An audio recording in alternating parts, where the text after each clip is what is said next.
Okay. That is a long strand of hair. Alright, moving on. Let me turn these off. Thing off. Couple more of these. Okay.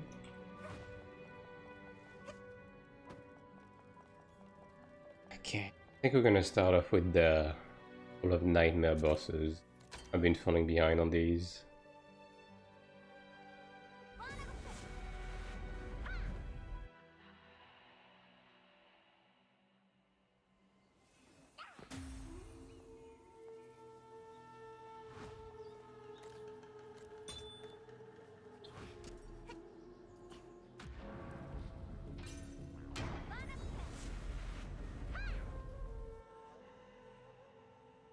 Actually overcapped on a few. I mean, not that it matters too much, but yeah, no.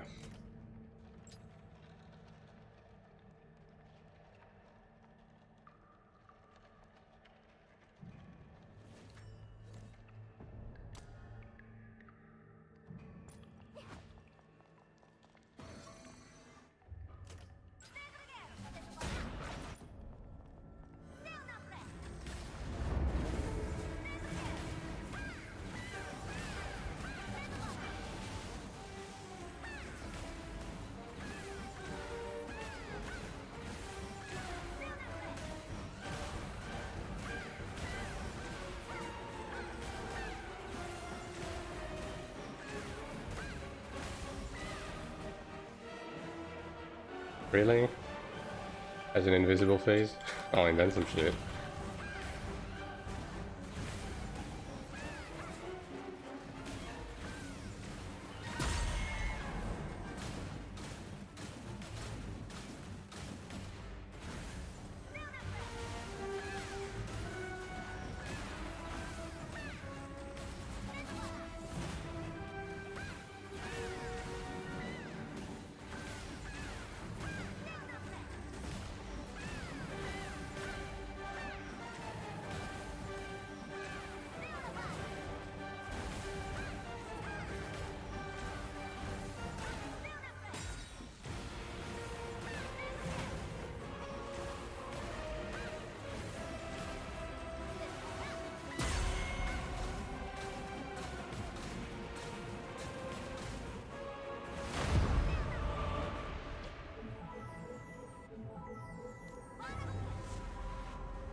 Yeah, that really is the problem with nightmare bosses, to be honest. Like, any range cast, you literally just like hold the right click and run a circle and the boss doesn't do anything to you. And useless content, to be honest.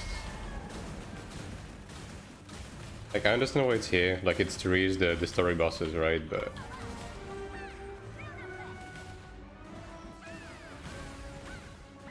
like, it takes too long for what it is, right? Like, these take so long and you get so many tickets every day. And it only gives you like a few dream shots.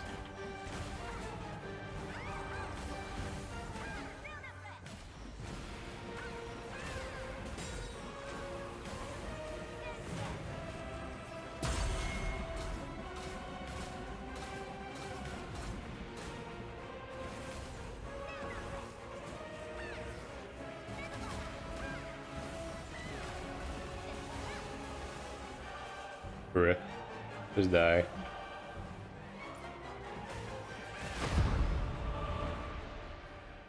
Like, yeah, I'm just gonna get everything to level 10 and then probably skip it for the rest of the season.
They even went through the effort of like making a skill resets every time you re-enter and stuff.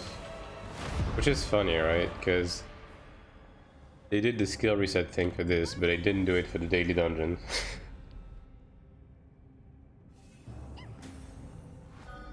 Bit of an oversight.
Yeah, I haven't gone back since the nerf, but at least they're a bit faster to kill now. Yeah. Was definitely overtuned before. I mean, just like most things in Season 2, I guess, to be fair.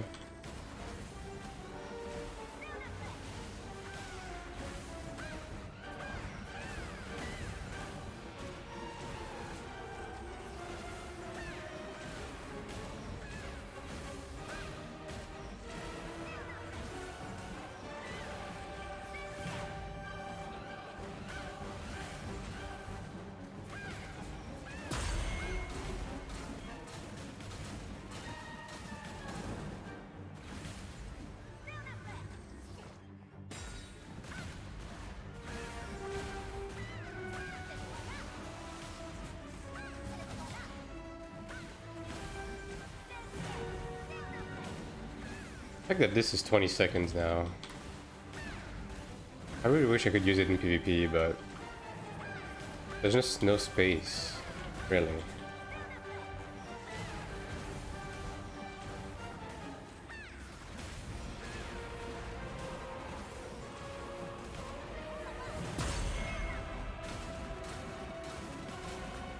Like, I could run it over Absolution, but I feel like Absolution is so good, especially in 1vx.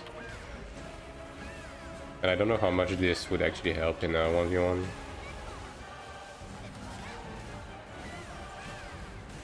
Also, it does lower evasion, but it's not guaranteed to land on evasion, so it's not that reliable of a debuff.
Actually been tempted to like open up an ult slot just to have one extra ult.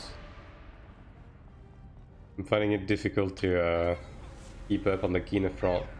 Two sets again at the same time. But then again, if I just pushed my current ults to Sanctuary levels, that would probably be just as efficient, if not more. I just have to invest in them, but yeah.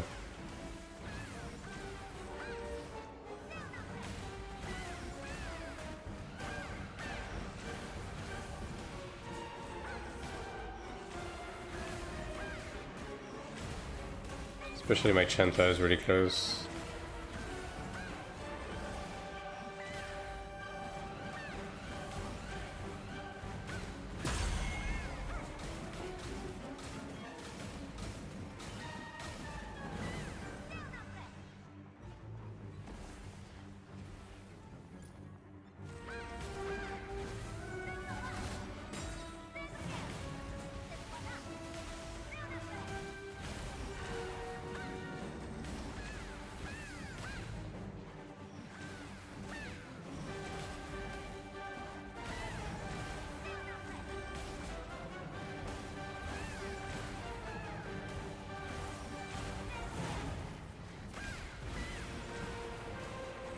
Sanctuary got hands. I mean, it's not completely free, right? Especially if you don't have people with high DPS. Because if you have high DPS, you can skip just about everything, right?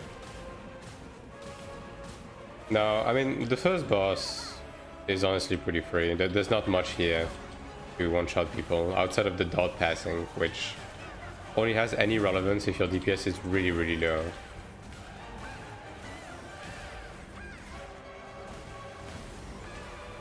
The second boss is a bit more complicated for most people. There's a lot of moving pieces.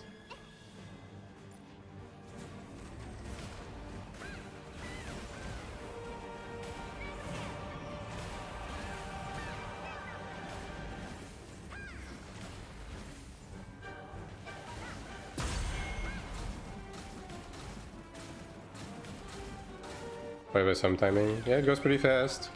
Which boss did you try to do? In general, if you're new to Sanctuary, I would probably recommend tackling the first boss only. Yeah, maybe that's a bit brutal for first time, yeah. Just a tiny bit.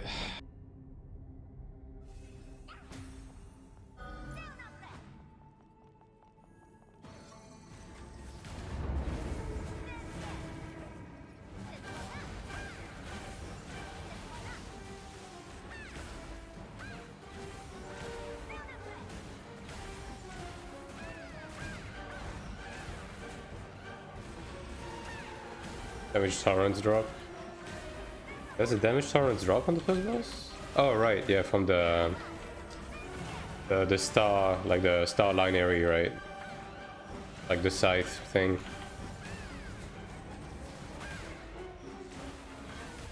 This one is definitely a bit brutal, yeah. It drops your tolerance so low that even like ground AoEs get pretty close to one-shotting you and stuff, depending on the gear.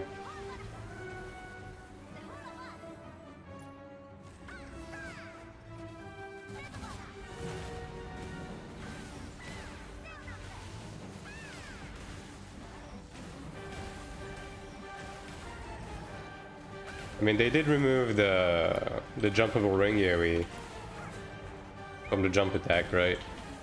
That one also fucked your entire day if you got hit by it before.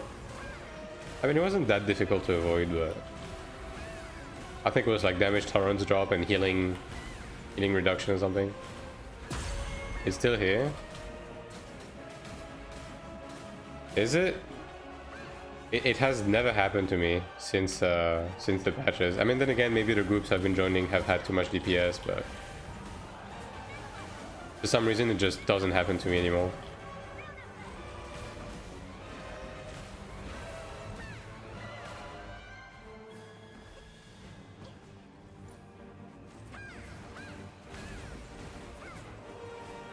Or maybe it has like some obscure requirements to happen now.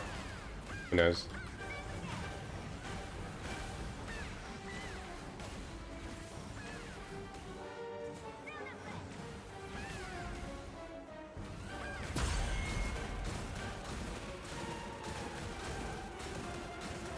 Happens if you get hit by the ground AoE.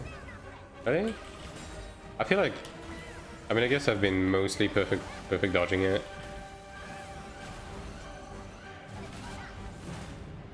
Yeah. I mean, like, usually the string would be like the boss max hit weapon on the ground, and then the ring AoE happens afterwards, but... I mean, I feel like pugs have definitely been gotten hit by it, and it just didn't happen. And also, in the past, like, even if you perfect dodge the AoE, like, the ring still happened. But I don't know.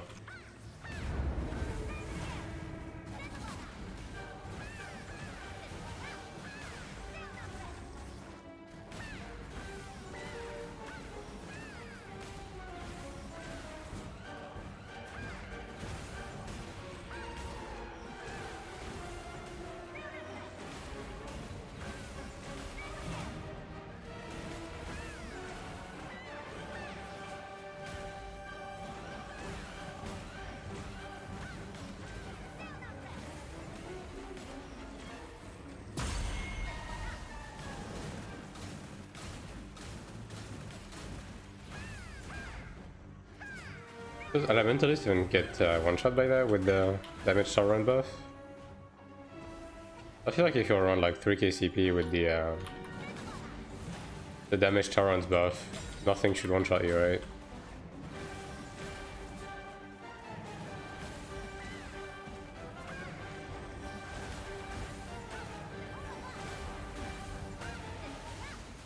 But yeah, I mean, then again, I wouldn't really recommend doing the second boss as a first timer. The first bosses are easier to stomach for sure.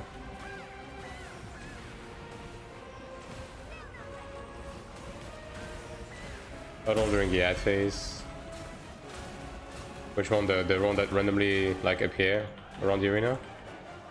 I mean, these hurt, but a one shot, really?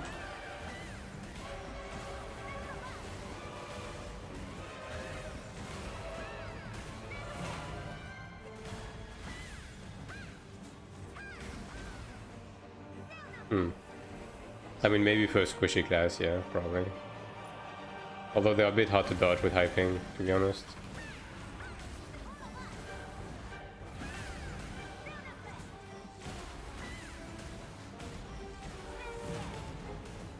Especially while you're trying to dodge the purple line AoE at the same time.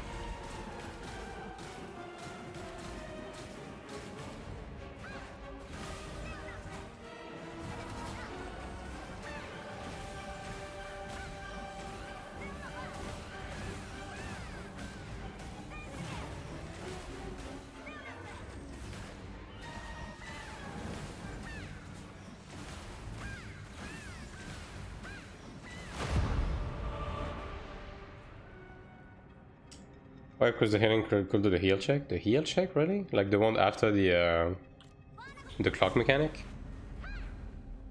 Like the only thing that the Cleric is really... I mean, I'm not saying they should be struggling with, but could be struggling with would be the crystal mechanic, right? Since the Cleric has an important role in that. And sometimes the timing can be a bit rough, especially if the group spreads too much.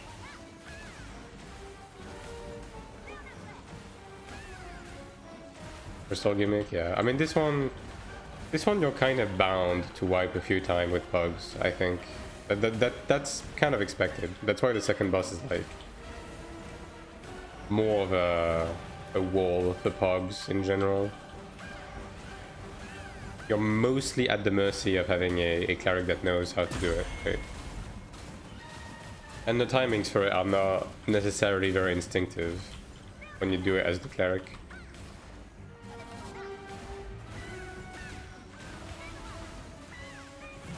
But I mean, I don't know, I feel like rage quitting before the timer ends is a bit silly. Like, you only have 4 tries a week. Like, you might as well go the full timer, right? Like, the fights are simple enough that even someone completely new will have the time to learn the entire fight within the hour. Especially now that the trash phases are gone, right?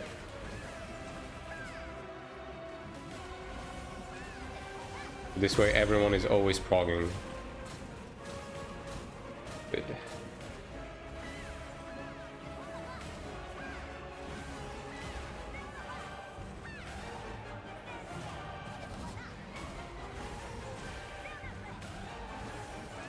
Yeah, the DPS check isn't even close now. I had memories of this being a lot harder last week.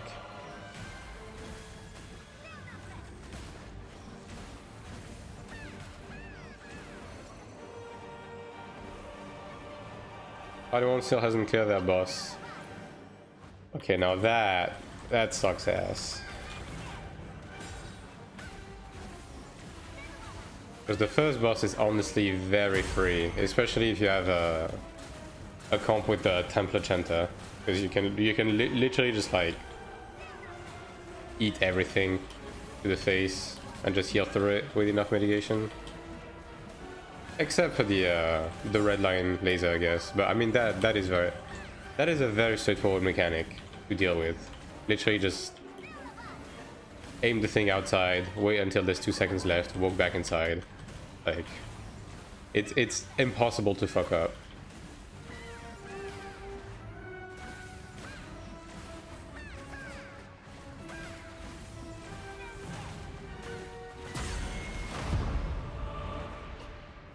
That was level 10, right? Yeah.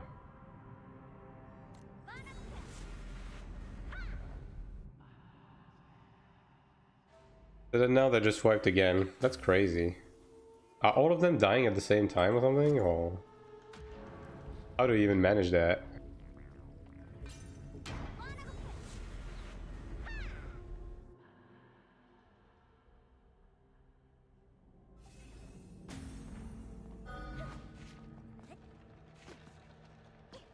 I mean, the fight does have a couple of pitfalls, but usually it's stuff you can easily recover from. If they're all dying at the same time, it means that they're dying to the rod passing. Most of us were first timers. I think when you do a puck for 1-2, especially now that you have no reasons to not do 1-2-3, right? Because it doesn't, the Q reward doesn't prevent you from entering anymore. So I think most people that can do Ludra will just do Ludra every time, just for the chance at getting DOE, right?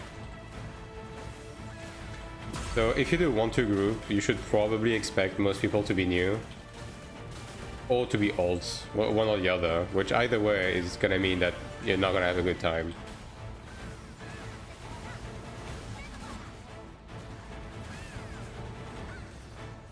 I mean, I guess if you don't care about being a menace to society, you could join a 1-2-3 group, and at least that would guarantee that you kill the mini-bosses, right?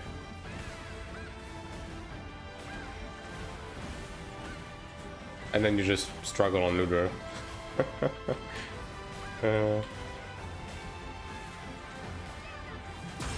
I mean, Ludra, to be fair, isn't that difficult. It's just a longer fight that has body checks. Yeah. I mean, again, I don't really understand why people would rage quit in Sanctuary in general. Like, I don't know, you have one time now, you might as well just like do it all.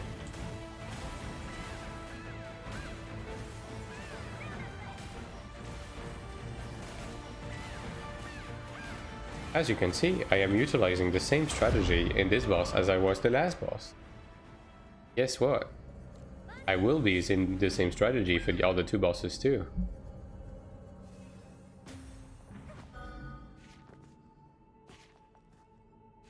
The reason why is because this content is fucking useless.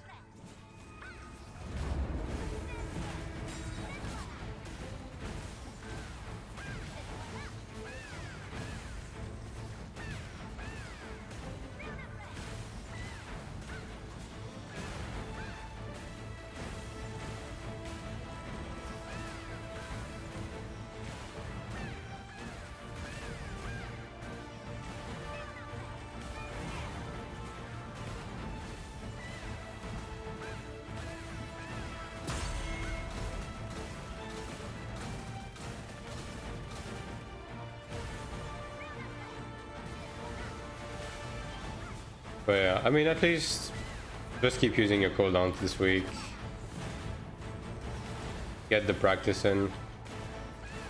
Because clearing the mini bosses in Sanctuary is like so essential to progression on your main.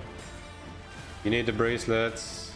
It gives you a fuck ton of mats. It gives you a fuck ton of key now. Like, it's only one clear per week. I mean, one session that you need to do per week. Like, it is one of the most important endgame things you have to do.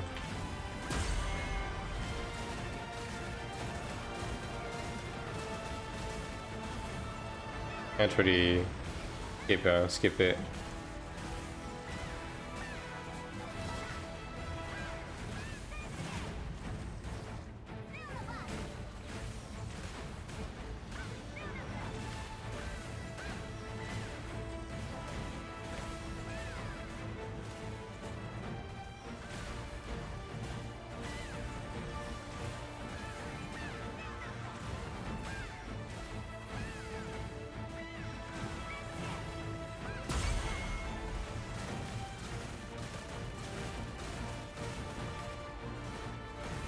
Man, I'm so tired today. I don't know why. I didn't even sleep bad or anything. I'm just tired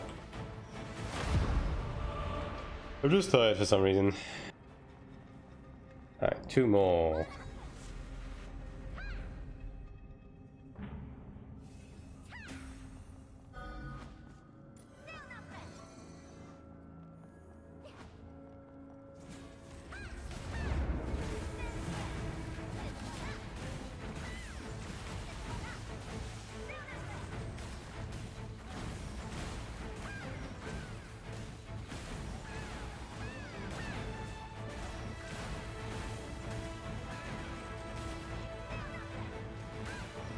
They did it? Nice. Well, at least you get 1 box, I guess. Not a complete waste of a timer, yeah. All it takes is 1 box, right? Get some Madden Wrath, bracelet.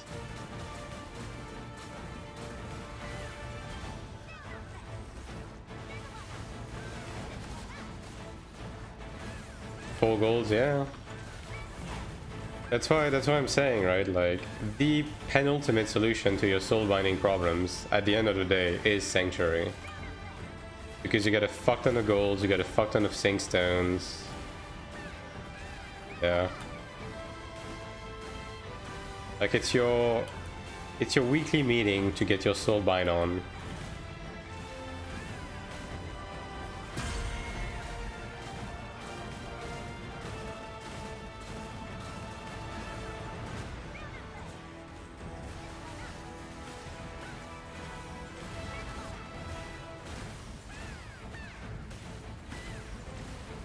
And some money. Like getting a few gold horns for like 1 mil each. The occasional Madden Wrath for 6 mil. It's pretty nice. Pretty good.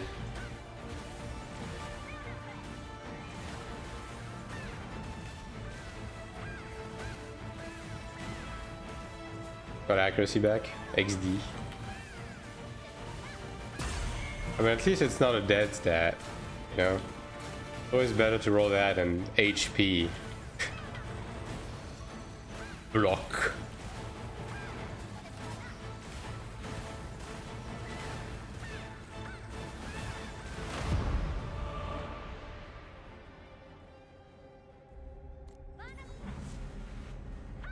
One more.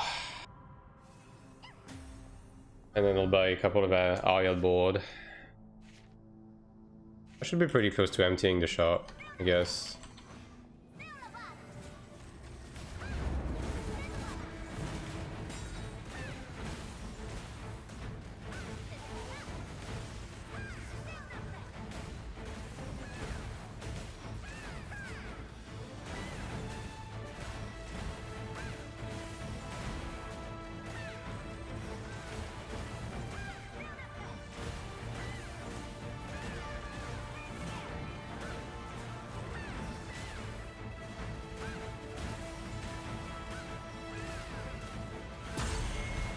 I'm so down bad for Adele. I've been thinking about just going to the lower Rashanta and just like gathering myself, but it's like, dude, fucking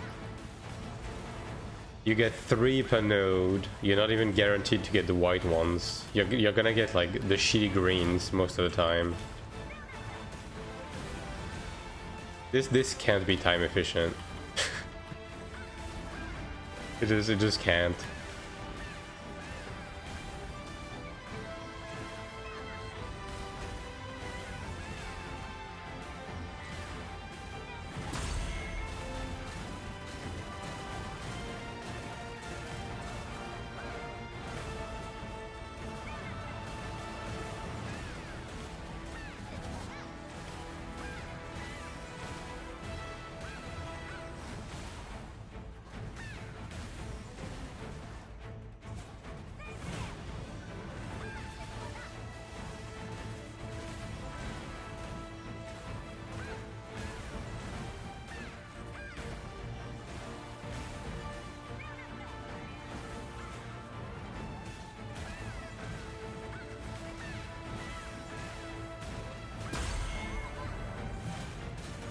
I've been playing E and it just went like, yeah, you know what, let me use Earth Punishment real quick. Yeah.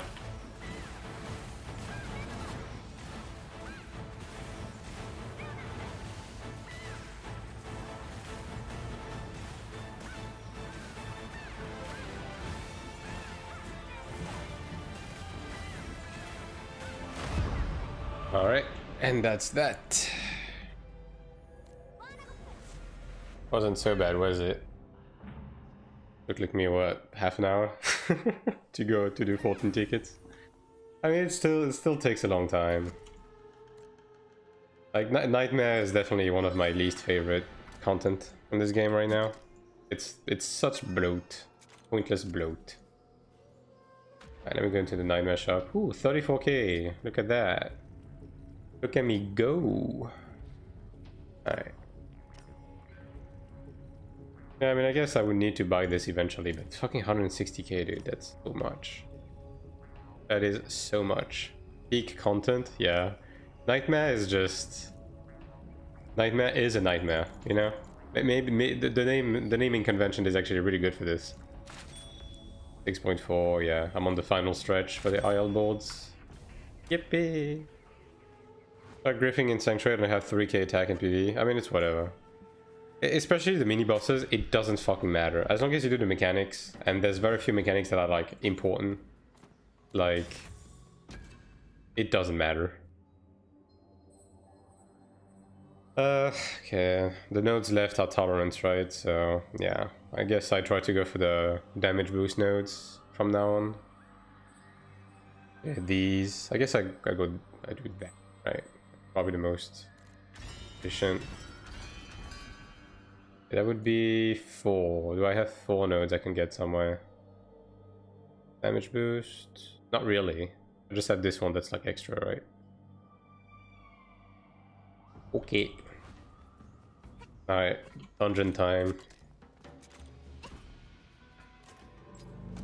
3 tickets, but only enough to do 2 dungeons. Did I buy my special stuff? Probably did. Yeah. I didn't craft anything though.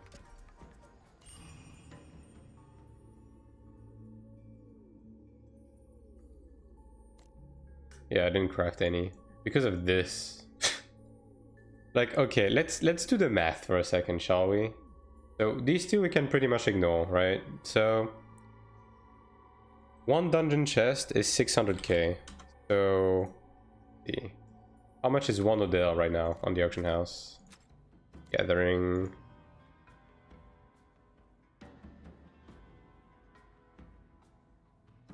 I want crafting. 60. 6.6. Let's check out the world market.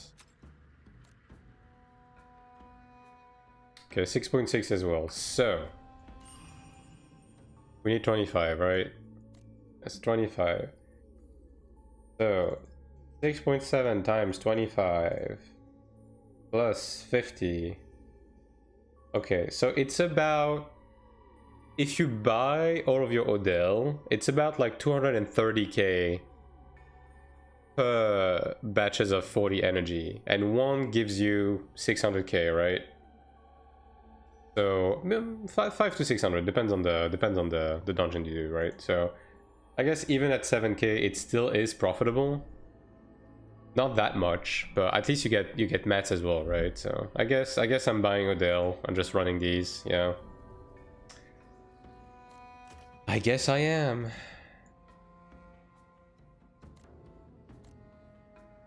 $5 mil, yeah, sure. Let me buy 5 mil worth of Odell.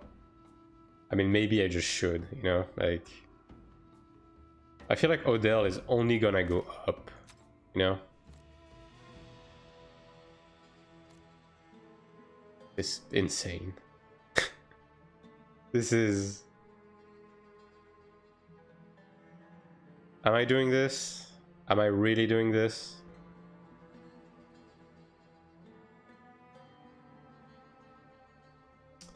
I mean, I guess I'm getting the money back anyways. It's just, it just doesn't feel good.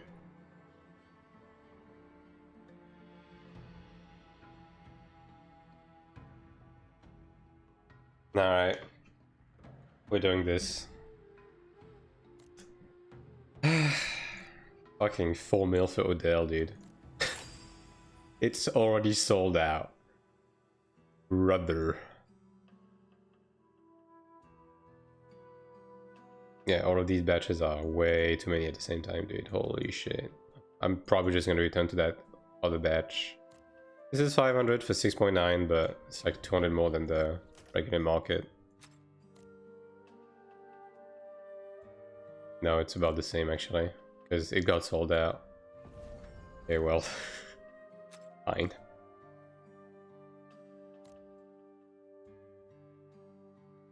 God, this is so fucking...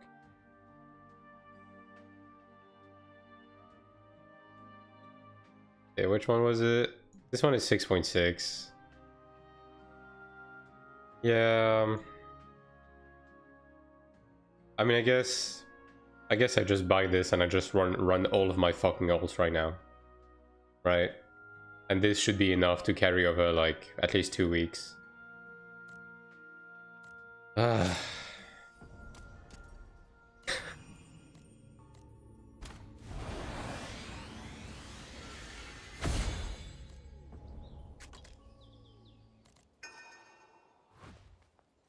I think, honestly, I think what's like putting me in the hole the most is the silver metal crafts. Like, these are so fucking bad, dude.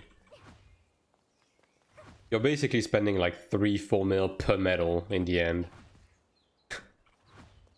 It's so bad. Alright, let me do this now. Now we get to have fun and get kicked as a cleric.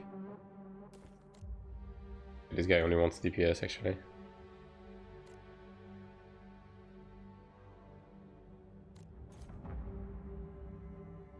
Don't be blinded by money. Good title.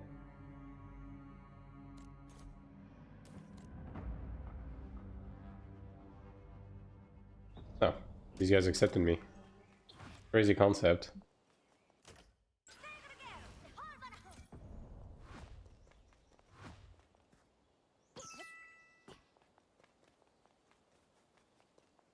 In 2.9 Chenta. Chantas just keep getting a free pass. I mean, that's one of the reasons why I need to push my Chenta, honestly. I would be able to do all of this without any effort.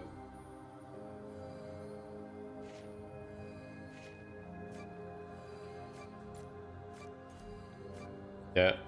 They all have the same gear.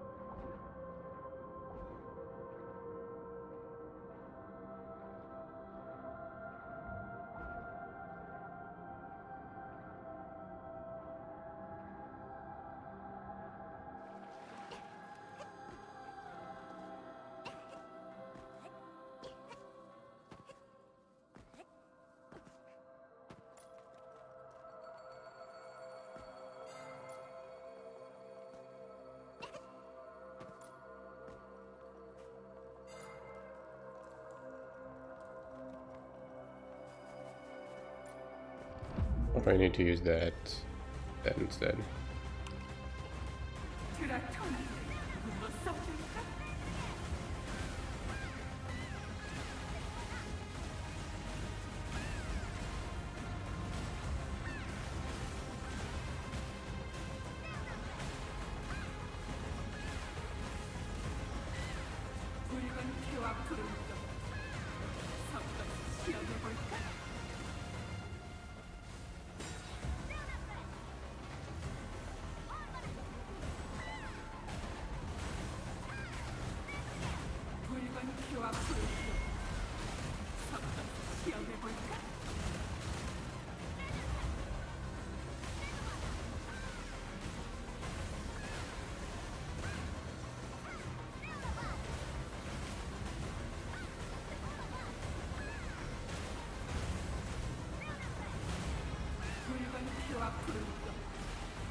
Yeah, I mean, if the Chanter's not gonna do it, I'm probably just gonna go open the TP.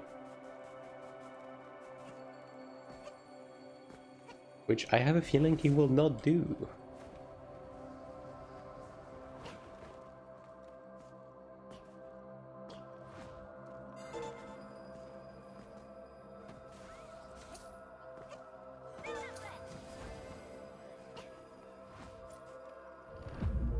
I mean, you have to aggro, huh?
I wish they do more with the underwater in the game in general. Like, it's nice we have underwater segments right now, but we don't really fight in it. And the underwater is like completely like disregarded in the rest of the game.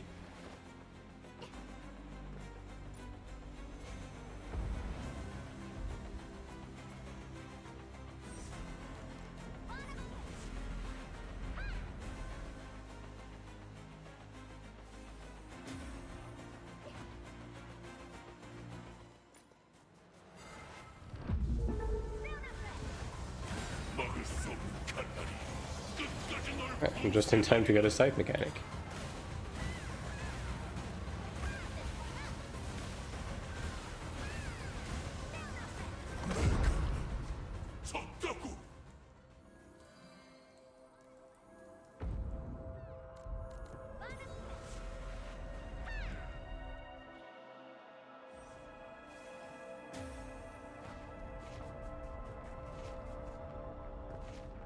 Like, imagine if we had a dredge, like a dredge-in, and one of the room was underwater. I don't know. I want to see more underwater PvP. maybe that's just a me thing, right? But I did like a little bit of underwater PvP at the very beginning of the game when rifting was alive in places other than the main towns. And like sometimes you had to chase people underwater and stuff, and it was pretty fun.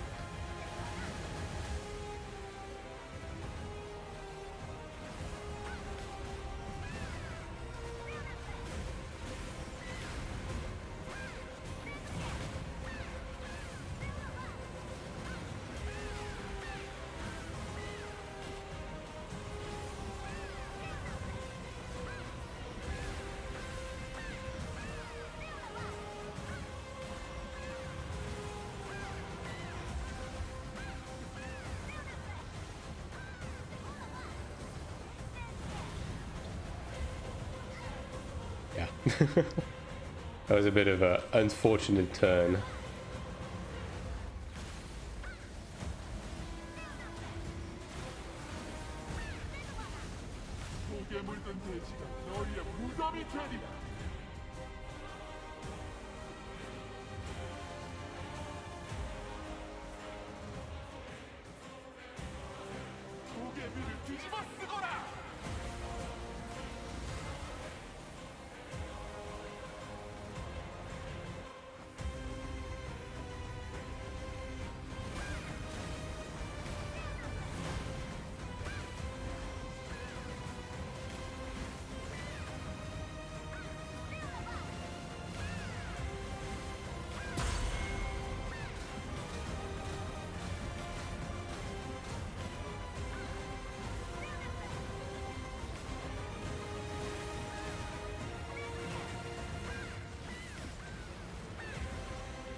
Yeah, we have a couple over there.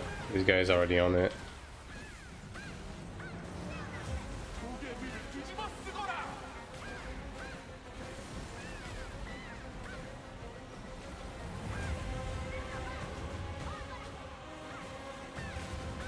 I mean, not that it matters, honestly. Like, just 3 is not gonna be enough to get around the arena.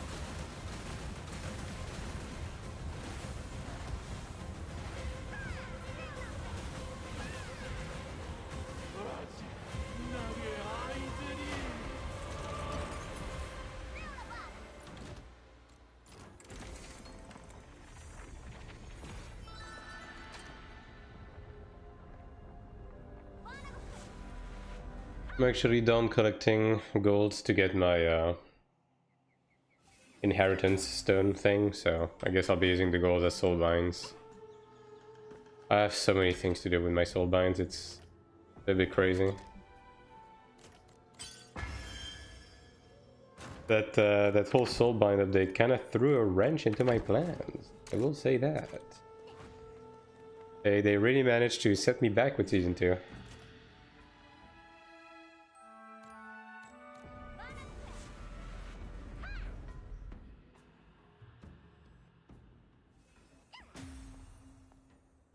Alright, time for the most important PvP of all.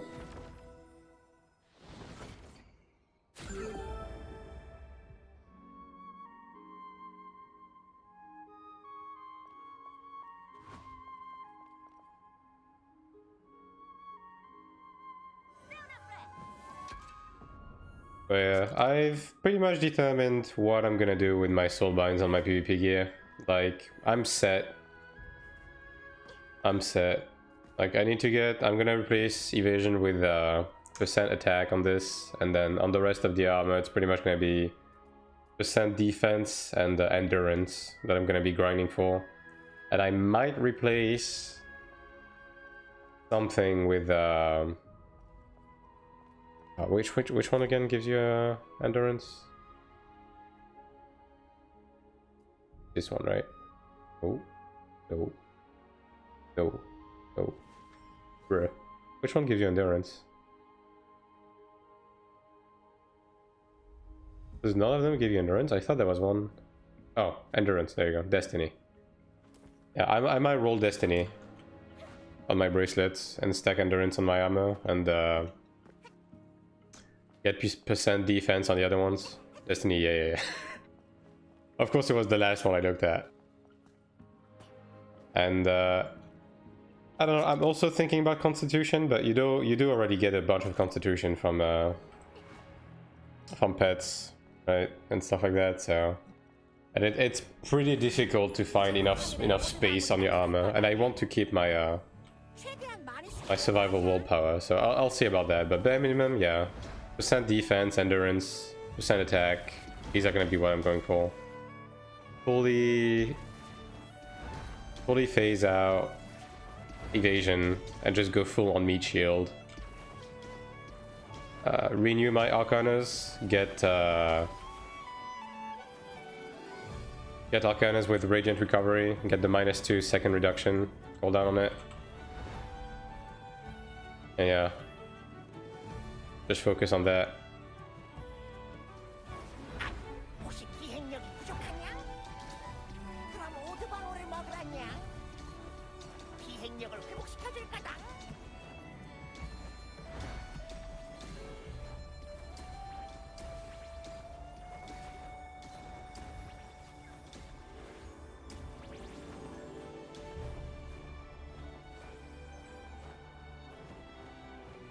Like, Cleric is so tanky by definition right now that... Also, maybe, like, on the accessories, go for the percent HP passive. That might be a good idea, like replace my evasion with the percent HP passive. The healing one would be decent as well, like the healing enhancement would be decent too.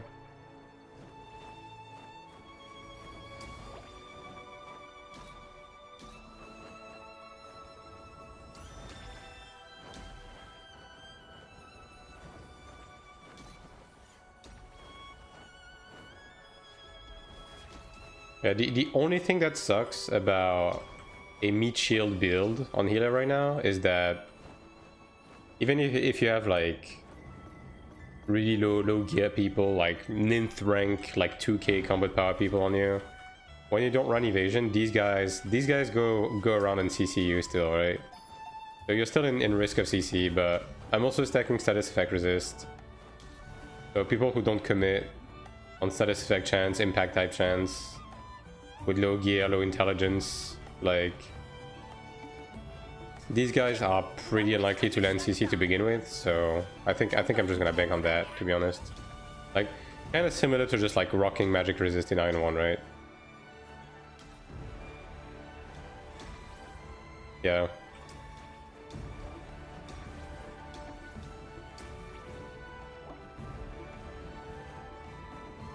That's a lot of shit to reroll, unfortunately, but... Hopefully, this is the last time they add, like, soulbind stuff. Like, extra soulbind stats.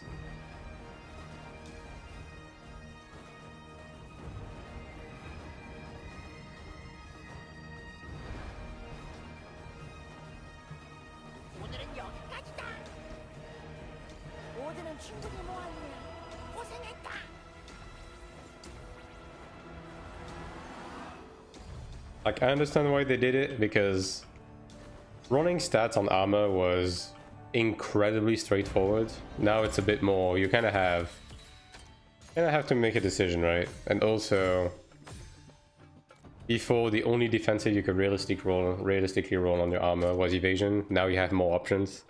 Like, I really think the percent defense that you can roll on your armor is probably going to be pretty powerful. A meat shield build.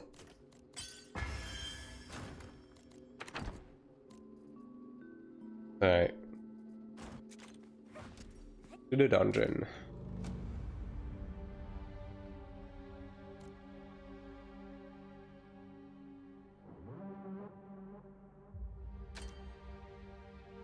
Gets more value as a breakthrough ammo, yeah. It just keeps scaling up, right? So... Like, I'm already feeling pretty tanky, so I can only imagine if I get more HP, more defense, more endurance. Like... And, like, reduce the cooldown of Radiant Recovery even further. I can only imagine, like, how insane it's gonna be.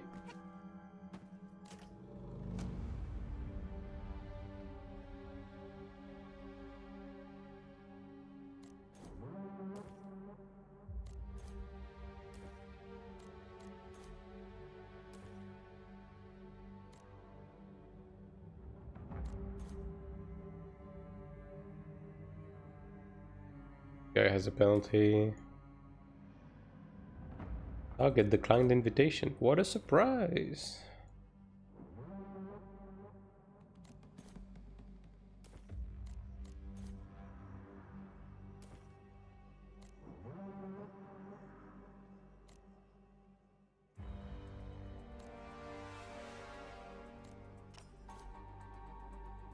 This is what kicked me, by the way. This amazing gear is what kicked me out of normal Dramata. Alright. No.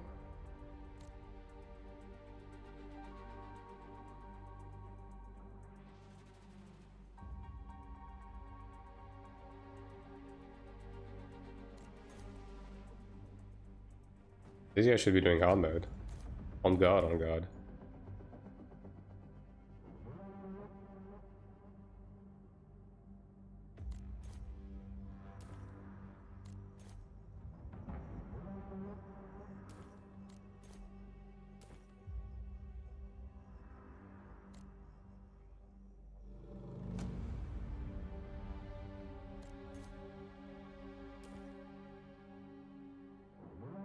Alright.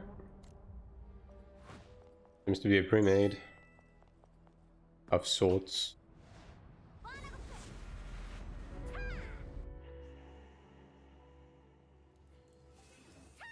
The only thing that sucks is that the percent chance to get those stats is like pretty fucking low, so I don't know how long it's gonna take me to reroll everything. Because there's a tiny bit of everything. The shoulder pads I'm gonna keep as is, the legs I'm gonna keep as is, like all of these. The boots I have to reroll that willpower. The headpiece I have to roll evasion. The chest piece I think I might phase out the willpower for percent defense or endurance, one or the other. Like it's pretty tough because I have survival willpower on a lot of these, and I do value my high level survival willpower a lot because it's pretty much what allows me to be so tanky on like an initiate and like soak up damage and not use Defiance immediately. But who knows, maybe just maybe getting that percent defense and endurance would make up for it. I don't know.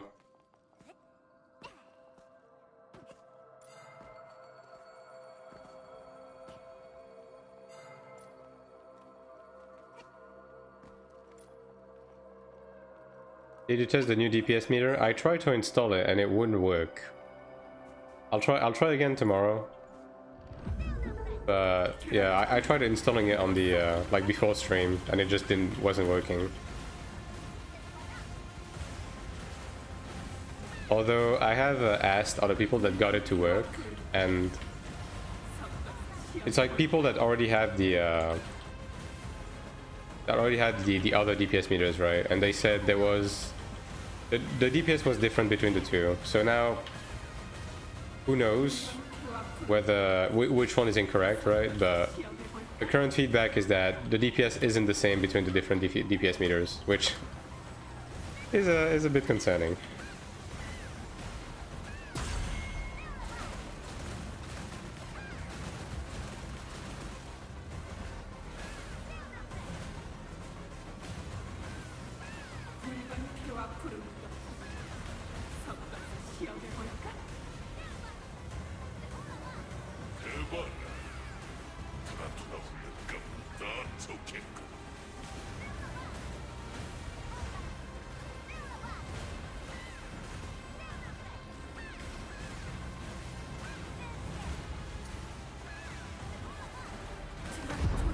But if I'm gonna be completely honest though, like I quite frankly don't really give much of a shit about having a functional DPS meter right now. Because I know for a fact the only thing it's gonna do is make me realize how terrible most of the pugs I'm playing with are, and I don't want to inflict this upon myself right now, you know what I mean? Like I said, some hits are not being recognized. Yeah, I mean, usually it has to do with stuff like damage multiplier, dots, pet damage. Like, usually these are always problematic.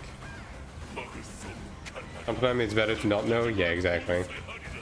Ignorance is bliss, you know, in many aspects of life.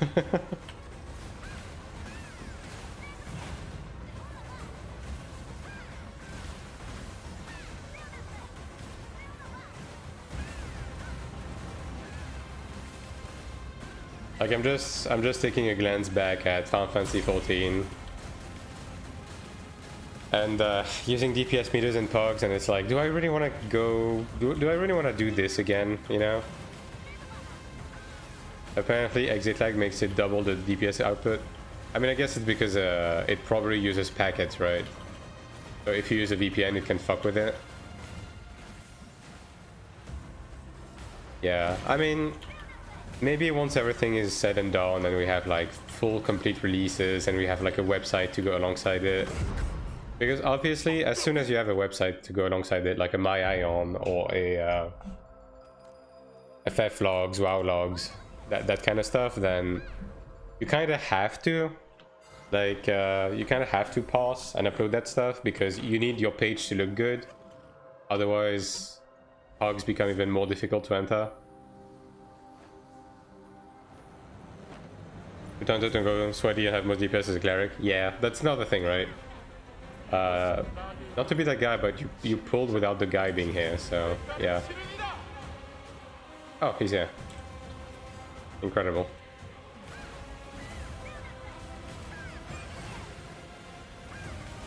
Yeah, that's another thing, right? It's a mentality shift for sure, especially when you play healer. Because when you know someone is passing as a healer, you're more inclined to like take risks. Because you know people are gonna be unhappy with you if you save them instead of doing damage. XD. So, passes are definitely a double-edged sword, yeah.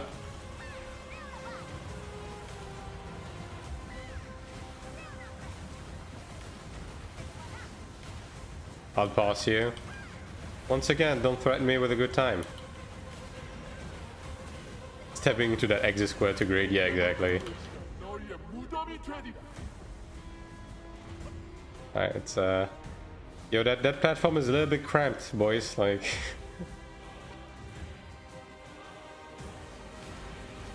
Oh god. that was a bitch move. All of us got hit.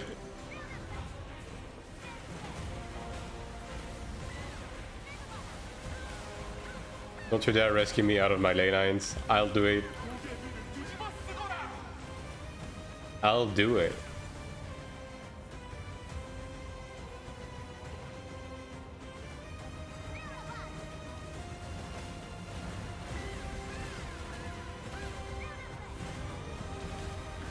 Yo, by the way, if you guys want any like 7TV emotes to be added to the channel, because like I only added a few. I added some of the more popular ones, right? But I didn't add everything, so if you want anything added, just like either post them in the chat or post them on Discord and I have them added. I'm not really opposed to adding any of them.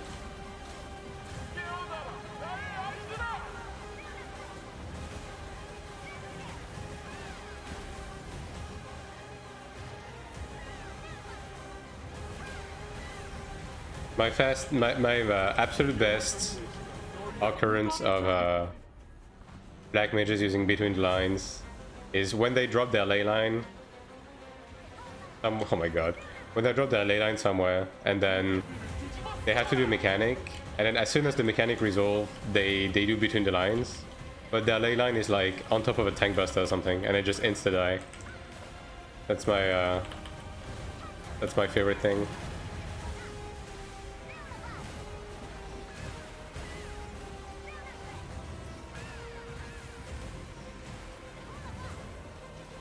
Yeah, there's a couple of ads. It's not the cleanest arena for sure, but it is what it is.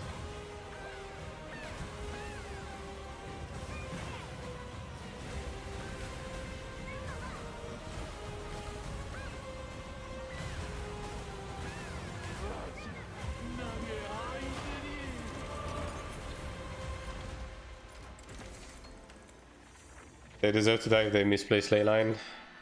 Happens more often than you think.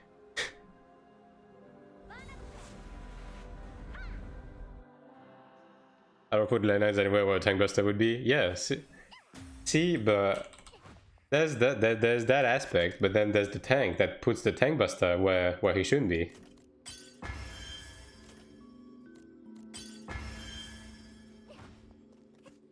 Alright. One more and then certified old time. I'm flaming fucking tank wall. See, there you go. That's the other possibility. One more. The other one's gonna be tonight. Bit of pity. See if we can get a freebie.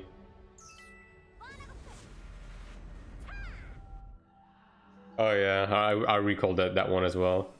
The boom one. Yeah.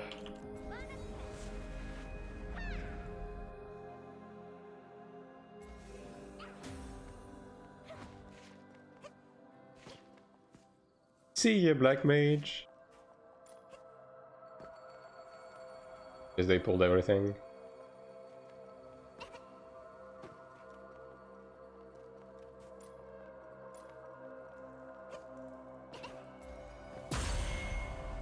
Let's see if we can save that Templar. I think we can. Yeah. You guys appear to be misplaced a little bit.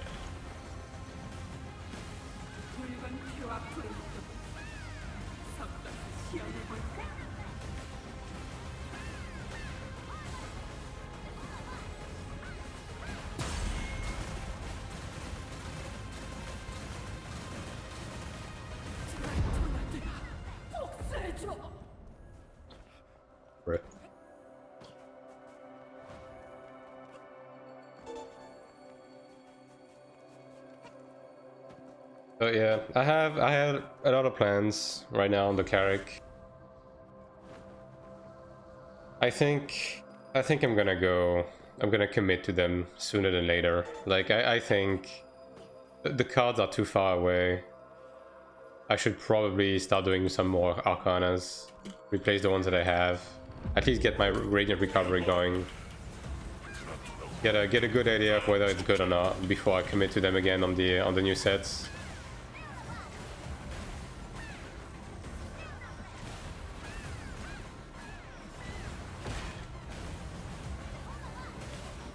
I'm also facing a bit of a conundrum when it comes to the videos, right? Because I have a few videos I want to make, but I'm kind of stuck between a rock and a hard place where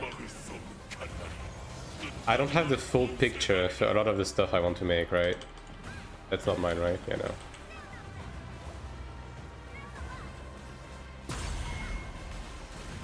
Like, I do want to make a PvP gear progression video, but the problem I have is they have already discussed changing the reward structure and spawn timings for like sieges and the mini bosses, right? And obviously there would be a major part of the video, so it's like, do I make it now? Considering that they're probably gonna change it very soon. And then on the flip side, I also want to make like a quote-unquote build guide for Cleric based on like the simming and the base idea of what I want to do. But it's like, do I make a guide over something I haven't tested firsthand that I just assume is gonna work? Because what I'm currently using, I don't want to use long term. I want to change it, so I don't know. I don't know what to do right now. Or maybe I just say fuck it and take my time with it. Just wait out the Abyss patch. Wait out for me to get my new sets of cards and only then make the video, right? I don't know. How overpowered Templar is. I don't want to make a video about balance. That is something I want to... I mean, there's also a few other things I want to make, right? A few other topics I want to cover, but... Namely, the failures of the PvP modes, like the battlegrounds and the arenas. And the problems with the content structure of like stuff like Transcendence. And obviously a broad video about balance, but I just don't know where to start, man. And like with how fast the game is changing, I'm kind of second guessing myself.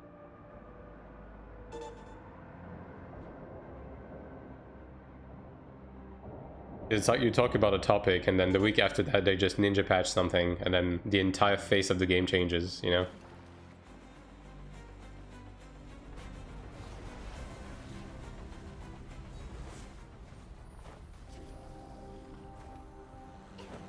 It'll be a time capsule from when global drops. I mean, I guess, in a sense, right?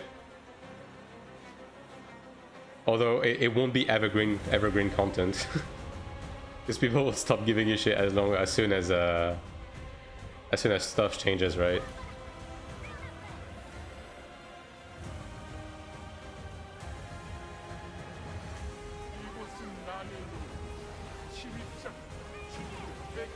Yeah, I mean, I guess I just care about not like putting bad information in the internet, you know? Because if someone runs into the video when the topic isn't relevant anymore, then all of a sudden the video becomes like misinformation, you know?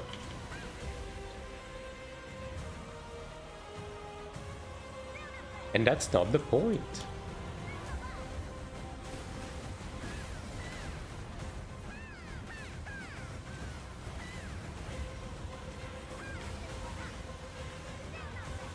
Keep posting PvP and random stuff, and then once it's closer to release, and make more serious videos. I don't know. I don't necessarily know that that is what the people would want from me, right?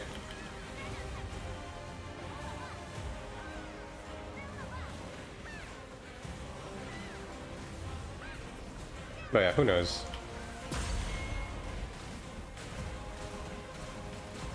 Just updated video to be outdated. I mean, that is one thing. I could also just unlist the video if it like loses relevance, right?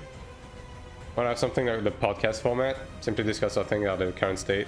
I've been thinking about this, so you tell me what you guys think, right? But I have been thinking about doing a round table, like maybe with like the topic of balance and stuff like that, right? Instead of like having full-on one-to-one guides and stuff like that, just have like maybe a weekly roundtable where I could even do it on stream, right? Where I just like invite viewers to discuss certain topics that I predetermine, right? And then like in post, I just like, you know, cut out the looping and like slightly edit the video so it's more like stomachable. I want you to stream 24/7, so I always have entertainment. I mean, okay, I would do it, but the problem is that that's really only something I can commit at if streaming becomes financially viable. You know what I mean? Like,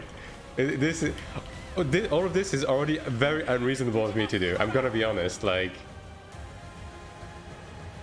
so I wish I could do more, but it's a bit difficult right now.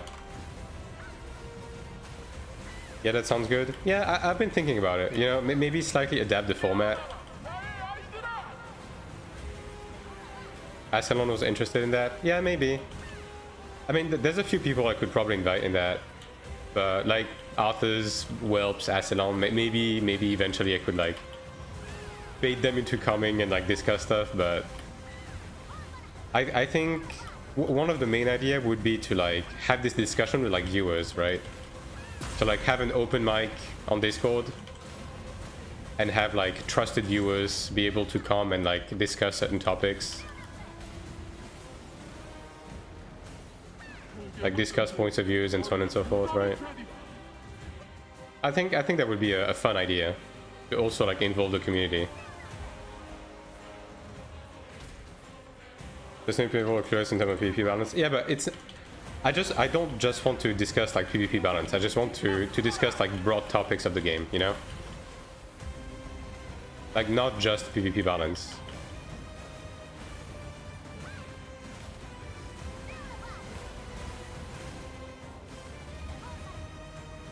Because I do think it's also important to have like point of views of like people who approach the game differently, do different stuff, play different classes, you know? On like more topics, not just the PvP balance, but also like evolution of the game, like the PvE, the crafted gear, the pace of progression, patch pace, what we want to see, you know. There's a lot of that. There's like one of the video format I've had on the channel that I upload every now and again is like, I guess, opinion pieces, you could call them. Like the last one I did was on the state of open world PvP and how to improve it, right? And the problem with that is, the problem that I've seen myself have with this video format is that I'm just like trauma dumping with no like back and forth. So I'm just like dumping my ideas, and then people who watch the video just kind of have to like deal with it, you know what I mean? It's like, yeah, this is my opinion, good luck. And these videos haven't necessarily like performing the best either, even though they take just as much effort as like making a guide, right? So yeah, maybe slightly shifting that video format to have a back and forth with other people in one way or another, right? But yeah. Maybe it's something we could dedicate one of the day of the week to do on stream.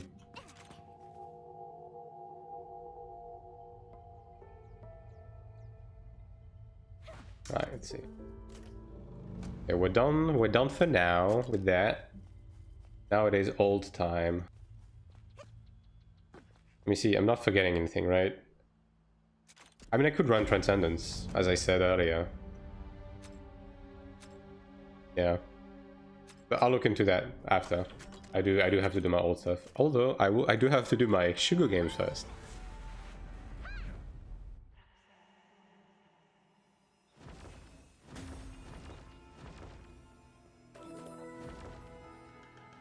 Yeah. Yeah, I also think it would be interesting to, on the topic of balance, like bring people who play, like, instead of just talking about the broad balance, just like take it class by class and bring people who play those specific classes to discuss them, right? Because the problem I have is that I can only, as of right now, I can only give my perspective as a cleric, because I haven't really played anything else in PvP so far. The game is too fresh. It's not like Iron 1 where, like in Iron 1, I can give you opinion about every fucking class in the game because I have played everything, right? Iron 2, that's just not the case. I can just have like an educated guess at best, right? So, yeah.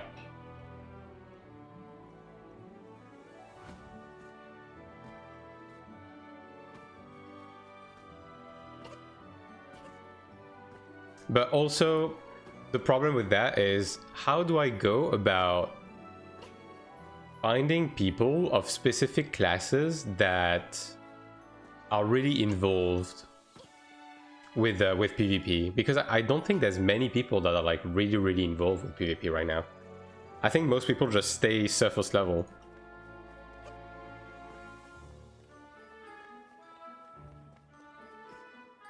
I don't think we're gonna get Ether Tech. I think we're gonna get stuff that is more in line with the original Ion. Like, again, as I said, I think, again, it's fucking Namjoon. We're gonna get stuff from the Vision trailer. Like, don't get it twisted. We're gonna get Crossbow. We're gonna get Scythe. Like, these are the things we're gonna get, first and foremost.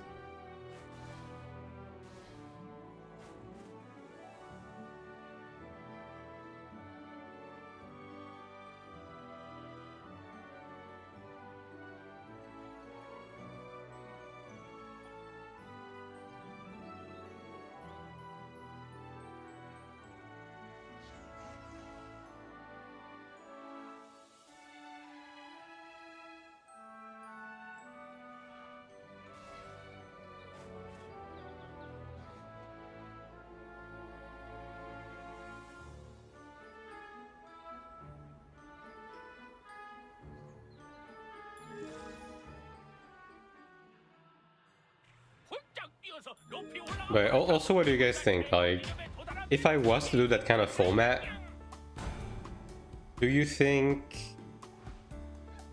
it would be better to like adopt a weekly sort of schedule with it, or maybe like every other week, once a month? Like just do a roundtable on maybe sometime like specific topics, sometimes like overall state of the game and evolution of the last few patches, like stuff like that. I mean, I think there's room to do that on this game. Like even every week, you can literally just discuss the latest patch, right? It's like every patch has been drastically changing the face of the game. Schedule would be fine. Yeah, but like at what frequency, right? Because like right now I'm thinking like once a week maybe.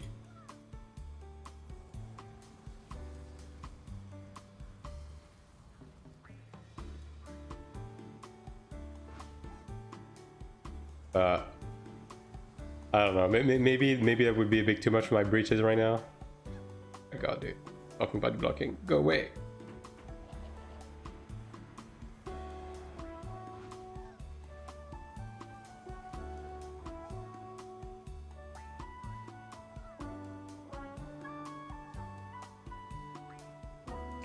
You know, if you're trying passion and effort, wow. When you put it like that, also, this guy already finished XD, so I guess I'm just gonna go all the way. Nah, I can't even get second. 2 people already finished. Man, you miss one cycle and you get fucked.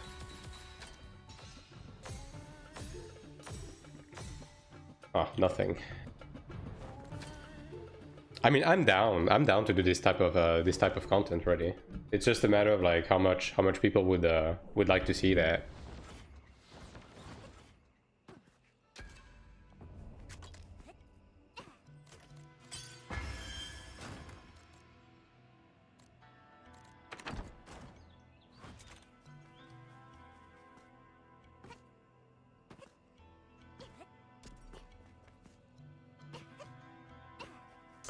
Okay, we'll move on to the olds for now.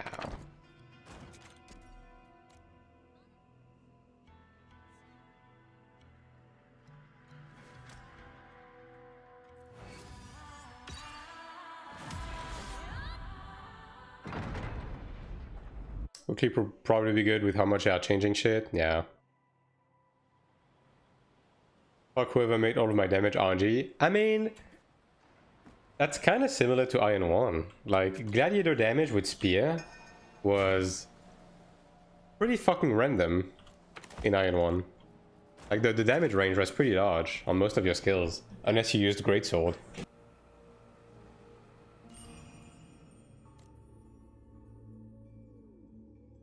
Where do you will for PvE? I mean, I guess for PvE, yeah. That's in that sense, yeah.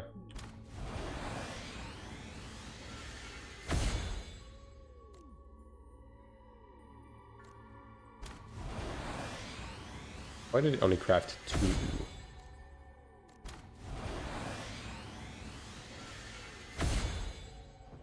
2? Oh, do you mean like, okay, you mean like actual skill procs then, okay.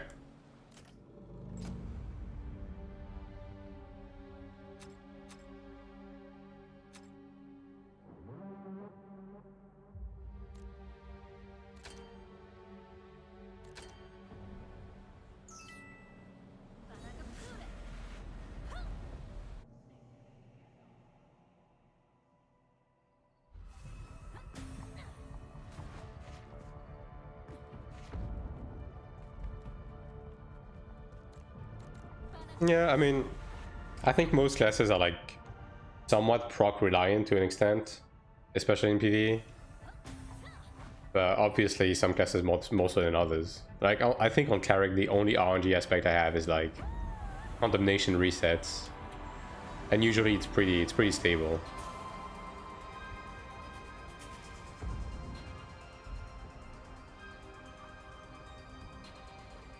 So let me do that.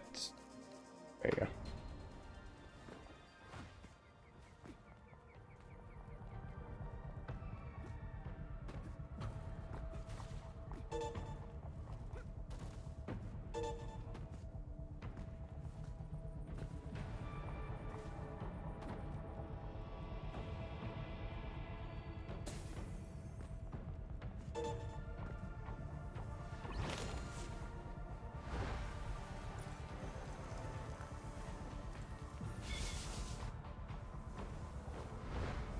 Yeah, I guess also the other aspect of it is like how many guests at once, you know?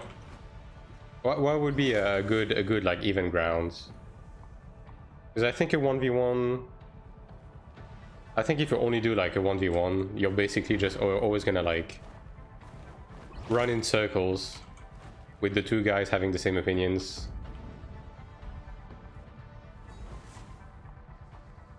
Talk over each other too much. Yeah, but I mean,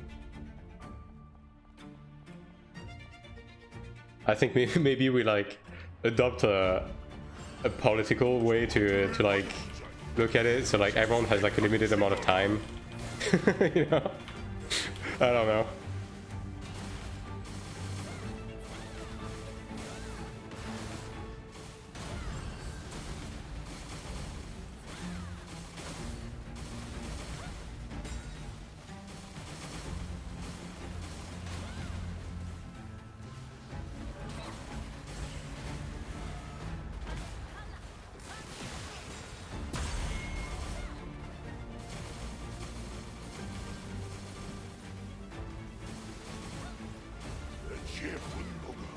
We should be talking about the cast itself. I think there's room to do a wide variety of stuff, like because I think like discussing, there's room to discuss like the patches, there's room to discuss individual cast balance, like problems with like certain content types. Maybe we can also do a mixed bag of stuff, like multiple topics at once. I don't know. Might have to experiment with the format.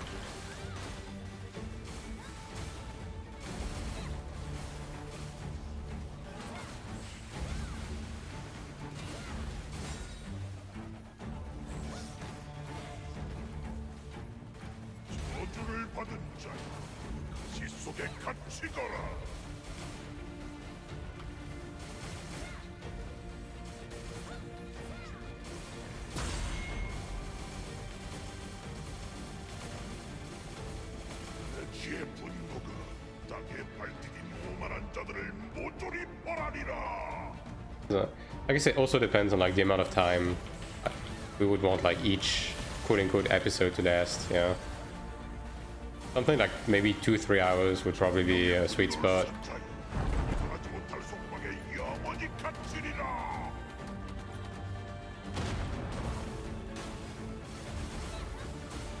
I think 2 hours. 2 hours is probably like stomachable. Because I would still have to do some amount of editing afterwards, so XD. Yeah.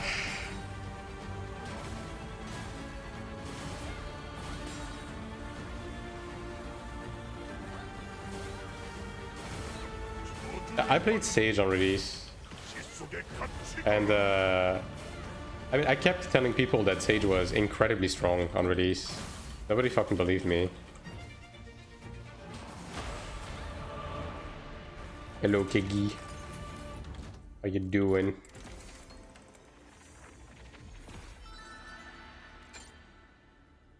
Oh, this guy wanted to, again. Yeah, and also like how free the movement was, right? It was so easy to plan around during downtime to get like toxic on stacks and so on. Like you never lost DPS because of movement. Really, the only quote-unquote disadvantage it had over Scholar was stratagem, right? The R DPS.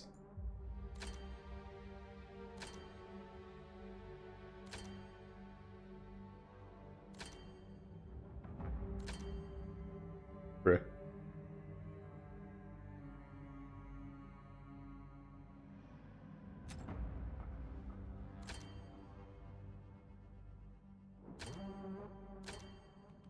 Yeah, the group finder works well. Mm-hmm.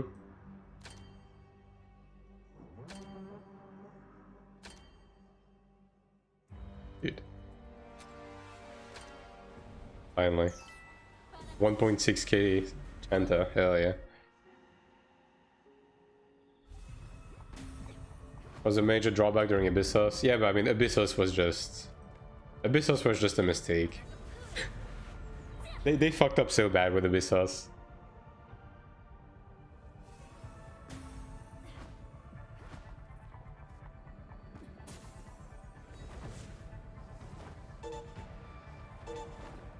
Okay, also, next question, right? How would I go about handling how the format goes, right? Like, do we go full on podcast mode where we just have everyone's webcam, right? And then that's it, that's the screen? Or do we just not give a shit, no webcam, and I just like play the game on the background, you know?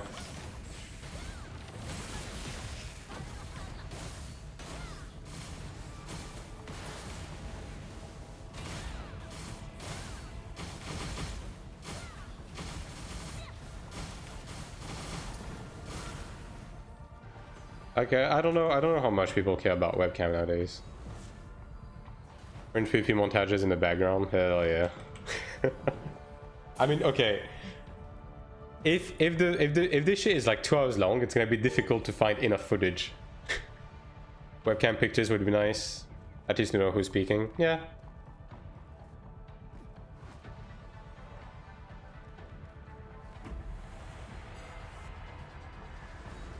Could do a mix of both, I guess. Like, play the game in the background and have like the like respective icons or something for everyone who's invited, like light up when they speak or something like that, maybe.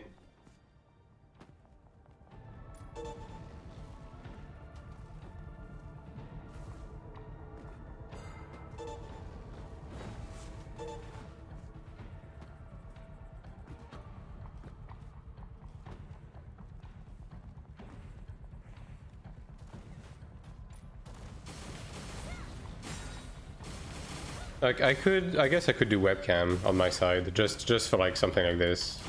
I just don't want to do webcam usually because I genuinely cannot be bothered. Also, like, I don't know. Like I used to do webcam back during the Final Fantasy 14 days, but it just kind of sucks because you need to have the proper lighting and everything, otherwise the webcam looks like shit, and then you just end up having like lights blasted at your face with the power of like 1,000 sun that just like fucking grills your fucking face all day long. It just makes streaming like a lot less comfy, you know. Use that cam so it can get freaky. Shut the fuck up.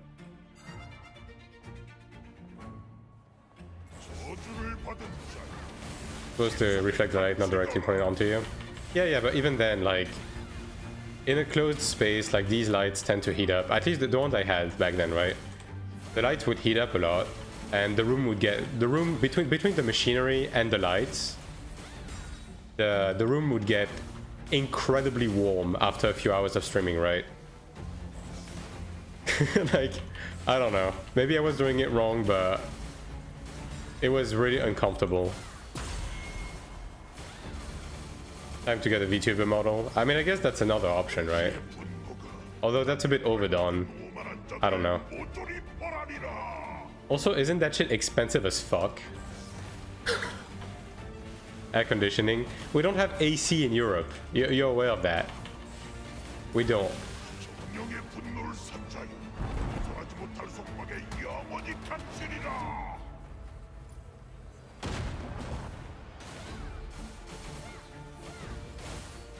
Caveman status, no AC. Yeah, I mean, we just don't do AC here. Like, you really only find AC in, like, public spaces. And even then, not always. Then again, France is a third world country, so...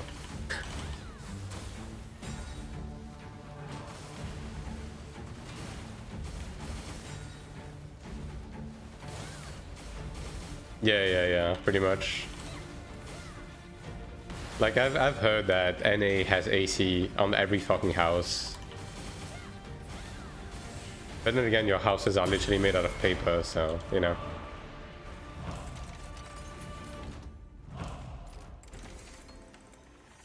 But yeah, bottom line is, after doing like webcam for like over a year of streaming Final Fantasy 14, I don't think I want to do it anymore. Outside of maybe like certain events, like I said, maybe if I do like roundtables and stuff, I can stomach it. But like day-to-day streaming, oh, critical damage boost. I should probably use that over those ones. I mean, whatever, doesn't really matter. Just complaining about this new ice in Europe, like yeah.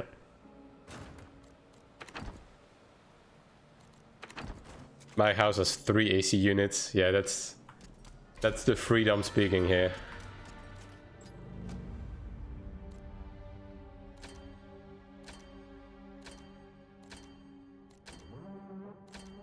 This distinct lack of freedom in EU.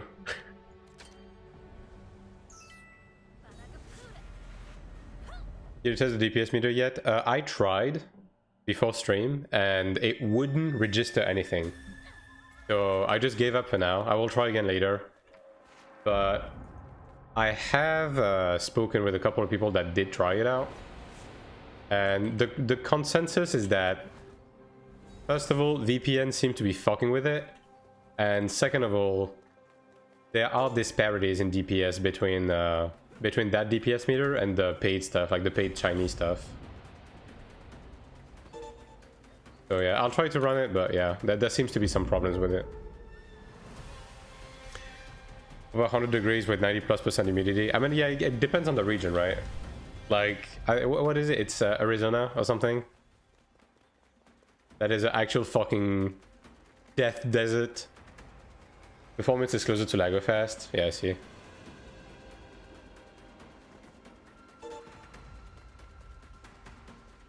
Arizona is dry as hell. Yeah. Like I watched a couple of streamers that live in Arizona, and they keep being like, oh, I haven't seen snow in my entire life, and it's like, oh. It's like, oh, what temperature is it today? Oh, it's fucking 60 degrees Celsius, and it's like, oh. Okay.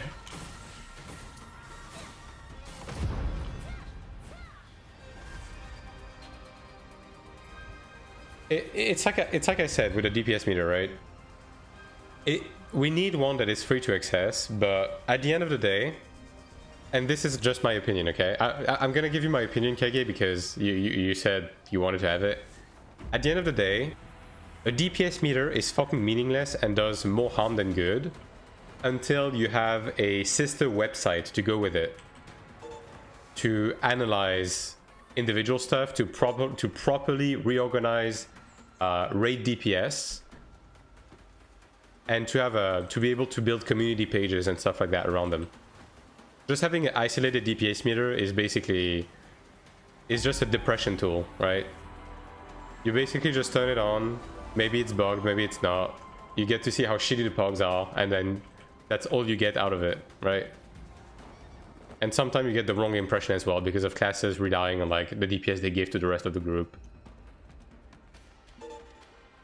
So yeah, as long as we don't have a DPS meter that accounts for all DPS and a sister website to upload logs and analyze them, then my personal opinion is that a DPS meter is worthless without these.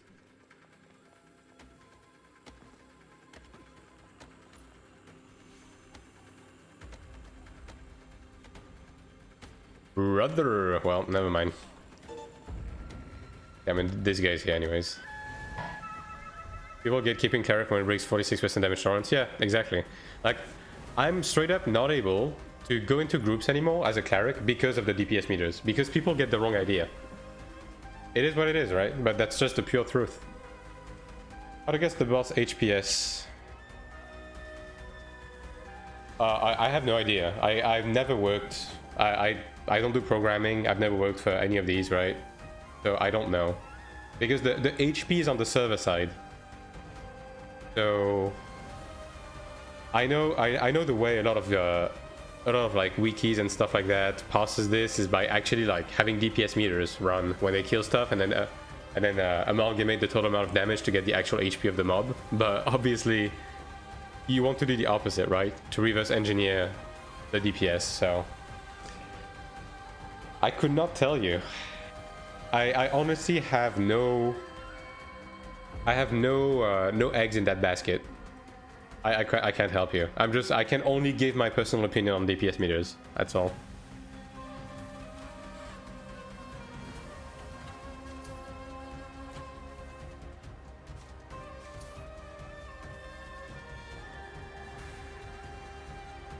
And like, don't get me wrong, I appreciate that people are working on a free DPS meter. Like, we need one, but we also need other stuff for the DPS meter to actually do more good than bad.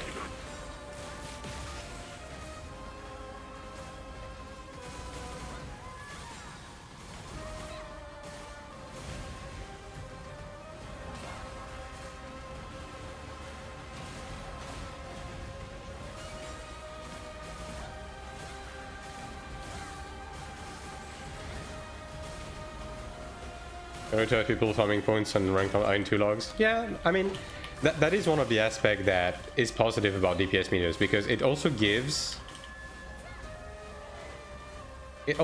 like an extra content to do within the game, right?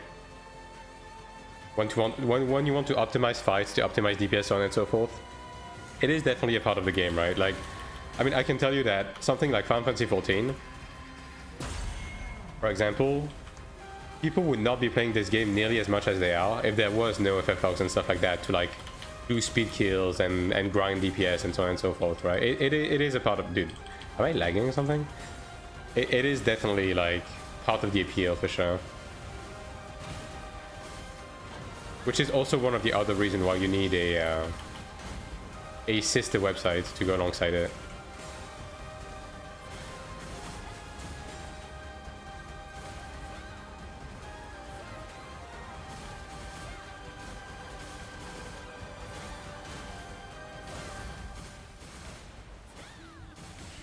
But you know, maybe in due time it will come.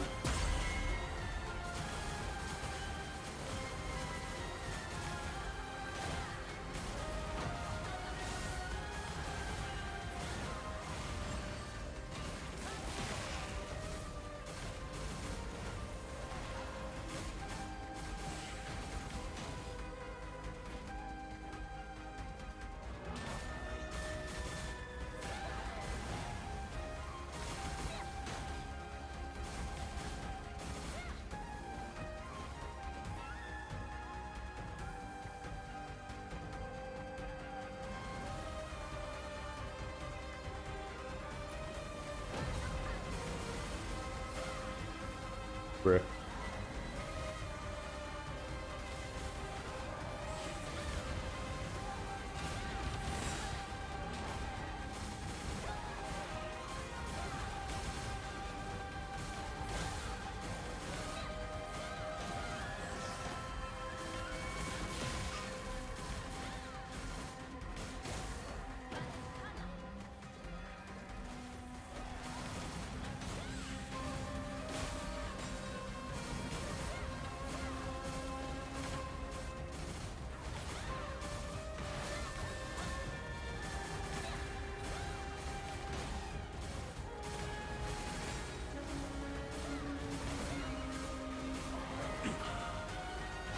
All right.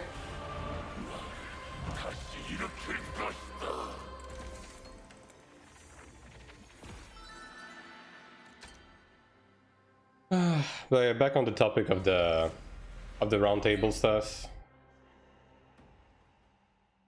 Yeah. Also, like, would you guys like prefer if we took a fixed approach with like possibly the people I would get on it, or do you fuck more with the idea of like getting viewers and stuff to come on it? Yeah, like get a random rotation of people on at all time.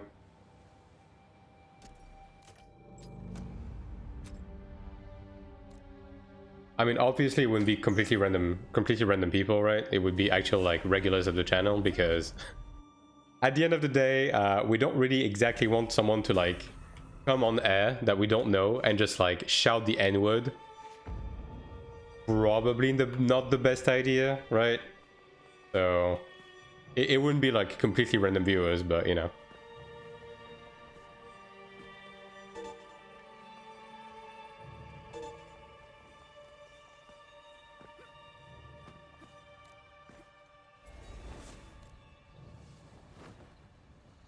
Nanny. But what I'm thinking about, because I have a video format right now on my channel, which is literally just like me trauma dumping all of the stuff I want to see change about like a specific type of content or stuff like that. Like for example, the last one I did about improving open world PvP, right? Basically transitioning that format to be more into a roundtable format, right? Like invite people on the live stream to discuss like a specific topic, just so there's more of a back and forth instead of just like me exposing my ideas and stuff, right? And then turning that into a video, right? So now the next question is like, do I get only like specific people to come on that kind of format, so I always have like the same selection of people, or do I grab like a wider selection, like regular viewers of the channel, for example, like have more of an open mic situation, is the question.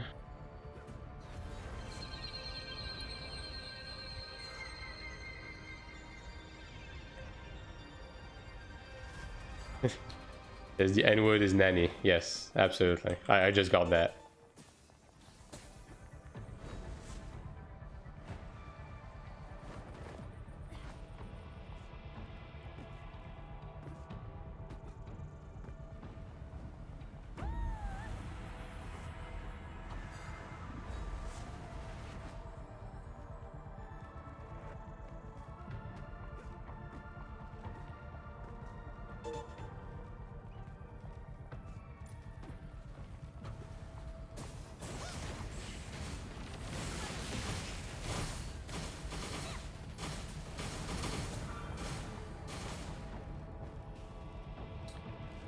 Not restricted to only specific people, but if you only... Dude, fucking move! Alright, you only get, say, opinion on Glad. Yeah. I see what you mean.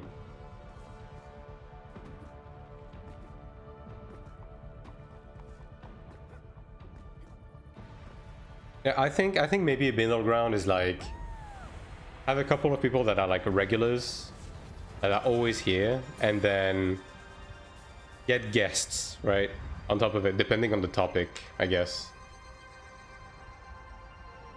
Yeah, maybe that would be the way.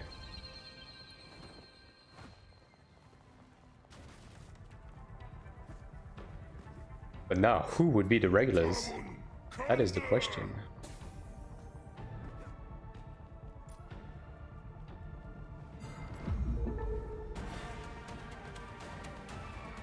I'm gonna get Kegi on there. Kegi's gonna be like, I don't know, dude, I don't play the game. Kegi's like, I'm just happy to be here.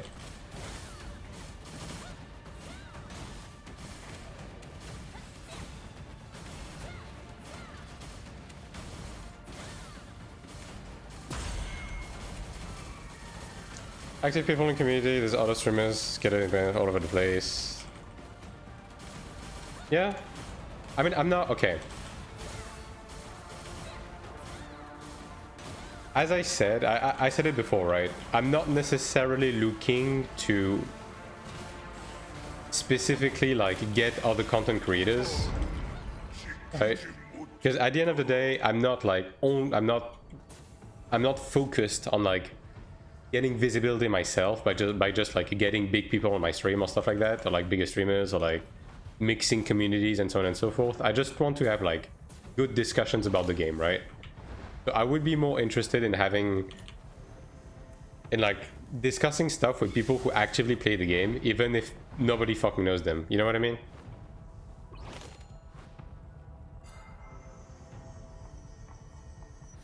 Although right now it's a bit complicated because obviously we are on a Chinese server and there's not many English-speaking people, I will say that.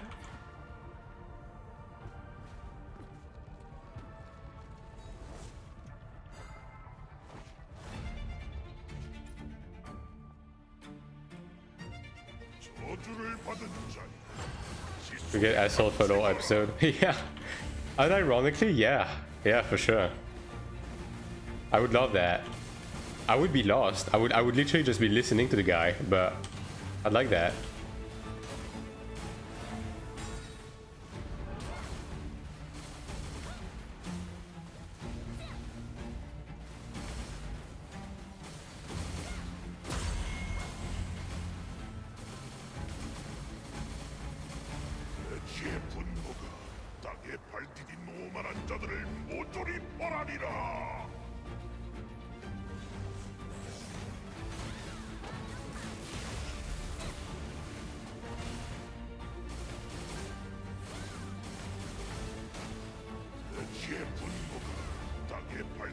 Yeah, you know what we need in the community? Like dead ass. You know what would be very helpful? Fucking class experts, dude. Like, yeah.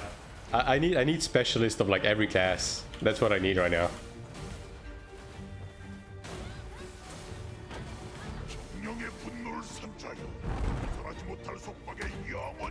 Yeah, I mean, there's a lot of people that are interested into the game, but there's not a lot of people that are like actively playing and pushing the envelope, you know? Like, yeah. Just invite NCSoft? True. Let me send an email to Namyoung. Like, I'm sure he's gonna answer. Yeah.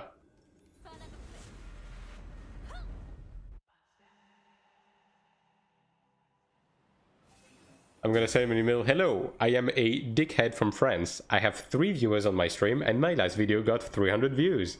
Would you be interested in coming to discuss the game with me? Yeah. I mean, how could he refuse? You know?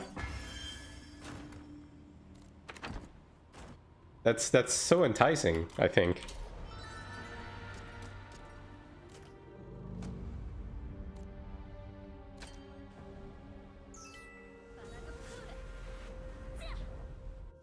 Make an offer he can't refuse, yeah. I mean, I send the email and then it's a 50-50. Either he says yes or he sues me. You know, like it's gonna be a 50-50. I think it's worth the gamble. Kidnap his family. I mean, does the guy even have a family? I don't know, man. I think if you've been working for NCSoft for that long, I think they it's within the contract to like relinquish all lively possessions, you know. Promise him an electronic razor. Yep. I will schedule you an appointment to my barber if you come to the podcast. How about that?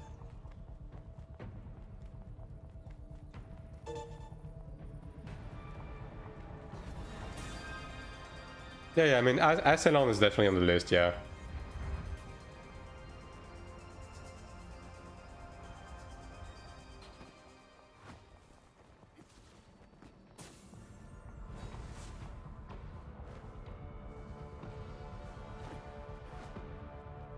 Although the only thing with Asylon is I don't know how involved he is with PvP, right? Like, so like, let's say if I was to do a round table on Chanta, then if I wanted to like get a Chanta that's like really knee deep into PvP, like who would I go about talking to, right? Like that's the only thing I'm kind of iffy about. Like it's pretty hard to find like class experts, you know, on the English speaking side.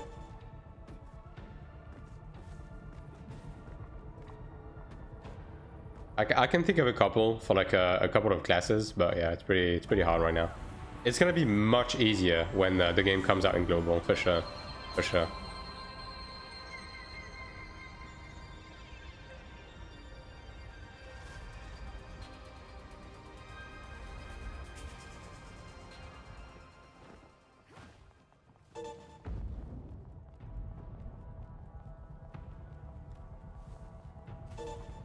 I'll think about it. I can think of something clever eventually.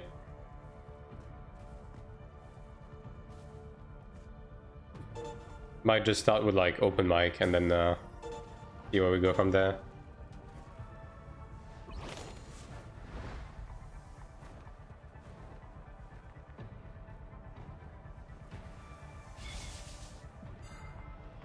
Oh, they already raided most of them.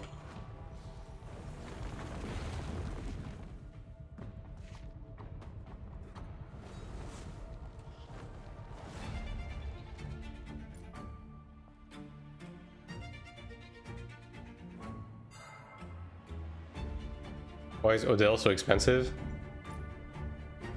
Because we need so much, and literally no one besides the bots are gathering them. And like the thing that you need to understand is that even if bots are able to provide enough for us, if they are the only one gathering it, it means they control the market. And if they control the market, they can inflate it as much as they want.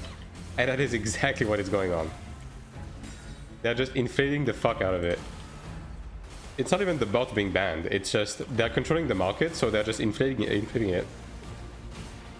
Because as long as Odil is still profitable to purchase, to craft your Ariel boards and your Odil energy, then they can just keep rising the prices. And the fact of the matter is, even at 7k, Odil is still profitable. If you just buy it to craft your shit, right? So people are still buying. And it's gonna be profitable up until it's like almost 15k. I think the cutting point would be like about 15k, yeah.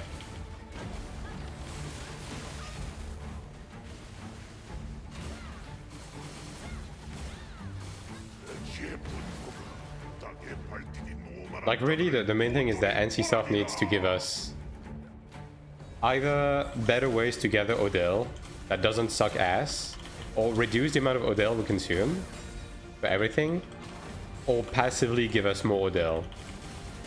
One way or another. Because right now the only source of passive Odil is the Shugo games.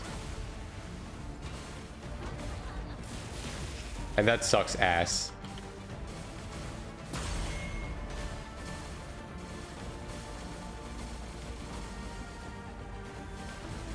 Just remove the gacha energy system? You mean the entire Odil energy system?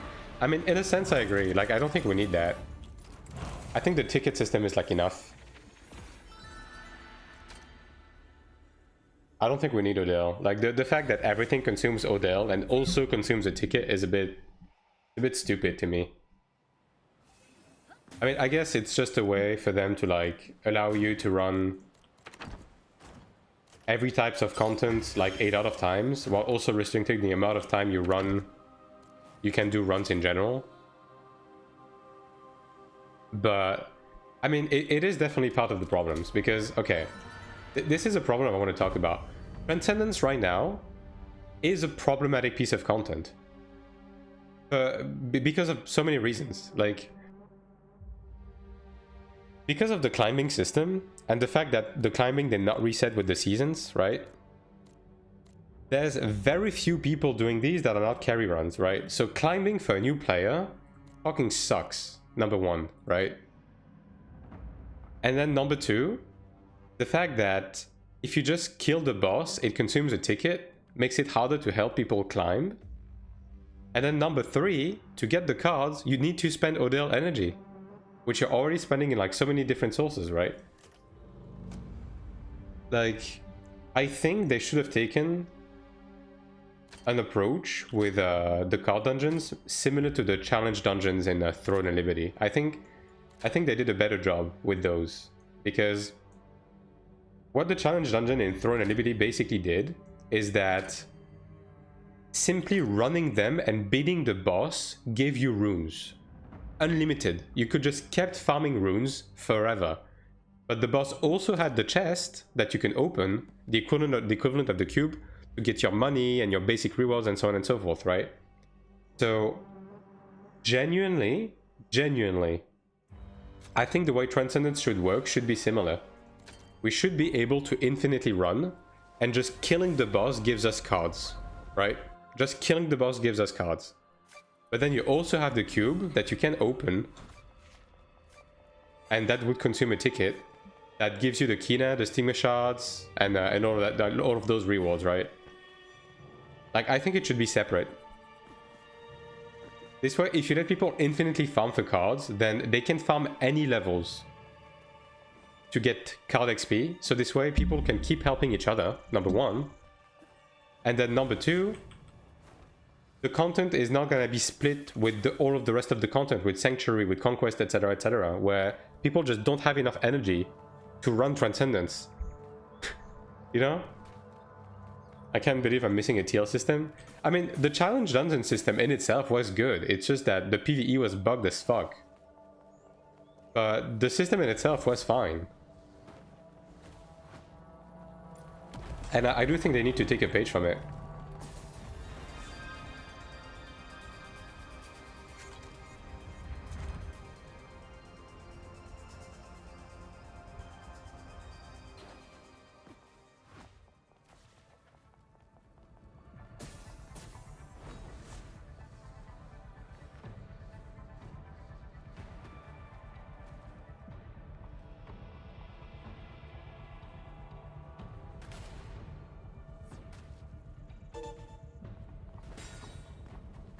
I mean, I hope they will eventually like revamp the Transcendence, because it doesn't need much to be like significantly better, but yeah, like they need to halve the amount of levels. Look at me ranting about something again. Maybe I should keep that topic for like a podcast, but yeah, they should halve the amount of levels, and they should let us farm infinitely for the cards themselves. Yeah.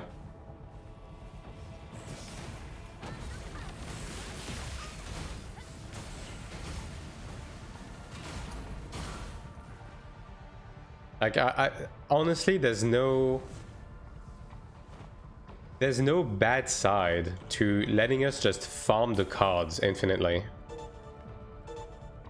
right? Like just the cards themselves, it doesn't matter. It's such an RNG system on top of it.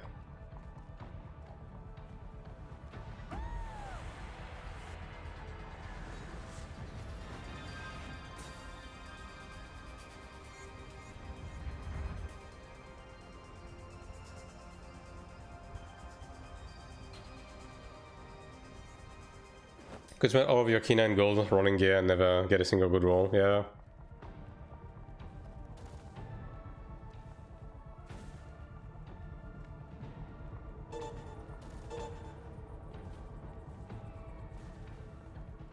I mean, that's another thing where they could just also give us like a way to just farm these, right?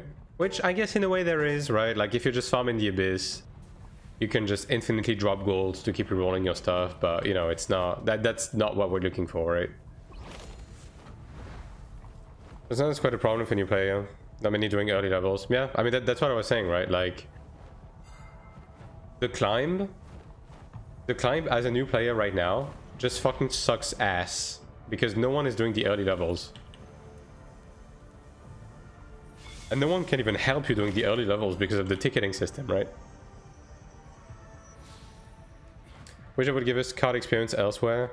I mean, I think it's fine for it to be bound to the Transcendent system in itself, but I think the Transcendent system in itself should be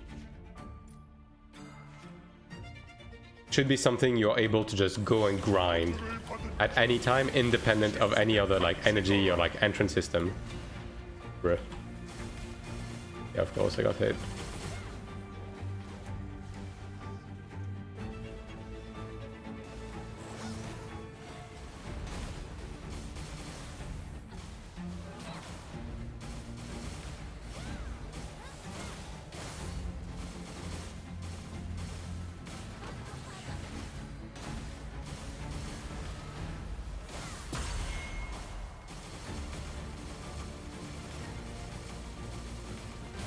I mean, there's a lot of like, in general, if you take a magnifying glass on like all of the content in the game, there's a lot of like changes to all of the different content types in the game that would need to happen to make them a lot more stomachable and a lot better. Like we were talking earlier about the battlegrounds and arenas and so on and so forth, right? There's a lot that needs to happen in these as well for them to be like, because these don't even exist for a majority of the player base for a multitude of reasons, but they just don't.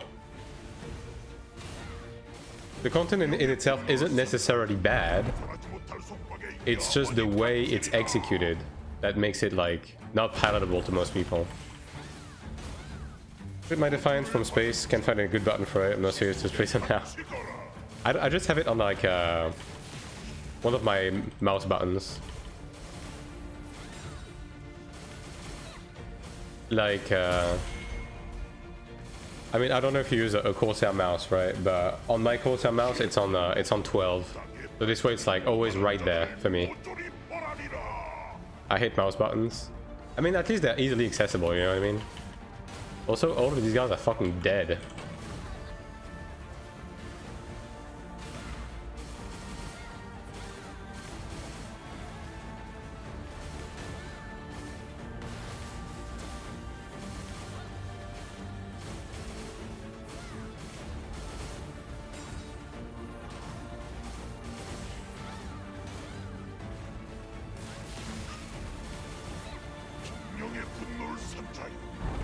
But yeah, I mean, otherwise, I guess it's the F buttons. I couldn't see that on that one.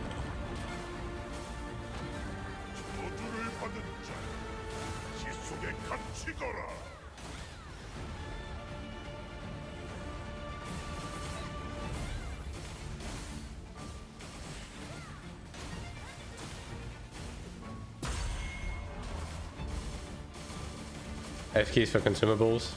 Yeah.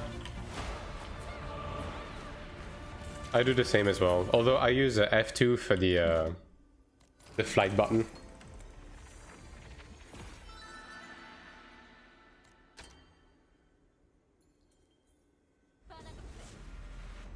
Just a habit from Iron 1.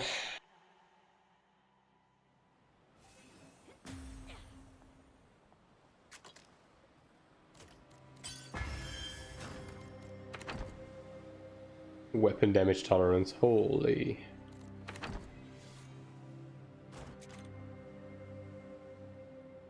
Like, what do you think I can use it while doing anything else? Yeah, I mean, I just have the... I kind of have a weird button layout, is all, right? Because I move by using the mouse double click, right?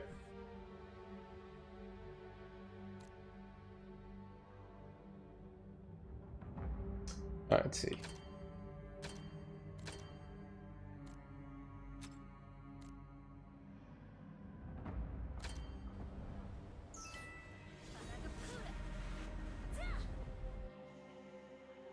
Button layout for Iron 1. I mean, I'm literally using the exact same button layout for Iron 2 as I am, or as I was on Iron 1. I'm just playing on Iron 1 mode though, so it basically plays the exact same if you play on Iron 1 mode.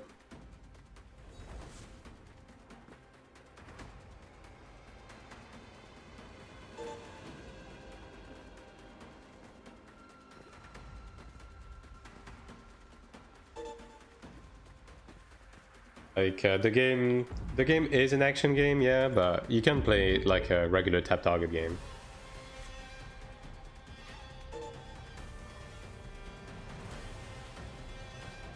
Bruh.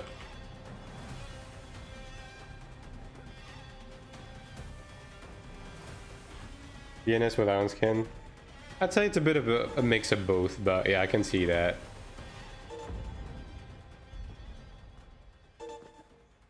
How many else do I have? I only have 3. I'm just using the free slots. How many are you playing actively? All of them. I play all 4 of my characters actively. Although, like, the only thing I do with my ults is just, like, Conquest Dungeons and Ascension Trial.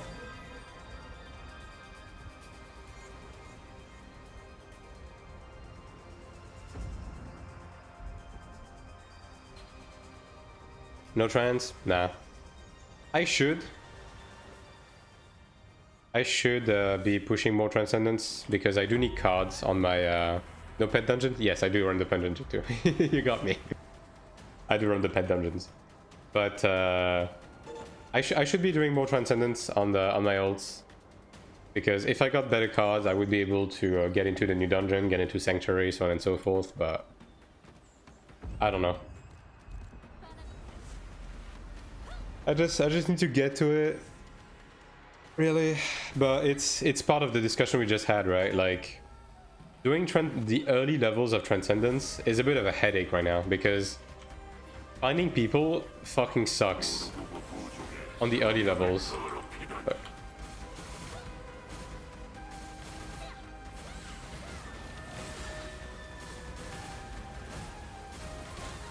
Like, I've tried a couple of times and then I wait 10 minutes to get people, and then the group doesn't fill, and I'm like, I'm just gonna use my fucking Odell on Conquest Dungeons, like, fuck that. I have better things to do, you know?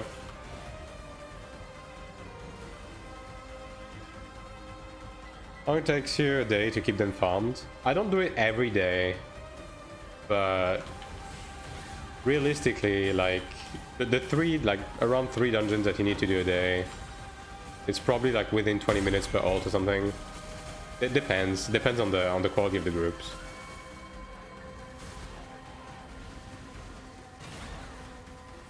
At the end of the day, you can only play ult as long as it doesn't feel like a single job. Yeah, kinda. I mean, also like the other aspect of it is that this is the Taiwan release, right? And I do want to go hard enough to keep up with the content, but I don't want to go like omega hard because I'm reserving that for global, right? Like, I will go harder on global. I'm gonna have more ults. I'm gonna push them more, like, so on and so forth, but I don't want to like burn myself out before global is even out, you know what I mean? So yeah.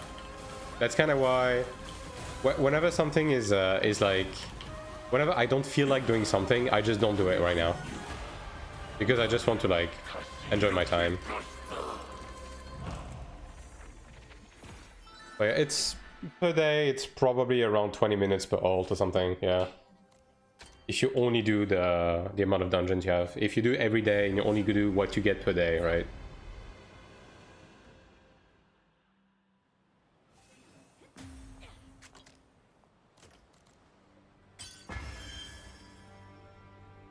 Nope, no damage boost. I think that was the last one, right? Yeah, it was. Alright. Premates in this game to be effective? Not really. I mean, I don't have a premade for anything. I'm literally playing by myself, right?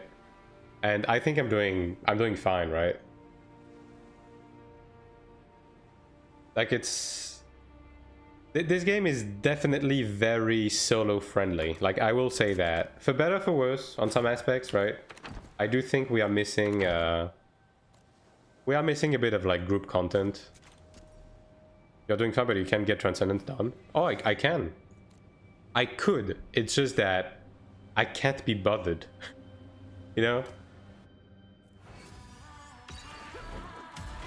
Like, I do have green cards on my ults, but if I wanted to like push to a Sanctuary with my ults, I would need to get like blue cards and push to level 7 and 8, and I just can't be bothered right now. Honestly.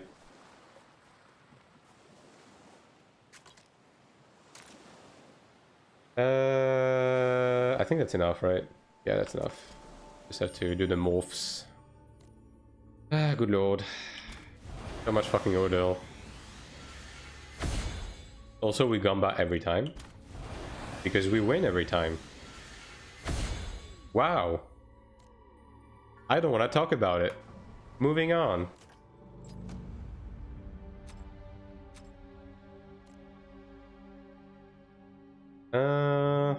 Yeah, 26. It's just like... Okay. Look at it this way. I need to do Ferocious Horn then on this character. Technically speaking, this is what I need to do to progress next, to enter Sanctuary. But I can't be bothered because it literally takes 5 more minutes than Fire Temple. So I haven't been doing it. You know what I mean? Like, this is kind of where I'm at. With my ults, you know? Like, this is kind of like where I'm standing in regards to these characters.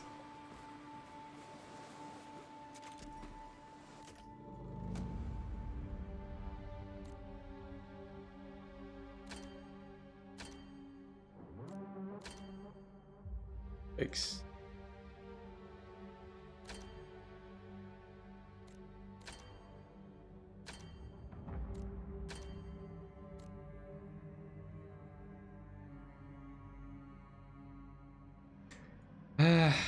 I'm just not going to be able to get freebies, am I? None of these are working out.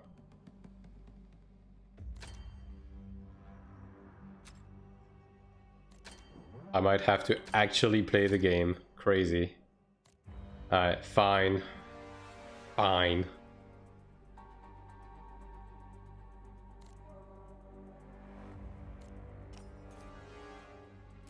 I mean, that's fine.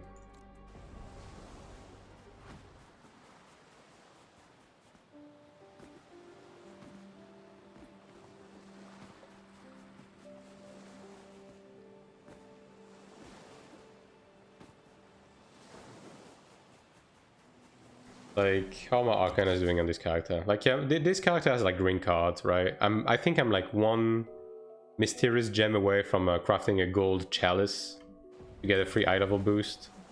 Technically speaking, I should upgrade these to blue, and then if I do all of that, then I can do Sanctuary on this character. And like, to be fair, I would get pretty significant return on investment if I did that.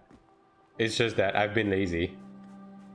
I've been lazy because I'd rather like do PvP on my main, you know? What game is this? It is Ion 2.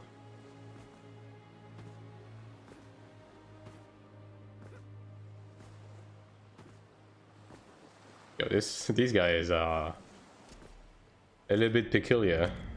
Yeah, I'm just gonna look for another group.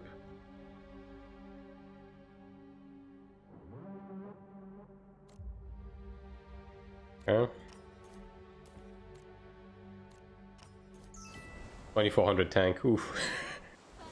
What could possibly go wrong?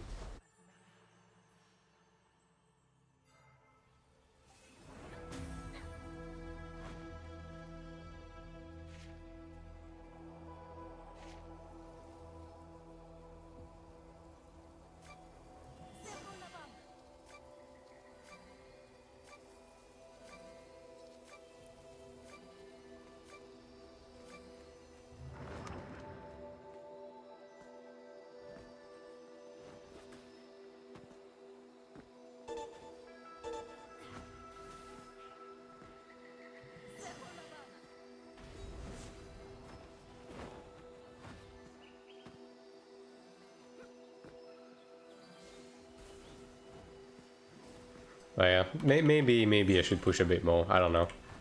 Again, it's honestly partly like concern of like I just don't want to burn myself out before global releases, kind of thing.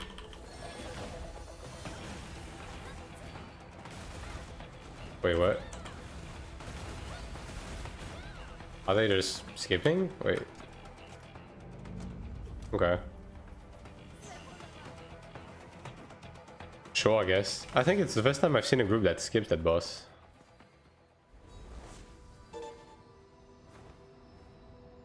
How do you like Chanta? I think Chanta's pretty chill. I think it's one of the better melees as well in the game in terms of balance. Obviously, I haven't played it in PvP, but it seems to be very versatile in PvP, especially after the TTK update. Chanta is like borderline unkillable.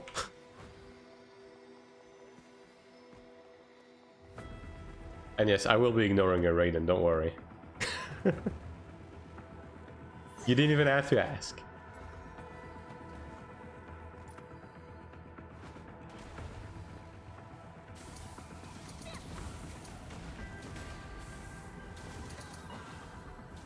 I mean, you're the one that asked for it, though.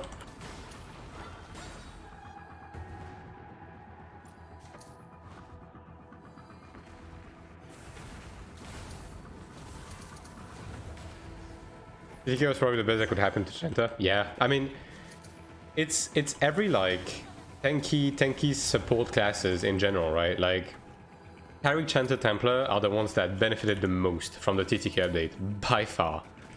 They, like, all of these classes got a massive boost with that patch, like undeniably.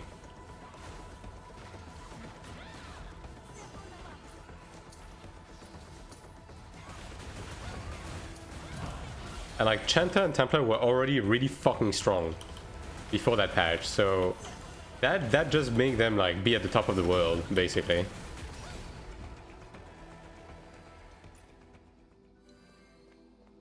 Like at this point, if you run like a hybrid like DPS like tankiness build on Chanta, you're just a fucking world boss. Are they skipping this as well? Yes, they are. Like, I've seen Chanta run Protective Circle. When they pop it, they just don't take damage anymore. I'll actually skip that for global and go to Chanta. Yeah, I mean, it is definitely like part of my list right now for global. Once again, I'm holding my thoughts because this game is constantly evolving. But yeah, Templar and Chanta's looking really good right now, for sure. Cleric as well. Cleric as well. Although, the main quote-unquote, like, problem with Cleric is that CC-wise, it doesn't really have anything. Like, that's the only thing Cleric is missing. You only have the root, and that's your only CC, right? Whereas Templar and Chanta both are really, really tanky, have good self-sustain, and also can, like, CC locks targets, right? So you can basically eventually win the battle of attrition against any class with less risk of getting paralyzed and stuff, because you're disabling your target, right? If you had CC as Cleric, it would be gross. Yeah, I mean, I don't disagree, right? I'm not complaining either, but I'm just saying that in the current state of things, CCs have a lot of value. Oh god. CCs have a lot of values because CC is technically the only thing that prevents you from getting paralyzed and stuff like that, right?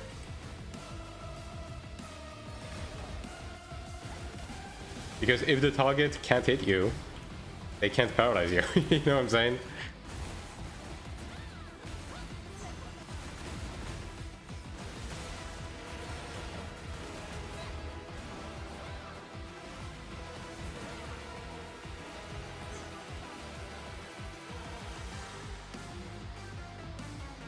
Can't have everything in your kit, yeah. I mean, Cleric is doing pretty well right now. Like, don't get me wrong, right? Dude, just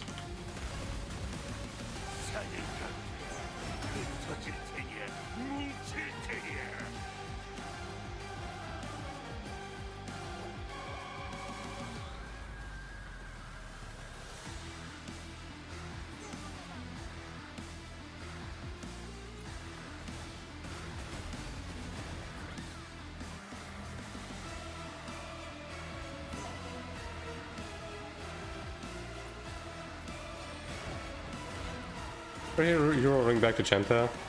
Yeah, I mean, I'll see. I'll see. Like, again, the game is very far off, right? By the time it comes out to global. Also, there's always the off chance that there's gonna be the new class that will come out by the time global comes out, right? And who knows? Maybe the new class is gonna click with me, you know? And maybe I'm gonna want to play the new class. So that's why I'm not really setting anything in stone. Because I just don't know right now exactly.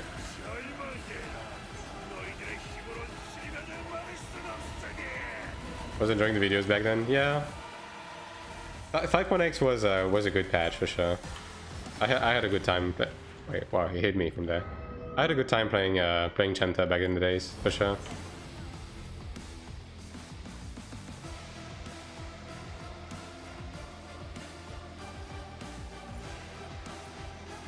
Yeah, we only have one hit on it. Yeah.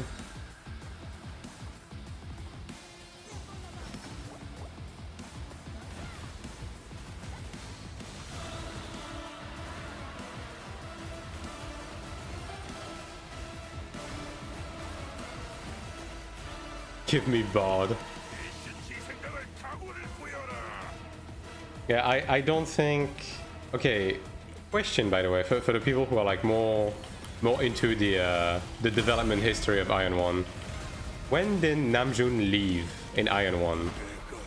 Like in what patch did he leave? Because I think he left pretty early on, right?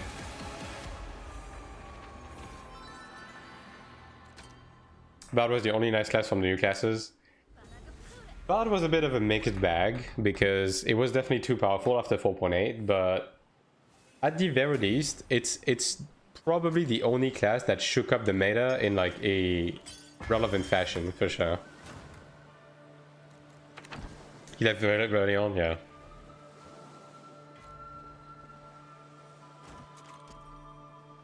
So I don't think any of the quote-unquote new classes, like as long as Namjoon is like in business with Iron 2, I don't think he's gonna want to like add any of the stuff that was added after he left. You know what I mean? Because who knows? Maybe he doesn't fuck with the classes that were added to Iron 1. You know? I have a feeling.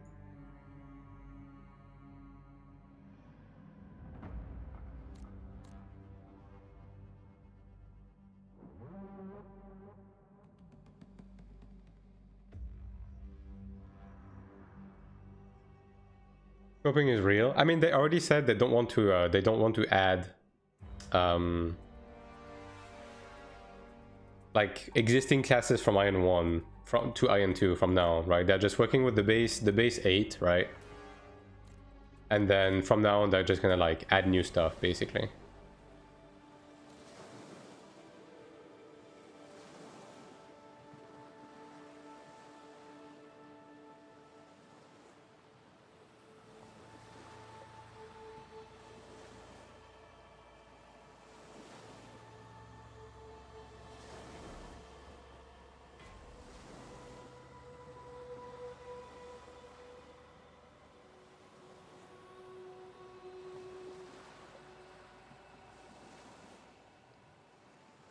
Give me Ether Tech. I don't think Ether Tech is ever gonna happen. I'm gonna be dead ass with you.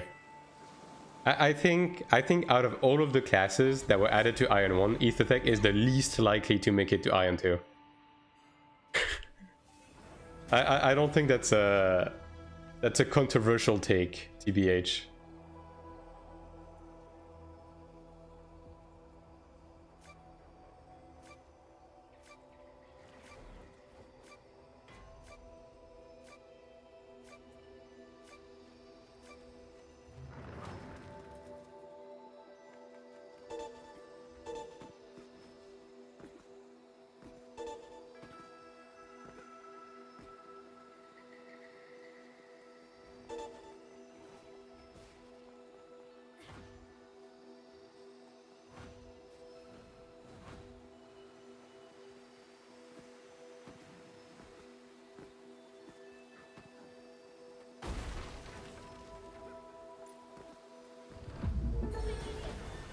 I'm assuming this group is actually doing the bosses, right? Are they bringing it back there? I guess they are.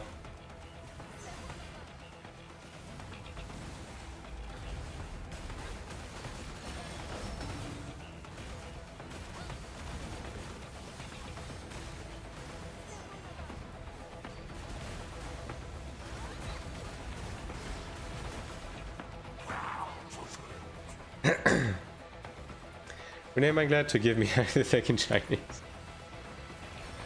Keep some of that renaming money for global, right?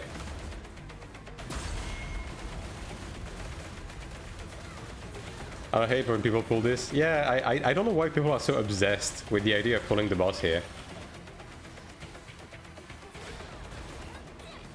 Like, dude, yeah, good luck. Yeah, melee the boss, sure, fucking do it. Yeah. This is so, like, this is so stupid.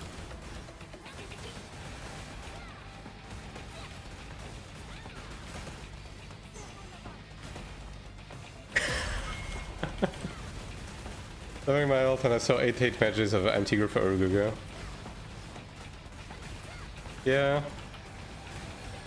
I mean, a lot of that is also like, a lot of the support classes make their own group to like get freebies, but then they have no gear, so nobody's joining them, right? There's also a lot of that on the Dramata pages with like a bunch of like lonely clerics and stuff like that. So stupid.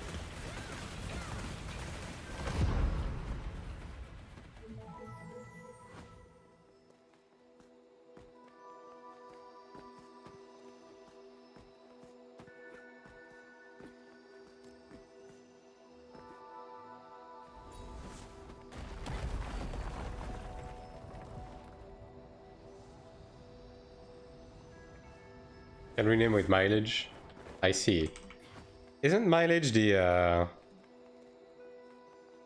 isn't mileage the currency that you get when you like buy stuff on the cash shop?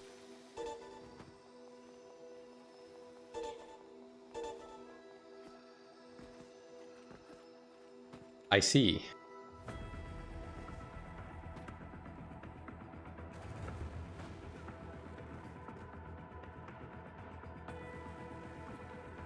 Do you get mileage when you buy the sub? I never checked.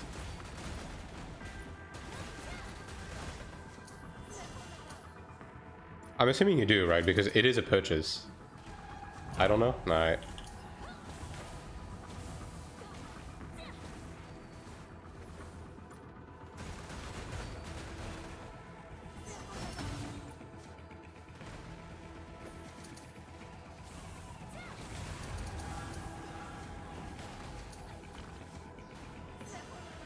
You do? 4.5k mileage points? Okay, I should have some mileage in.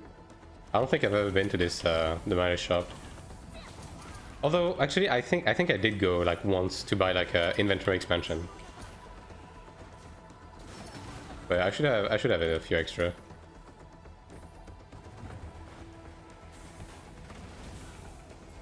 Yeah, didn't get it in time.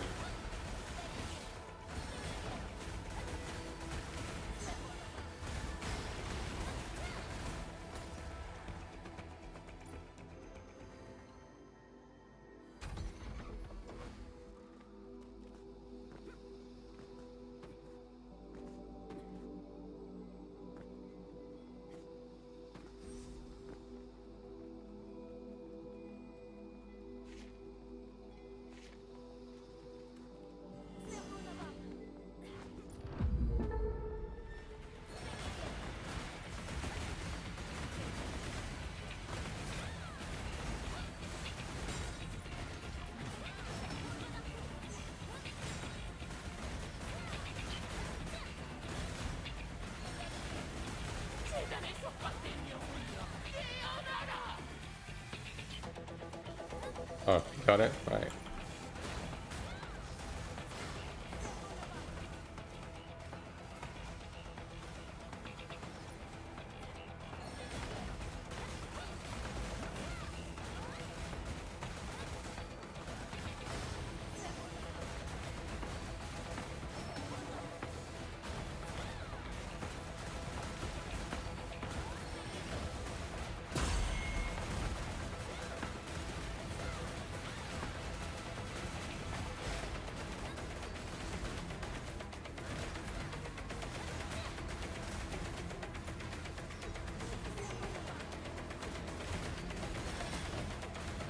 I guess I should probably block these, right? Since you can't perfect dodge them. Okay, can you? I mean, since you can't perfect dodge them, maybe you can't block them. I don't know, I should try. Testing my block, use it. Yeah. I just, dude, okay. Give me a break, alright? I literally have this block stigma on one character, and I barely play this character these days, alright? I'm just not thinking about it, right?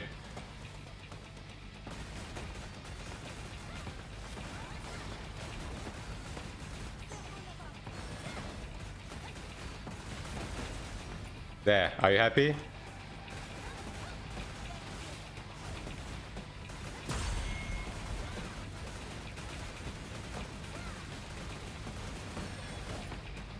I'm just too used to having to perfect block everything, you know? XD.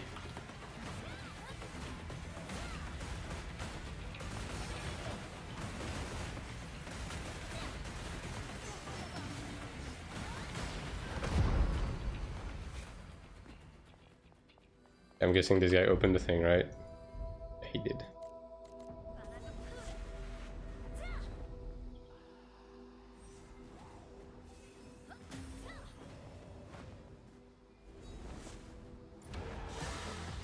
I guess there is a rift open right now. I mean, there's no way I'm gonna make it. This is just a PvE kind of day, chat. Sorry. Sorry.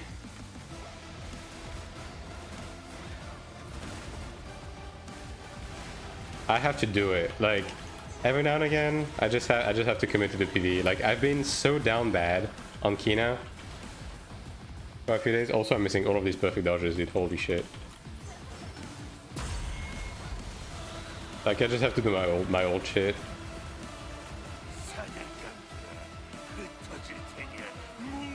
PvE slop, yeah. It's so over, dude.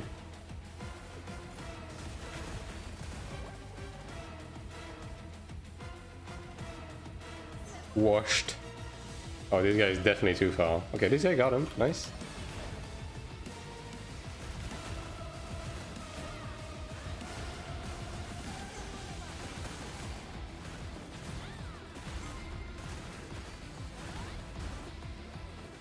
Yeah, I had a feeling.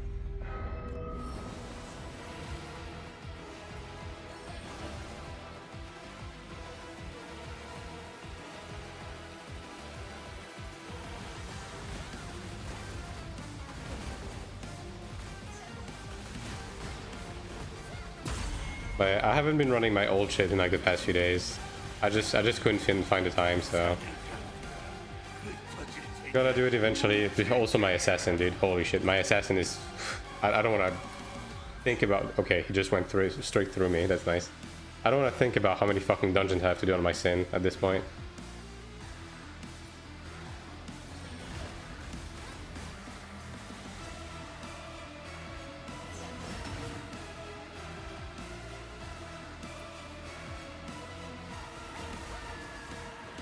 I mean, assassin doesn't feel that bad in PvE now, since the right mouse button changes, right?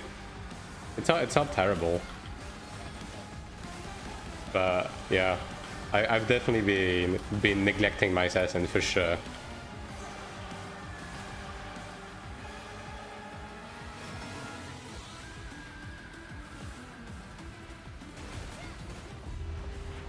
Very cool.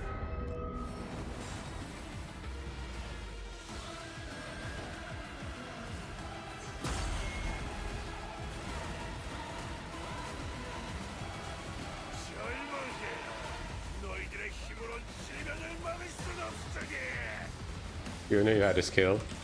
The block doesn't work on the dash. That I know. Like the block doesn't work on this dash. Unless they changed it, but at least it used to not work.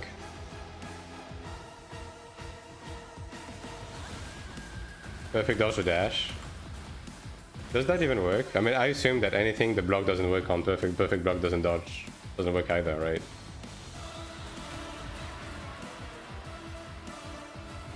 I guess we're fucked. Nice.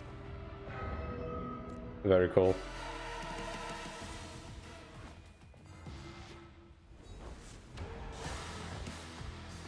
You can perfect dodge the dash? Okay. I mean, I can try, yeah.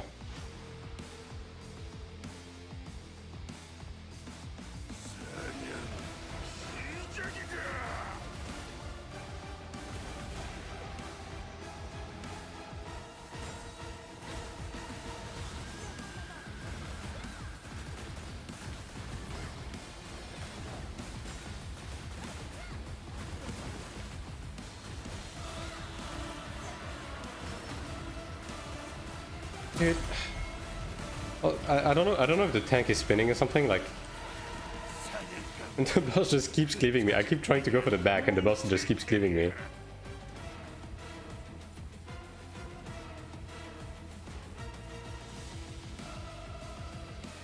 Can block anything besides the fear. Okay.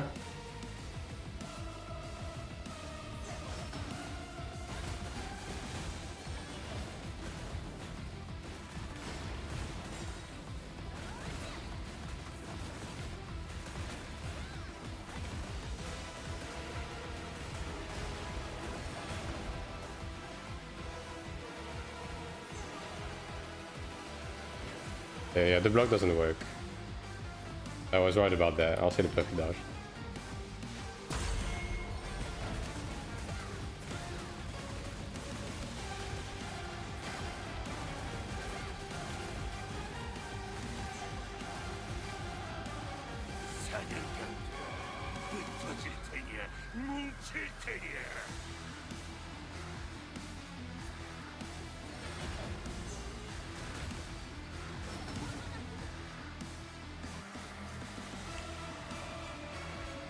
Wow, dude, body blocking.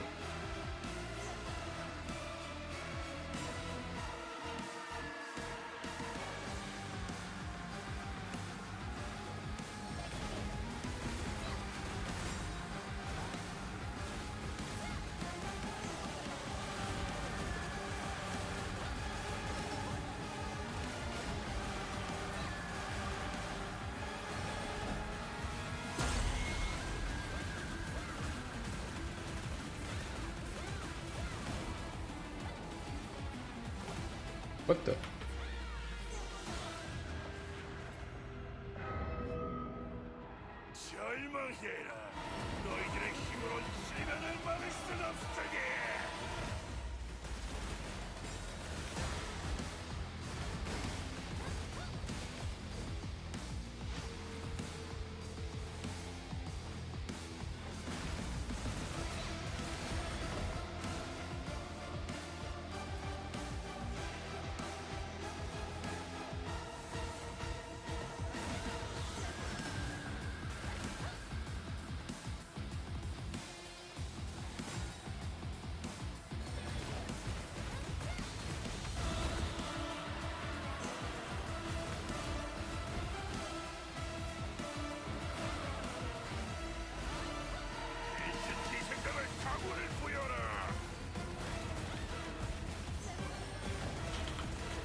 Ooh.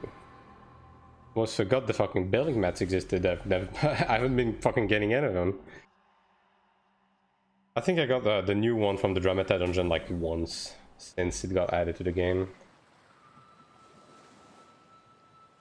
Okay, well that rifting timing is definitely fucked. That is 100% for sure. So yeah, PvE angle. We just sell that.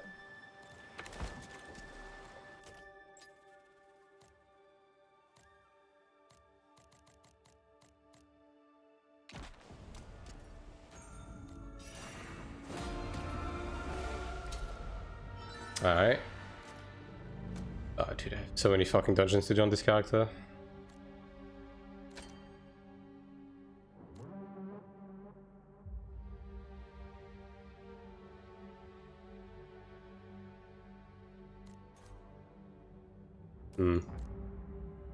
Double Chanta. I don't know about this one, Chief. I mean, I guess we could. Doesn't really matter, to be honest.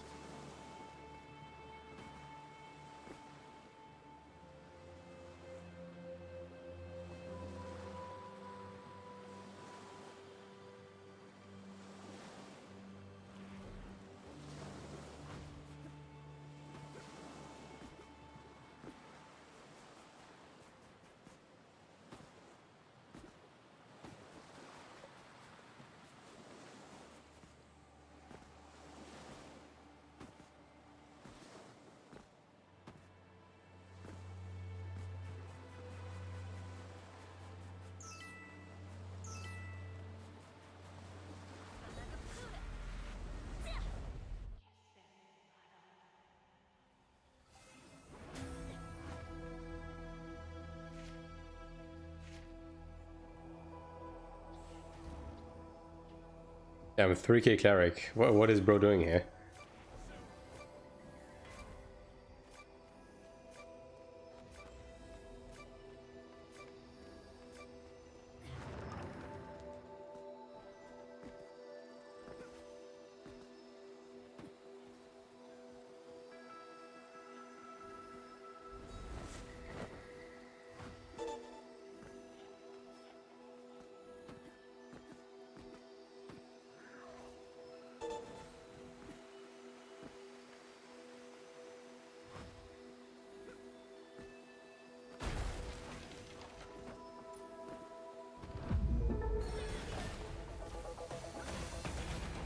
They want to pull it back again. Yeah, I mean, I guess everyone just does that now. Sucks.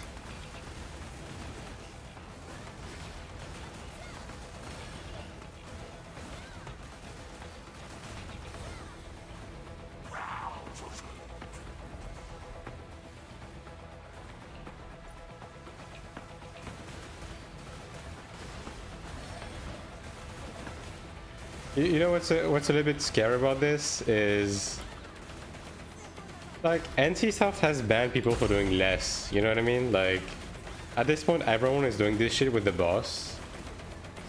What if NC Soft is like, yeah, you know, this count doesn't, that also this boss is gonna fucking reset.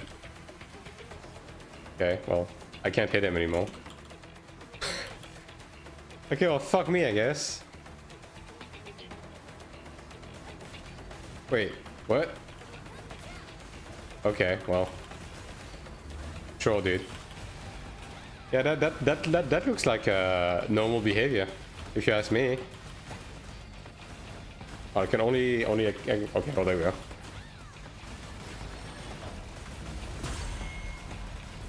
The one thing about Fate being forced to tank, yeah.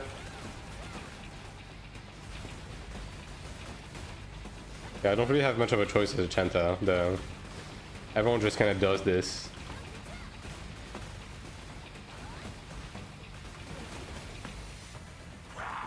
Bruh. It's also such a silly oversight. Not even sus. Yeah, nah. This looks about normal. I don't know. I'm gonna stay in back in case something bad happens, because this is about to blow up. Yeah.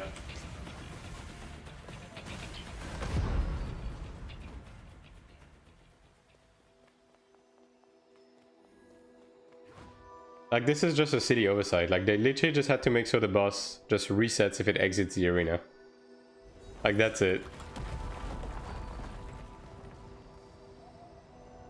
Can block the steamer balls exploding? Yeah, you can, yeah, I know. Although you can't block them if they're behind you. At least last time I tried.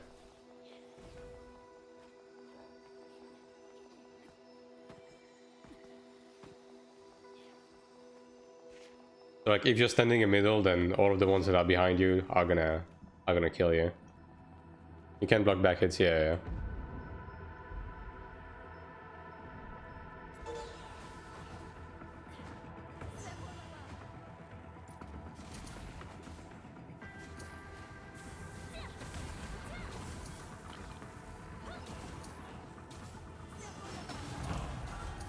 Not enough to kill me.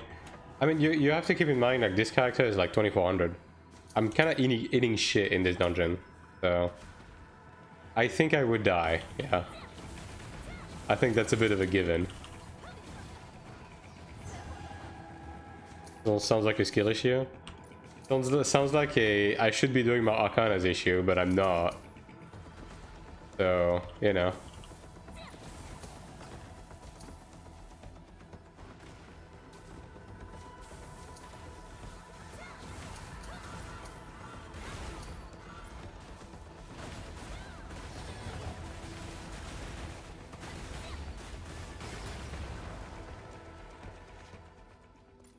But I guess they have a 3k Cleric. I should probably go open the thing. I guess I'll do it. You guys go.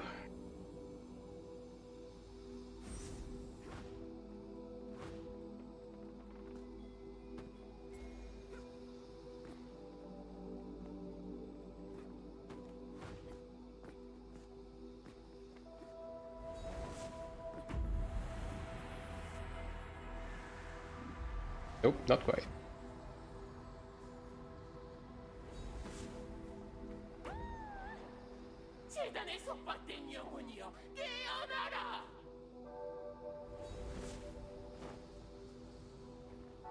I don't know why the jump pads do that like half-chode jump sometimes.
Yeah, I can still hit from there.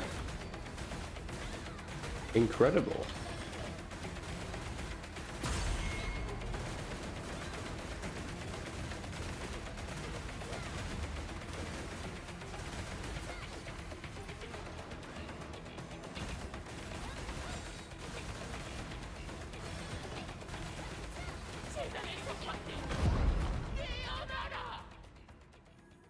Damn, really? The soul really just spawned to say fuck that guy.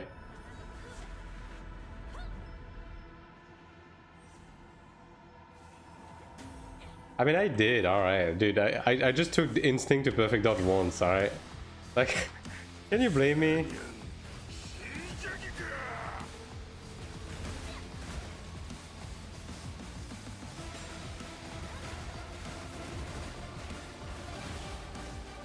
Yes? Alright. Also, this fucking right click is like such a long animation log where you can't use anything.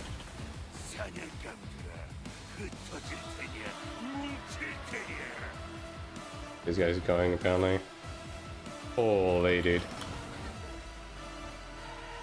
I mean, we have a cleric, whatever. We Gucci.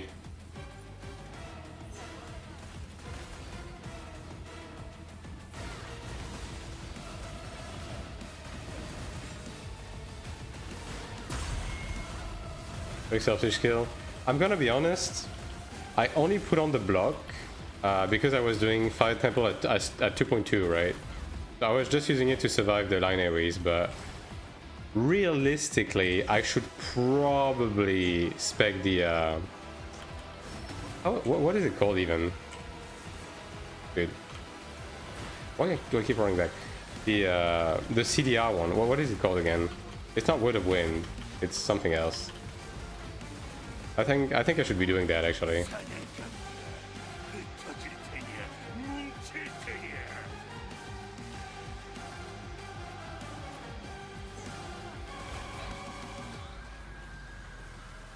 Oh my god, dude. Well, that's not great. Please heal me.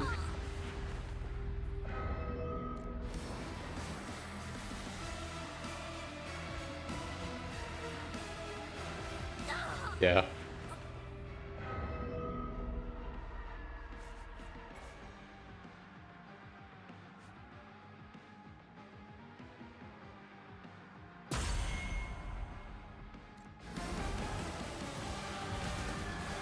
Power the Storm? Yeah. I should be specking that instead of the block.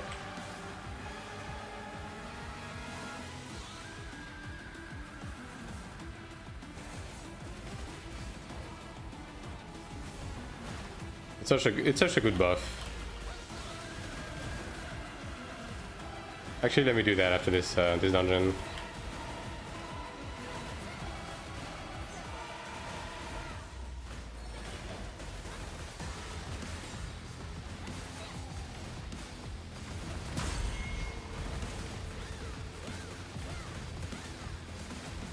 Yeah.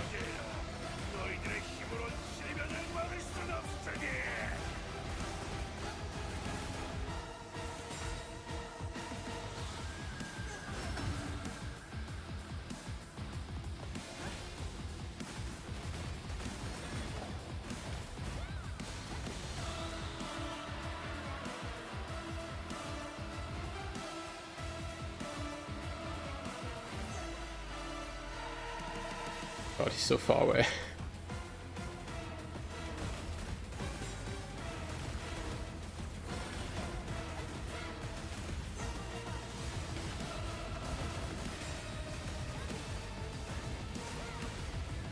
Bruh.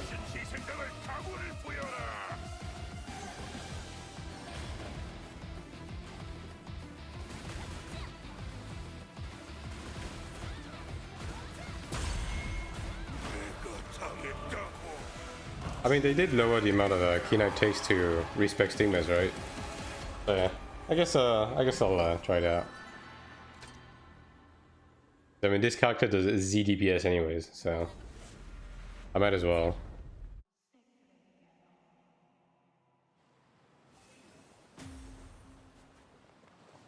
Yeah, but not by enough.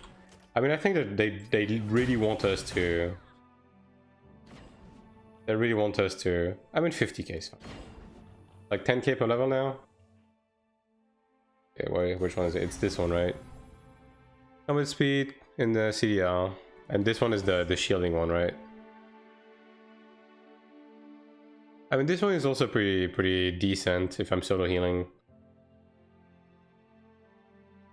Plenty of kina sinks in the game. I mean, that we can agree on. 100%.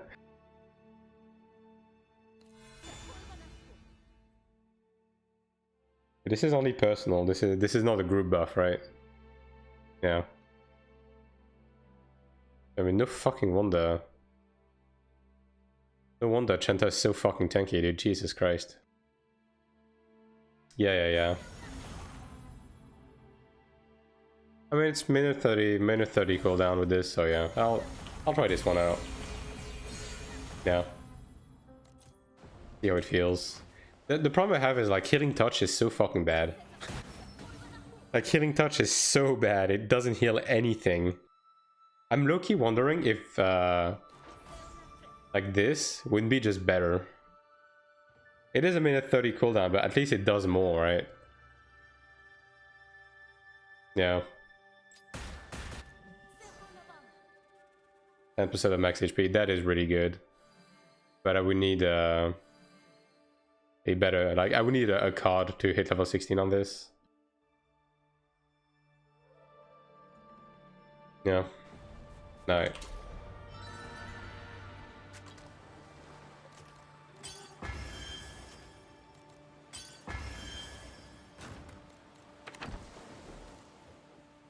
I don't have the quick settings with this. Okay, I sold this. Yeah. No. Oh, I have so many to do still. I should do some like arcanas with this character. I mean, I guess I'll push until pity on this at the bare minimum, and then I will assess the situation. Yeah, surely this is not a fresh instance. Surely I'm not getting scammed. Wait, what? What? I was on the fucking Nuacum page, wasn't I? Please tell me I don't have fucking dementia. I was on the Nuacum page, right? Am I going insane? Yeah, I'm on the Nuacum page.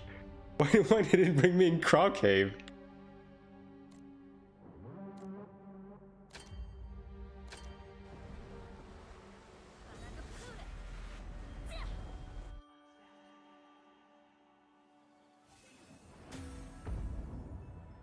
Oh, nice. They're already there. Oh my god, I don't have TPs anymore. I mean, I guess I just let them finish this anyways, right? And then they'll open the TP before the second boss. I'll open anymore. Yeah. There's no point in me going there right now. I'll just wait for them.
Is justice a French word? No. Not that I'm aware of.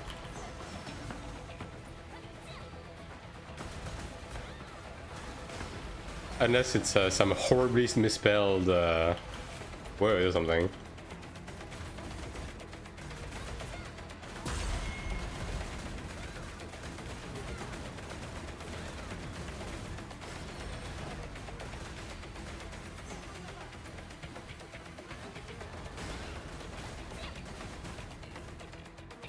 Yeah, there's no way you can perfect block that. Just fucking killing it.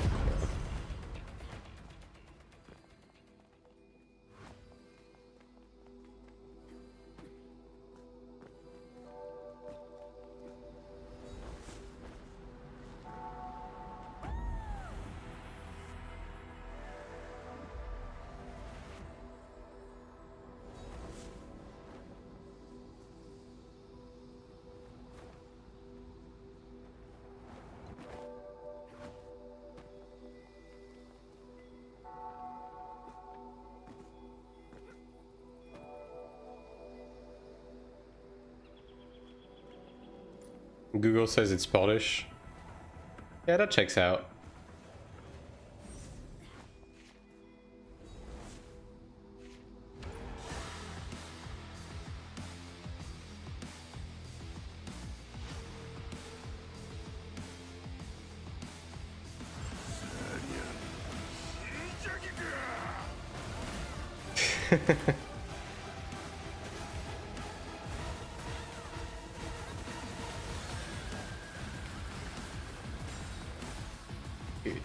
Stop grabbing me.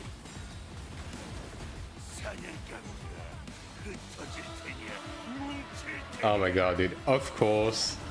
I want to be a nice guy and I drop the puzzle away from the group and I get punished for it.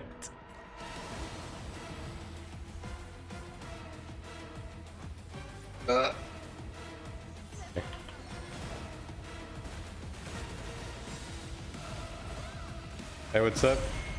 Doing the my old chores that I've been putting off for a few days. I've been doing too much PvP on my main, so gotta do it. I'm down horrendous for Kina right now, so yeah.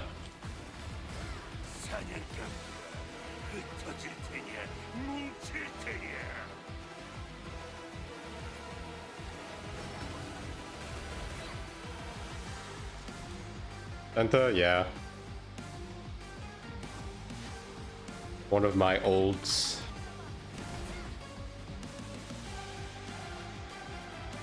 Just from G2G for Kina. I don't think I will. Holy shit, dude.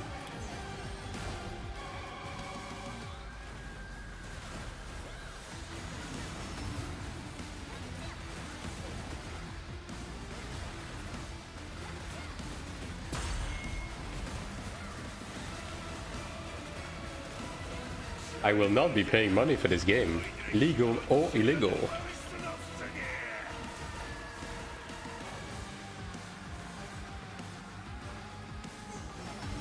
Not like they ban people. I don't know. I mean, I'm gonna be honest, like I'm not really in contact with anyone, so I have no idea.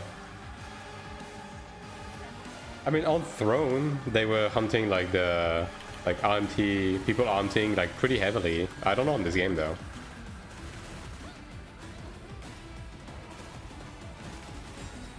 Yeah. Boss is like, yeah, go get the back XDD.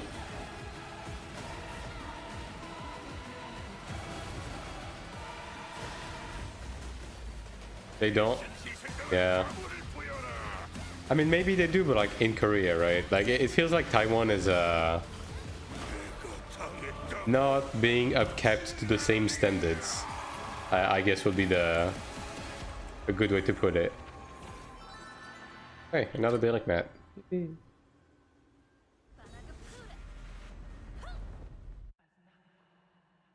Because I mean, they keep saying that they are retrieving illegal Kina and stuff, but again, it's all of that is probably only relevant to Korea itself. Like the Taiwan servers seem to be a bit of a wild area, not quite upkept to the same standard.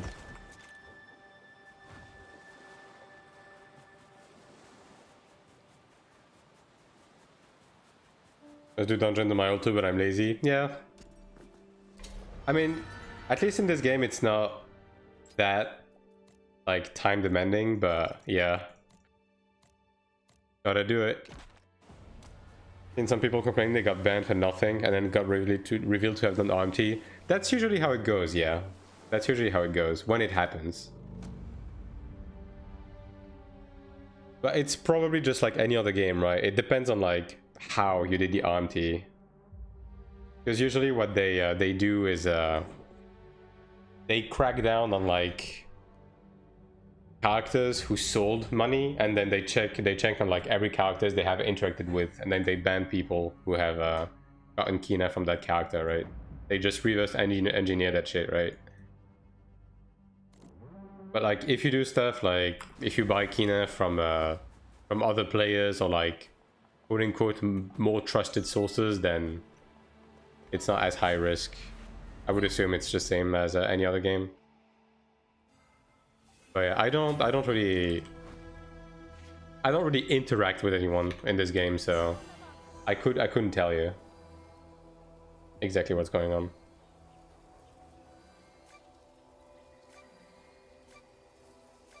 Ah, yes, your friend. Yes. Your cousin.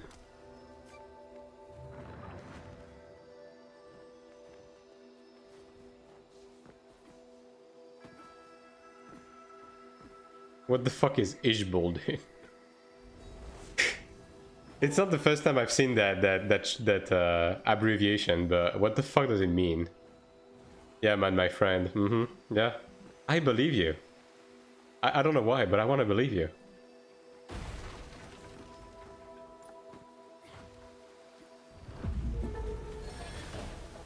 These guys are trying to bug it as well? Yeah, of course they are. Of course they are.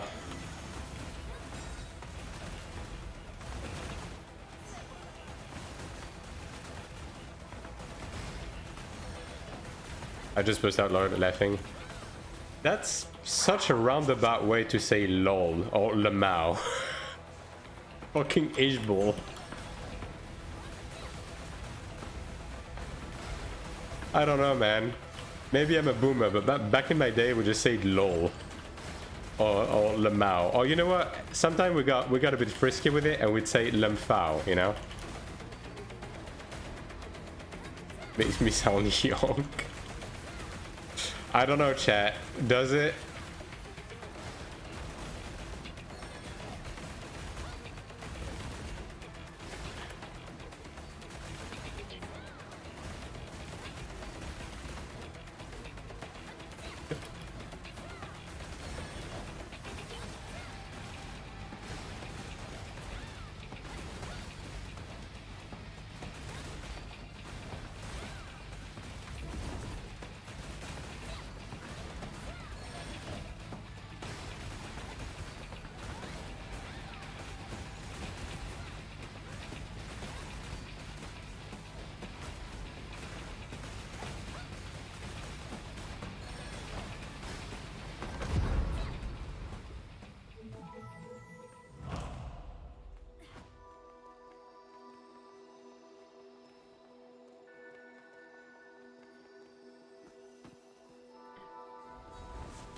Except in Sanctuary, but even then.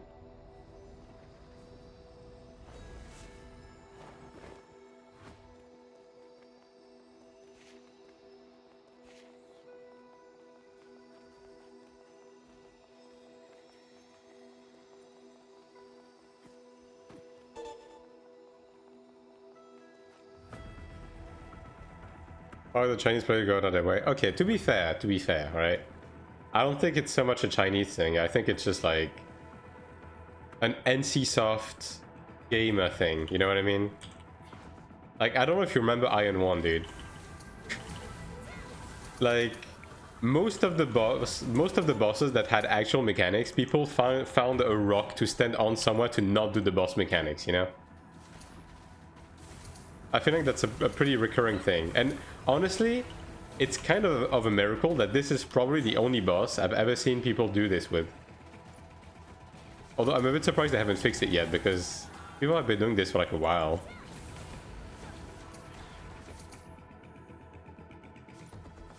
During Ferocious claim on my Cleric at 30k. Yeah, that's the sad part. I actually had to do that when the Dramata was a fresh release. I actually had to go back and do fucking Ferocious one then.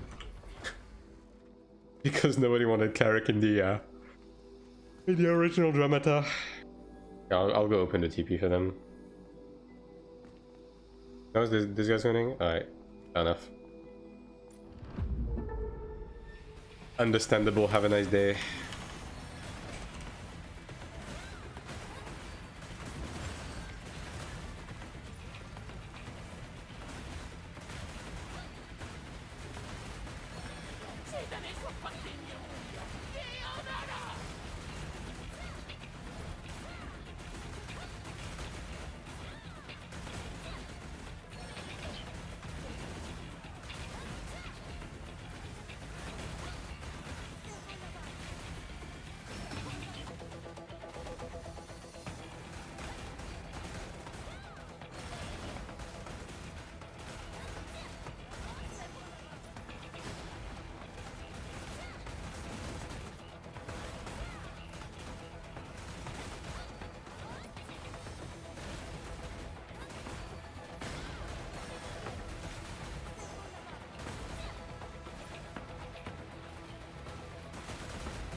Alright.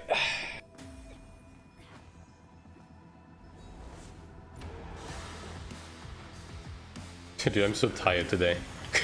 Like, sorry if I'm more like low energy than usual. I don't know why I'm tired as fuck, dude.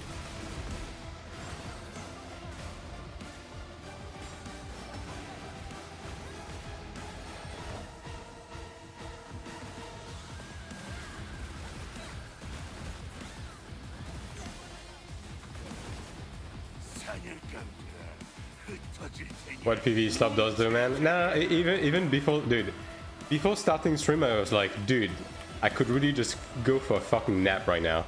And then I was like, nah, fucking get your head into the game, like, just start stream. I think it's just allergies fucking me today. I think that's what it is. It'd be like that sometimes.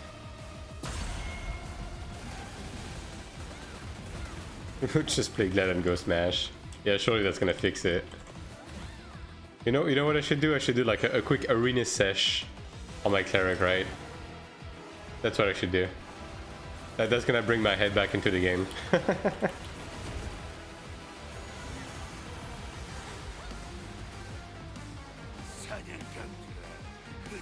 Fucking Cyberita is like, yes! Yes! Has spoken twice during the stream. The moment I say arena is like, yes, this is what I want to see.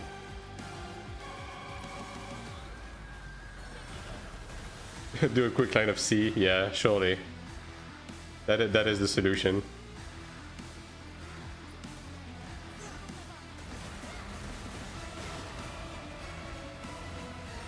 I'm looking and listening. Yeah. I getcha. Maybe I will. All right.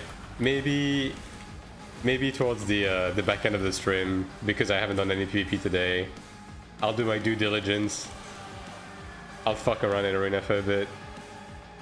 We'll see.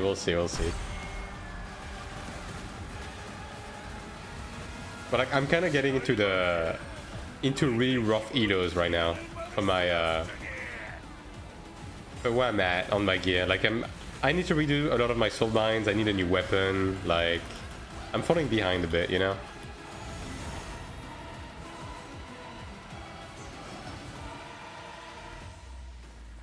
For arena standards, that is. For open world PvP, I'm still like alright. But for arena, I'm a bit light.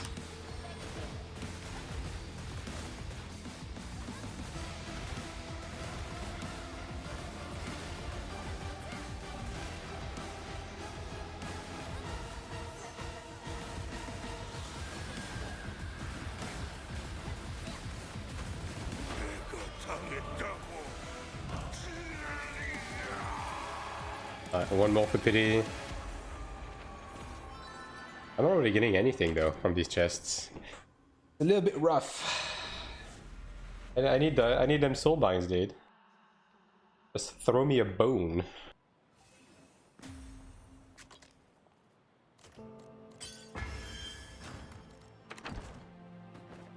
At least we're doing all right on the Gina side. Things are looking up. I should be ready for my next piece of PvP gear at this point.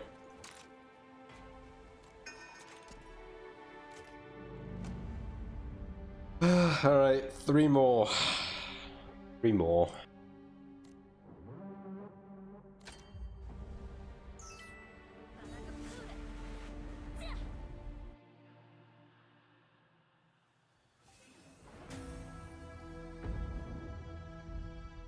On the first boss, I guess.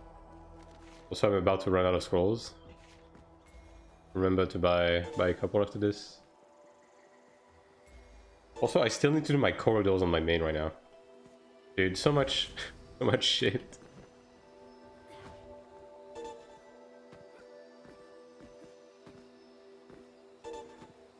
I mean, at least I'm somewhat keeping up with the Abyss rankings. Like with my my current goal, like. I think I'm gonna have to wait a season where I can full send PvP to climb general. Yeah, just to have the general title, right?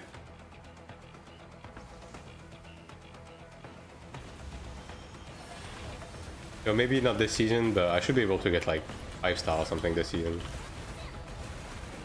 Get a decent title. Yeah, I saw. No, it's not that you can't buy orange gear anymore. You can only buy a PvP gear if you currently have the rank now. They changed it.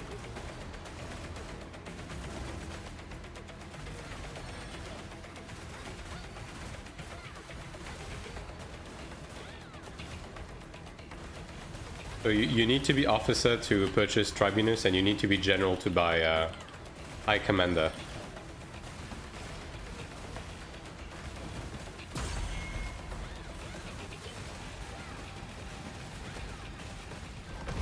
Like, I mean, I guess in a sense it makes sense, but it also means that the people who bought High Commander gear in Season 1, they got a bit of a pass. Because like needing to be general to make the purchase, general requires to PvP a lot, man. It really does, and it's especially hard on like certain classes. So yeah, orange gear is gonna be not very easily accessible anymore at this point. I think the majority of the player base is gonna have to settle with a Centurion Tribunus mix to get similar set effects.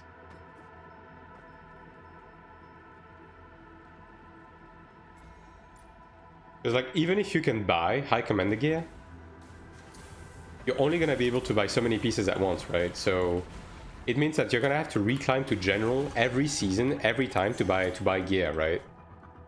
So what's the most likely to happen is that you're gonna need to stockpile medals and AP, and then full send to climb to general to buy as many High Commander pieces at the same time, right? Like that's probably how that is gonna go.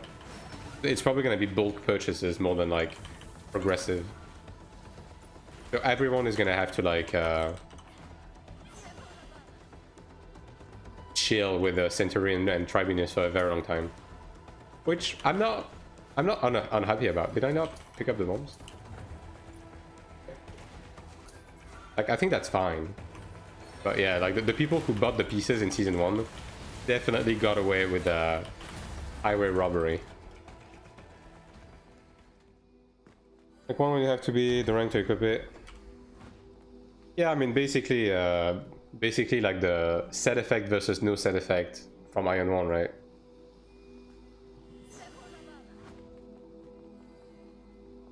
And also like when we had the different iteration of the mythical gear. I don't know if you remember.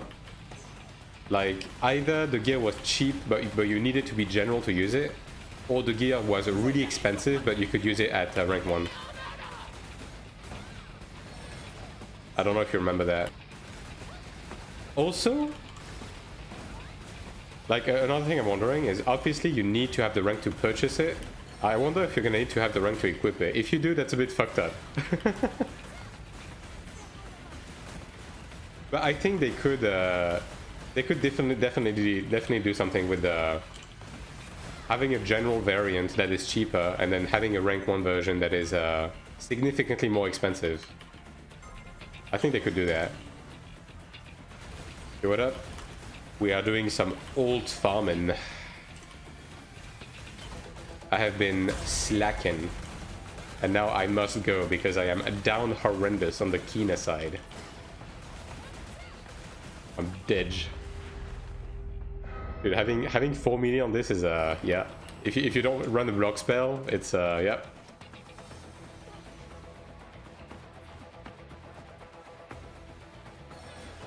And this guy full send.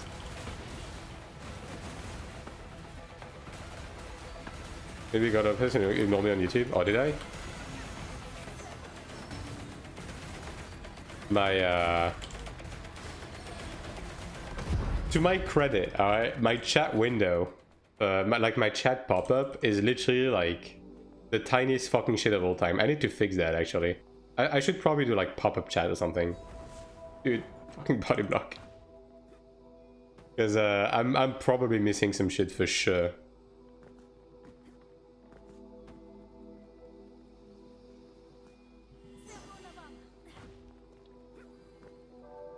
Like just to give you like a vague idea of how big my chat window is. Dude, okay, I'm just gonna wait for them to open it. Whatever, dude. It's basically like three lines long. So like basically, yeah, I can see like 1 or 2 chat messages at once. Not the best, not the most optimal.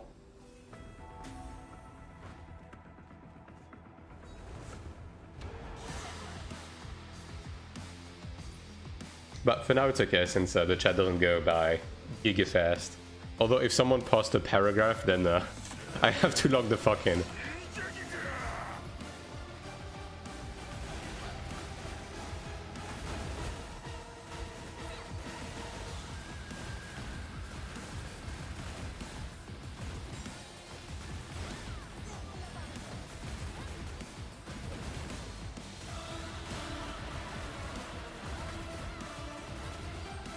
Yeah, the Dramata, like, classism is out of hands, even for normal mode, which is fucking stupid, because anything can kill normal mode at this point.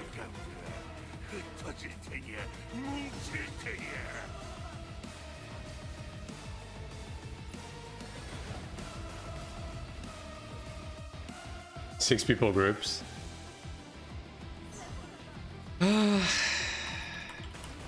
I kind of agree. I don't know, it's weird. Like the problem is that even if you ignore like the whole like classism stuff and so on and so forth, right? Like the big problem with 4-man groups is that we don't have that problem right now, but as soon as they add group content, like Dredgen and stuff, there's gonna be a big problem. There's gonna be a big problem. And the problem is that the comps are literally all gonna be the same. Because there's too many classes that are basically like required for you to run and stuff like this, right? Dude.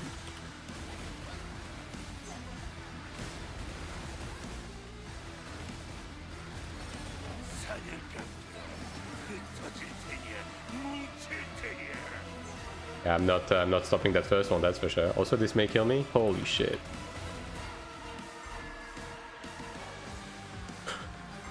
My life is hanging on by a thread and I am dead as fuck. Also, nobody stopped this, so it doesn't matter. Watch Cleric get buffed due to that. That's another thing I'm scared of. Dude, Cleric doesn't need a buff right now, but because people are not taking Clerics into dungeons, I feel like they're gonna buff Cleric again. which would not be like a smart thing to do right now.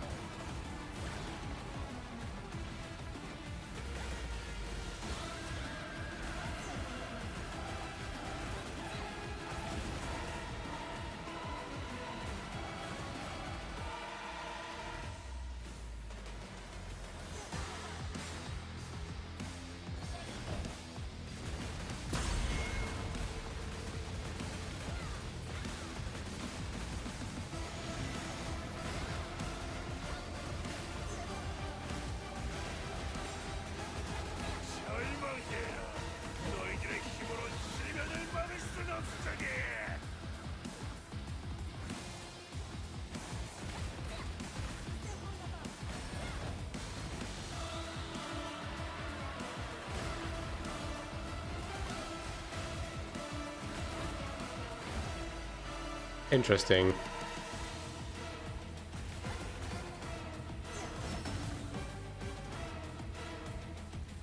Yeah, we need one more. Log the fuck in. Alright, we're good. Brother.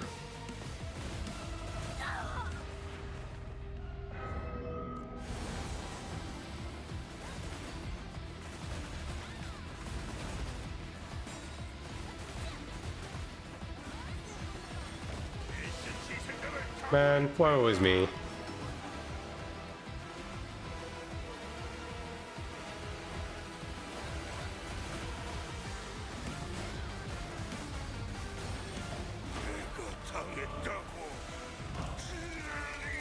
Professionally get Chanta, yep. Dude, I mean, you probably missed it, right? But earlier when I was doing Dramaton my Cleric, I would just join groups made by like Chantas that are like 2.9k, the shittiest fucking thing you've ever seen in your life, like actual blue gear equipped. I would join their group and watch them just kick me. It's bad. It's bad, alright.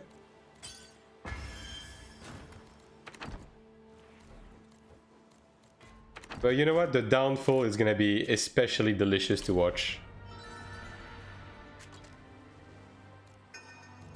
Like, they can enjoy their privilege as much as they want right now. The time is gonna come. Okay, I'm getting a chest piece. 100%. Alright, give me the damage boost. Bruh. I mean, Crossguard fucking sucks. Yeah, that's... whatever. Yeah, whatever. That's pretty bad.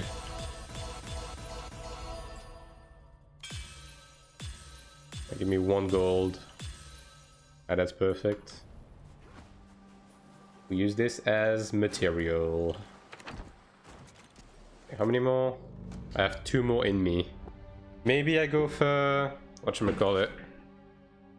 Transcendence. I could, right? I could. I'm 5 on both. I need to push to 6 for blue cards, right? Yeah. Yeah. And it's only 1 card as well. That is, yeah. Intrude. Yeah, that's a good idea. All right.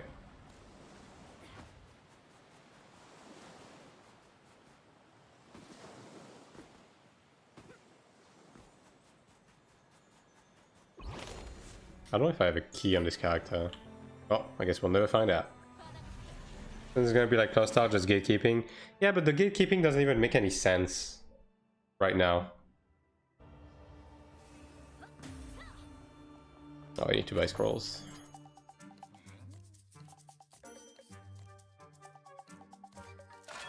There you go. Like the gatekeeping legit makes no sense. Run with milk.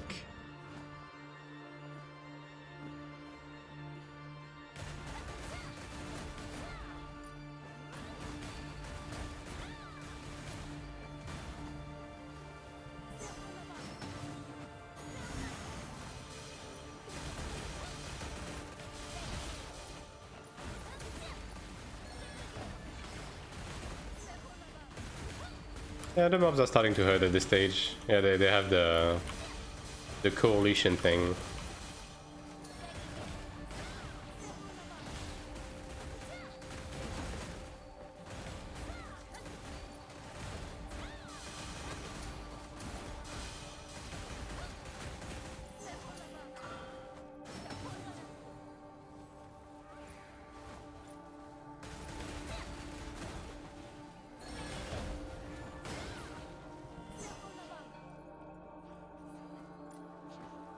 They don't want to pack them up. Oh, I guess they want to pull them on this direction. Yeah, alright, fair enough.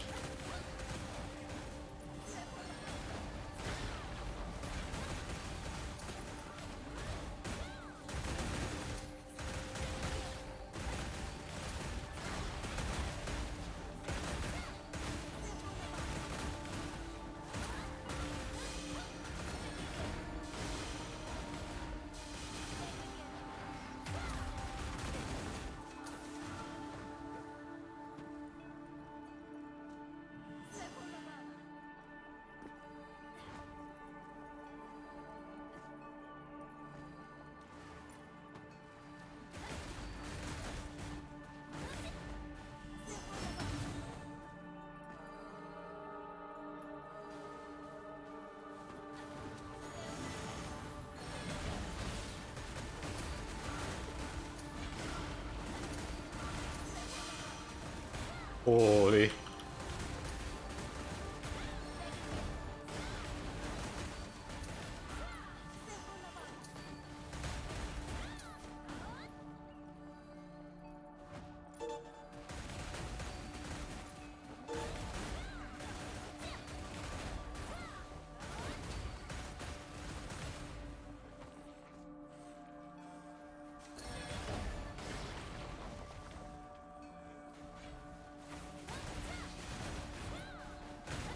But yeah, I mean, we'll see, right? Like, they did just buff Cleric, technically. Although, like, the Cleric buffs were more so to go on the same... like, in the same vein as the TTK increase, right? It was mostly, like, group buff related for, like, more tolerance, more CC resist, like, so on and so forth, right? So, I don't think Cleric is gonna get buffed immediately, but... I do hope they don't look at the gatekeeping happening and just buff Cleric again. Like, I think people just need to learn.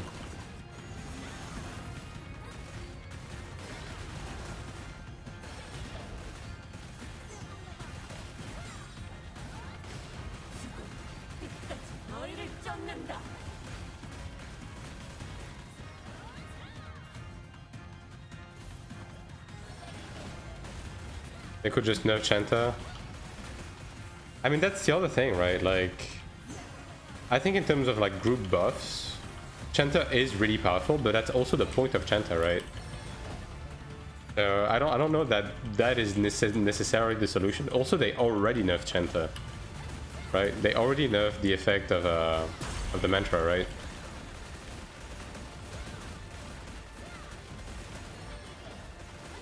And like, I think Cleric and Chanta both give like similar levels of like DPS to the group with buffs and debuffs, right?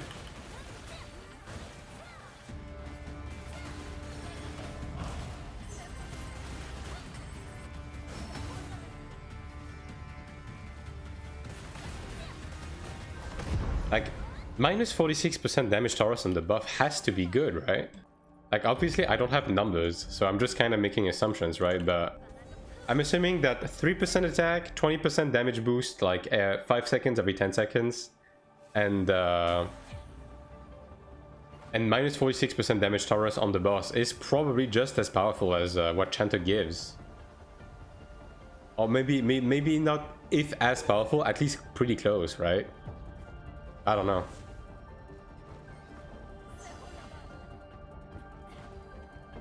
I mean, maybe people run the numbers and that's not the case, but I would find this to be a little bit surprising, yeah.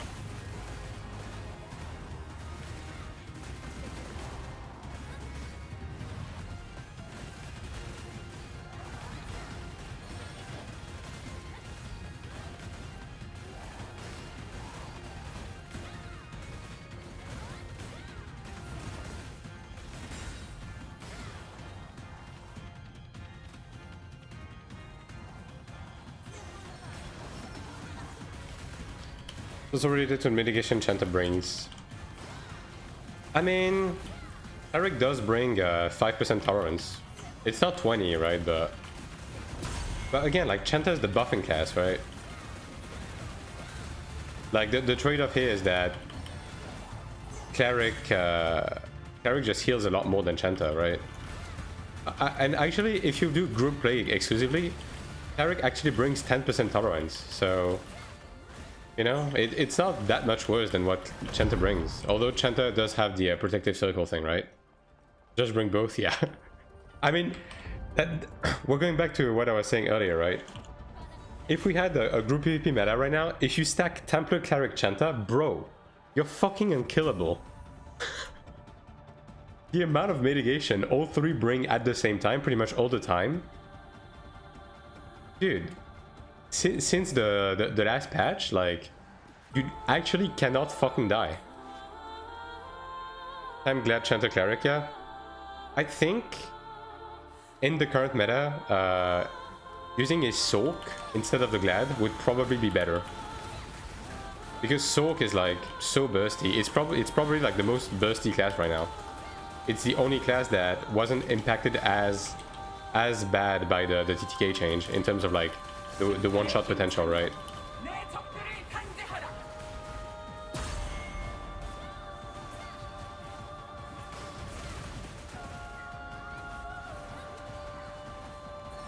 Token Ranger. I feel like Ranger is like not nearly as threatening now since the TTK change. I mean, I don't know how you feel about it, but I feel like Ranger is like kind of mid right now. Like, if you forget about evasion.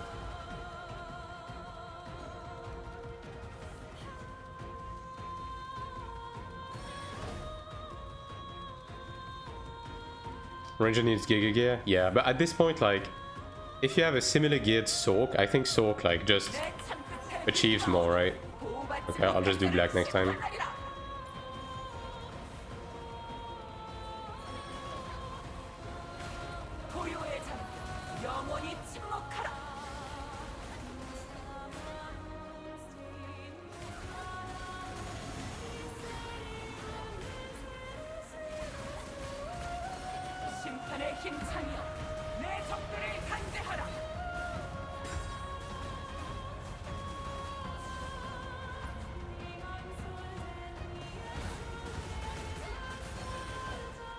Yeah, because Sork is still pretty tanky, right? Honestly, especially with all the support, and Sork has Wintry, so that pretty clearly threatens the like any midis that go for them.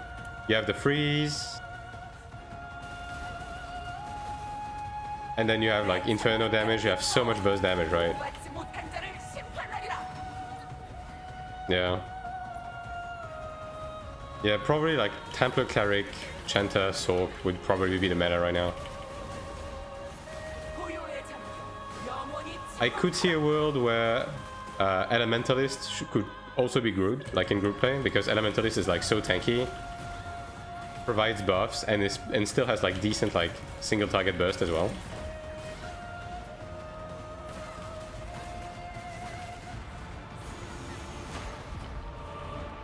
Okay, so this is 5, so I don't open this. No. I don't open this.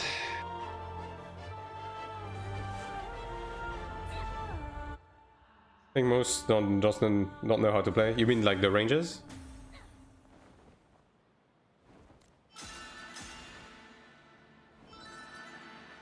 How do you feel about Assassin, Akiran, in its current state? I'm curious.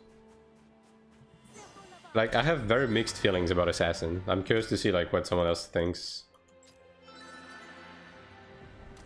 Elementalist brings a second group dispel plus status effect resist party wide. Yeah, I think Elementalist is like probably has a group like a spot in a group. Yeah, in a weird spot. Yeah, I feel like Assassin just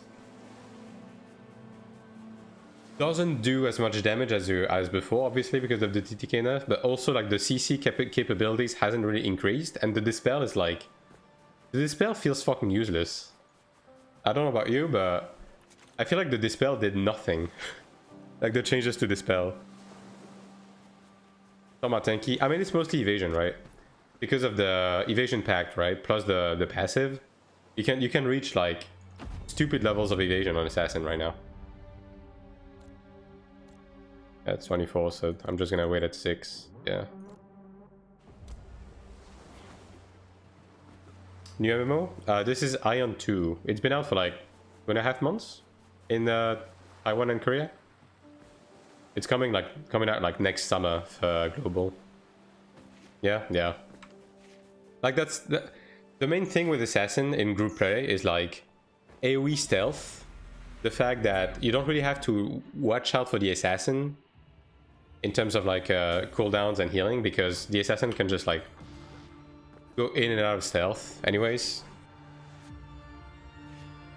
Like that's the main perk. And then when the Assassin is out, like most classes are not going to be able to hit it reliably.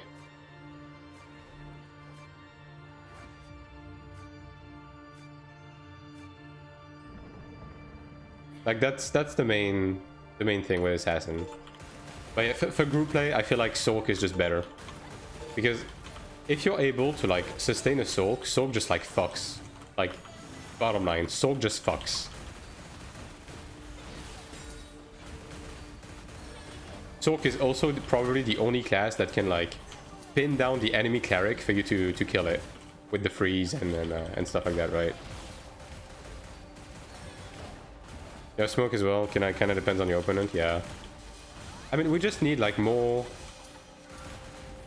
like group PvP in the game to like get a better idea, because like obviously like we're just talking like hypothetics, right? Like we just don't know. But bottom line is like the point of what I was saying is with the way the current meta is, Cleric Chanter Templar is just guaranteed spot in group PvP like that. There's just no alternatives.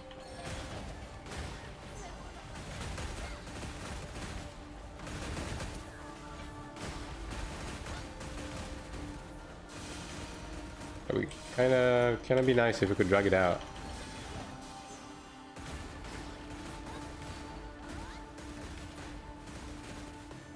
Yeah.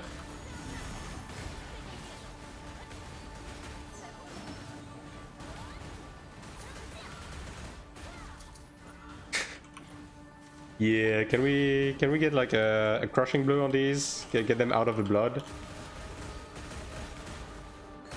Yeah, I guess it just like went away.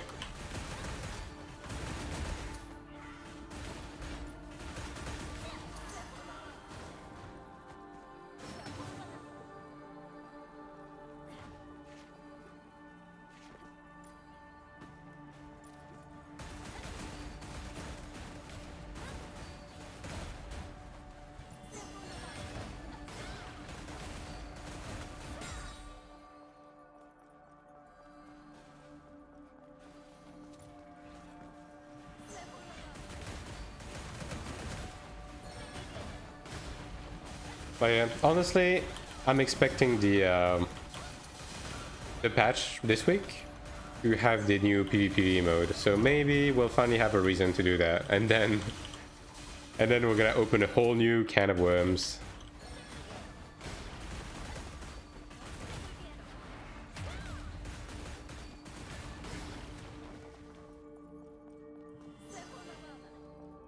Like, I have the feeling the new PvP mode is gonna be similar to like Jormungand Bridge. I have a feeling it's gonna be like some group PvP capture the flag stuff that is gonna be limited tags. You know what I mean?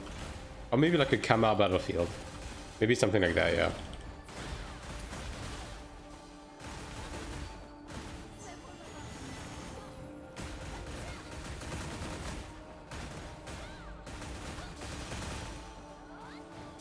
I'm also similar to 24-24 never win. Yeah. I have a feeling it's gonna be like that, yeah.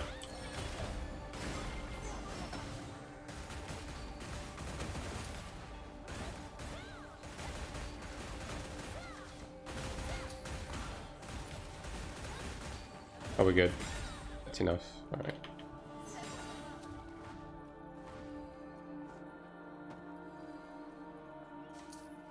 I mean, these reset, right? So.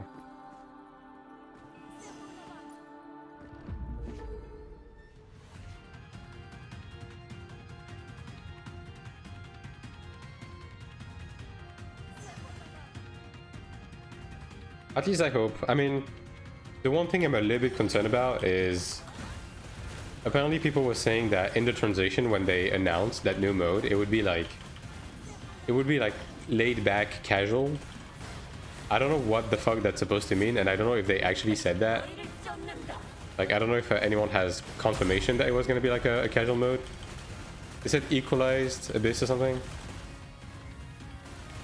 Is that what they said? Dude, I've heard like 50 different things about this game mode at this point. I'm just not sure anymore. I mean, we do have the map data on in the client already, and it's literally the abyss but blue. Like, it's lower Rashanta, rotated 90 degrees, and blue. That's literally what it is. So, make of that what you will.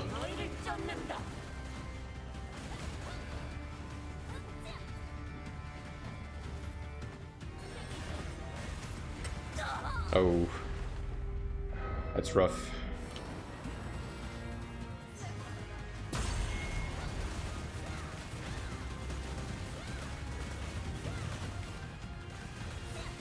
I have a feeling it's gonna be like something like a Shugo game time thing where it's just gonna be a copy of Rashanta and we'll just get like phased into an instance of it.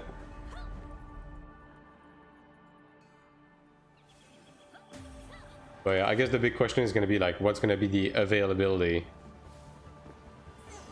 in terms of time window, because I hope they're gonna bring back like some limited window time stuff. And so for ults, probably make a soak. I don't know how soak feels in PvE right now, to be honest. I basically don't play with any soaks. In PvP it's really strong, but I have no idea how it stands in PvE. Soak is good in PvE with good gear. Makes sense. I mean, it's so bursty in PvP, so you would expect that. It's also pretty strong in PvE, right? Its only weakness is that it cannot freeze the enemy in PvE.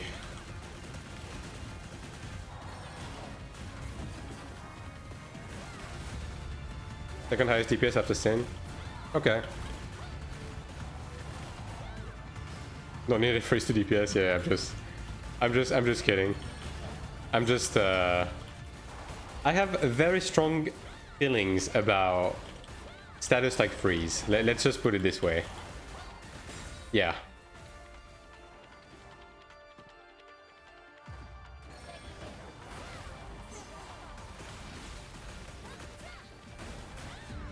I wonder why they announced changes to freeze and stuff. I mean, the only thing they change is the impact type scrolls also blocks freeze now, which isn't a good solution. Like that just doesn't do anything outside of like arena maybe. And even then, the cooldown on freeze is so small and you have so many different ways to freeze people that being able to stop one doesn't really achieve much, you know? Like,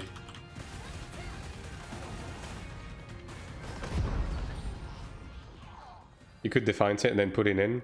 Okay, I'm pretty sure.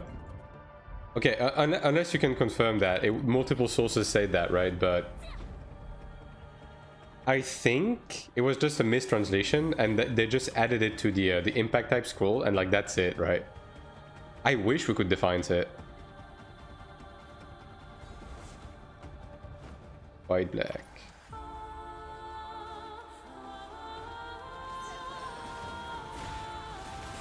Mistranslation from Whelps. I think it was, yeah.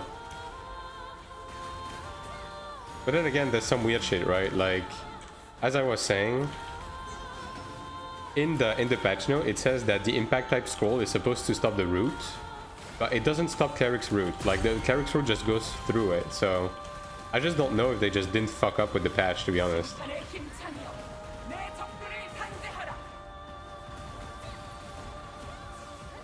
Who knows? Because like that's the first thing I tested after the patch. I was like, okay, is Cleric fucked? Does this shit block the root? Because if it does, we can't root people anymore in arena. And it doesn't, so yeah, who knows? Technically, ultimate status resist is 30-second cooldown. I mean, let's not get into that. It's fucking stupid. I hate the existence of this scroll to begin with, and I hate the fact that they're using it to fix problems with CCs, because this is not a solution. It really isn't. This stupid ass scroll should not even exist.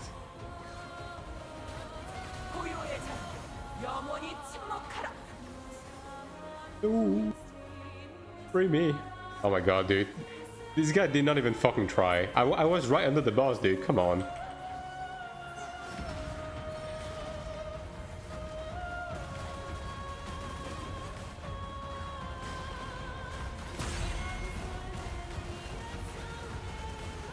But I mean, we'll see. Like, there's still like a lot of things they need to do in regards to CC in this game. So much.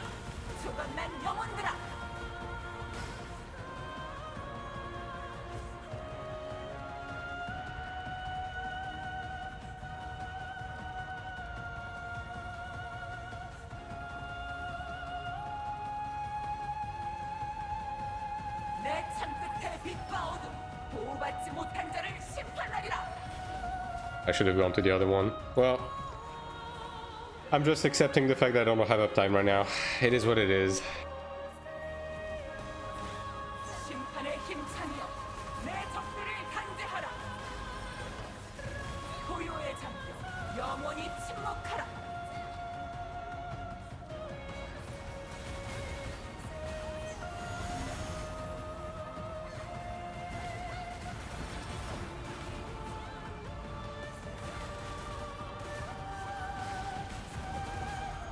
This guy is just staying dead.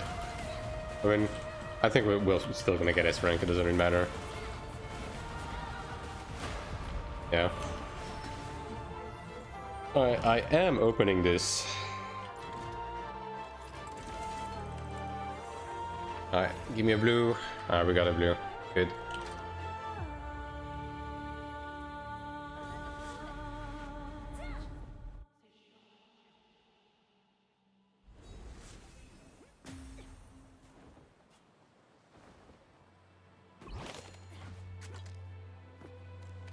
I mean, I don't think I really necessarily care about what skill I get. Just get the eye level increase and call it a day.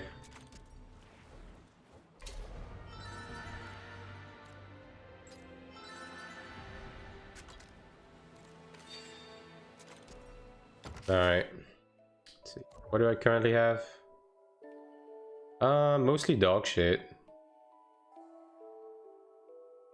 Yeah. What does that give? Wind's Promise, Earth's Promise, Crossguard. Yeah, that's about on the same level. Yeah, that's a bit better, but still Crossguard, so yeah, just gonna equip that. It hit me with the max level. I can't even get it to max level, actually. Whatever. Alright. 24. I guess I do Deuce next, although I can only do one. God, what the fuck is this comp? 5-6. These guys want to do 5-6. I can only do one though.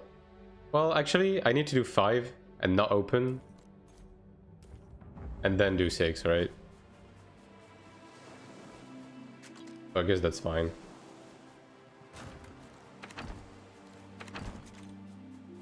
Decline invitation. Well, there's literally no other groups. I guess this guy. Dude, what the fuck is this? Huh? Is it just me, or like is this a bit sus? Whatever. Carry me.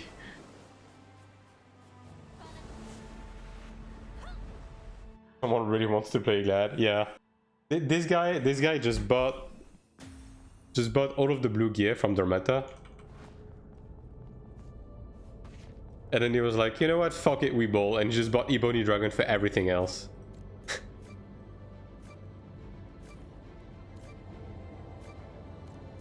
It's the other one. Yeah, what the fuck is this, dude? Okay. Also +0 belt. Like, this is clearly a new character, right? Well, he's just like absolutely demolishing the entirety of the instance.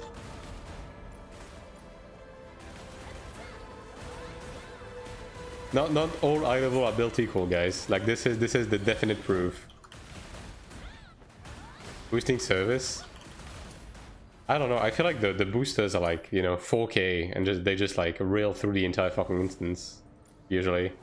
Like this is so weird.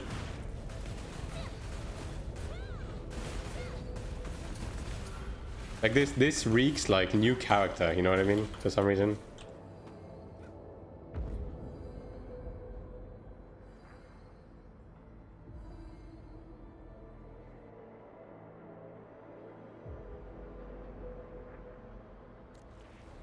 Maybe he could only afford to swipe for the accessories and the weapon, and he's waiting for like payday to buy the rest of the gear. I don't know. Oh, is that its pet? That's a good question. Let me check. It's this one? Is it this one? Oh, it's the other one. Progression. He has no pets. Yeah. He only has like a bit of special.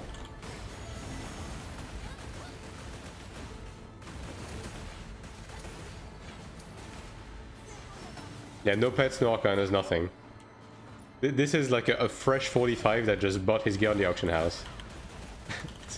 It's so odd.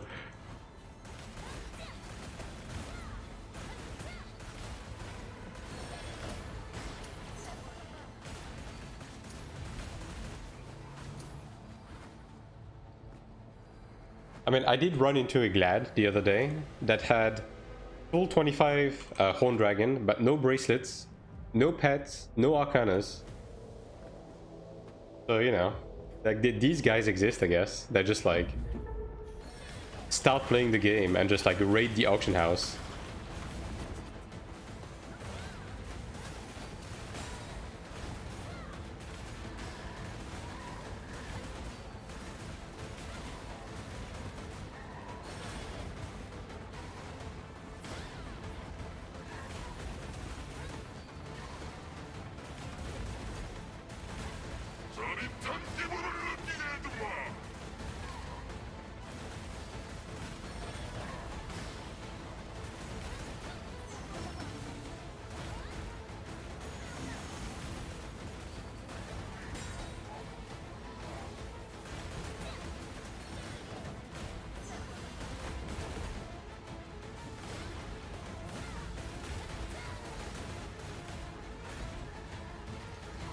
I'm just stuck against the pebbles, dude. Yeah, the other guy was running, right? Yeah.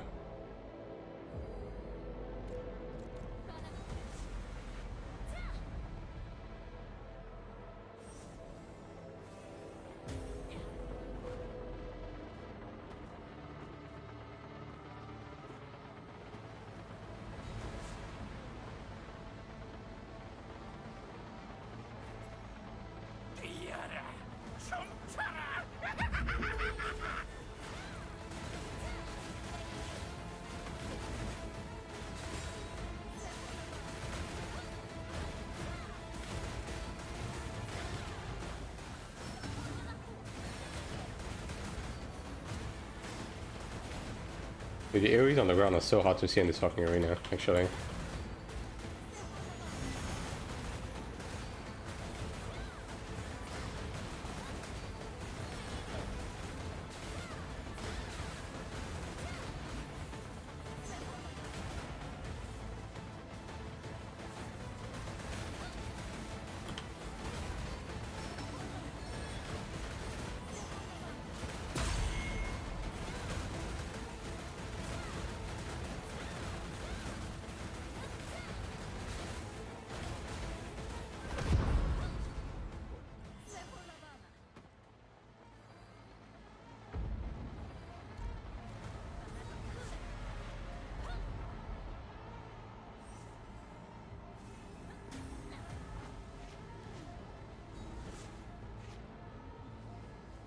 Well, hopefully this guy wants to do a rerun, so this way I get my my stage 6 done quickly as well.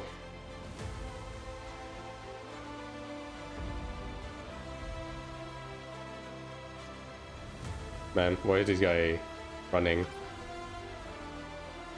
No teleport anymore, I'm going. Bro, yeah, this guy's not gonna... Yeah, I had a feeling. I mean, it doesn't really matter, right? Like, the only thing that matters is S rank anyways.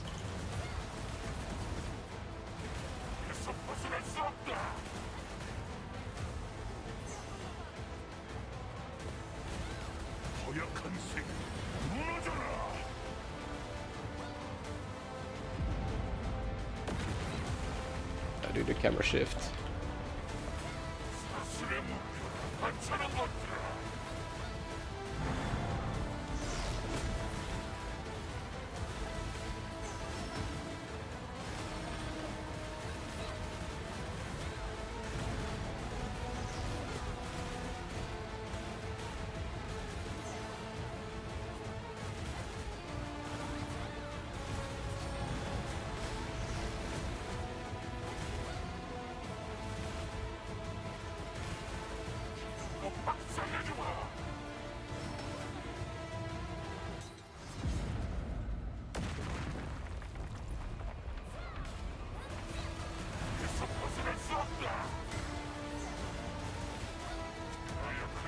Well,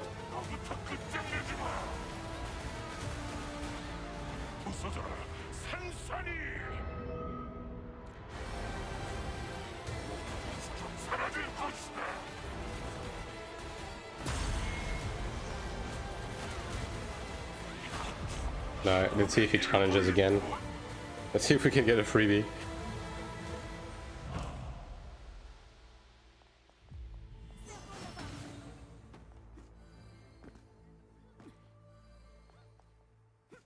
It's this guy, right? Big guy. Nope. No Ariel board though. Like this guy just bought the bare minimum. Interesting. Yeah, no arcanas, no boards, no pets, but fully bony plus 25. Yeah, you know what? Fair enough.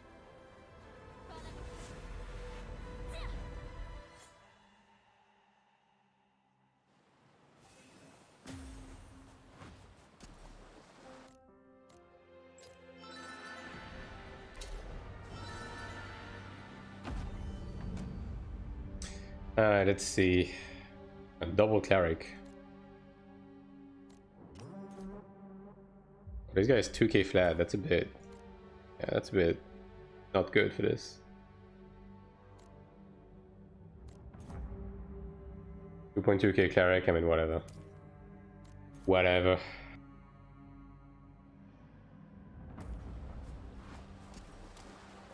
I'll get some consumables. Couple.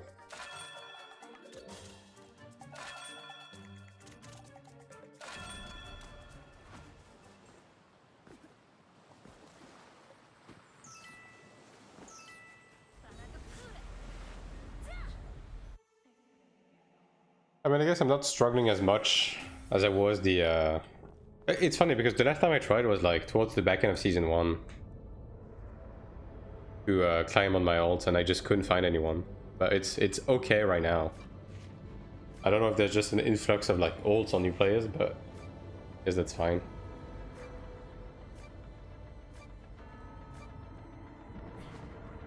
Okay, I think I'm gonna run. Nobody asked to run. Is he running? Yeah, he might be running.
I'll just keep my buff for the boss.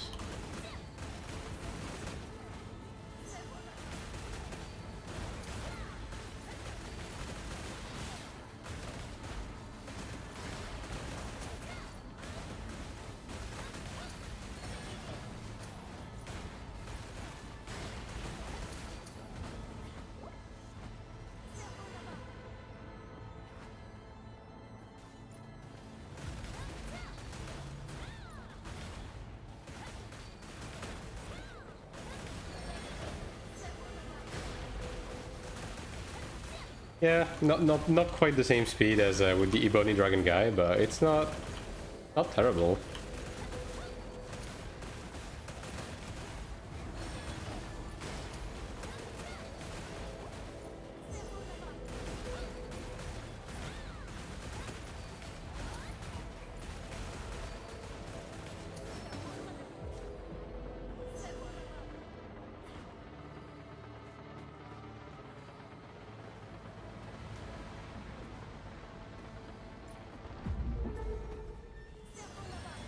Yo, by the way, Akiran, if you're still here, you play Glad, right? How do you feel about the latest patch in terms of like the state of Glad. I'm curious.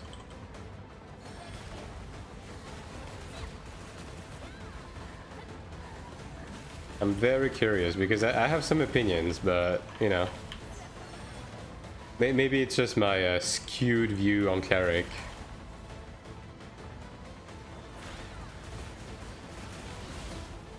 Like it feels like Gladiator is like hitting like a fucking wet noodle since the last patch. Like all of the Gladiator whales on my server that used to be like somewhat threatening to me, right now I'm not even like remotely threatened by them anymore.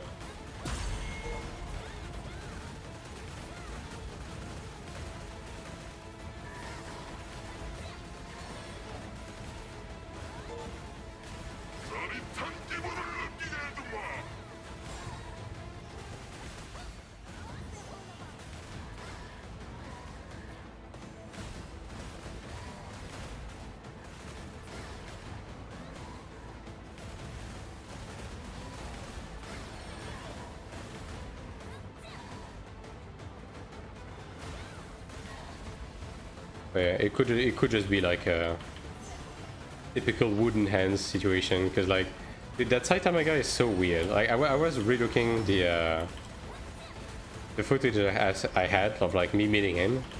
I don't know why this guy keeps just swinging in the air for no reason. Like he's like 10 meters away from you, and he just like keeps fucking swinging his dick for some reason. I don't know why. Mind you, this guy doesn't even use extendable. Like the washing machine is broken down. Yeah.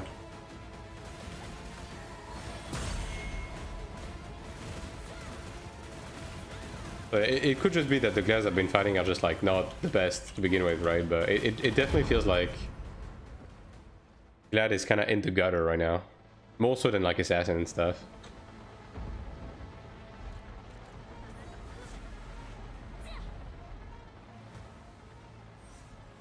Because Assassin does have the evasion stuff going for it. Like the amount of evasion Assassin can get right now is out of this fucking world.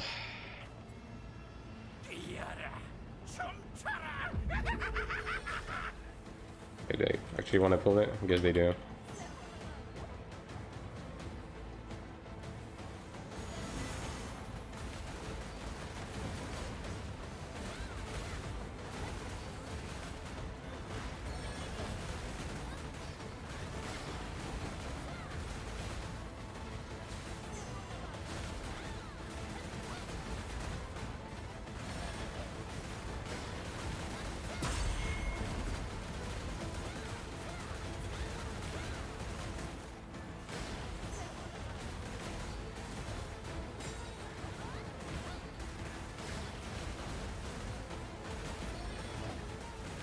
I'm tanking for some reason.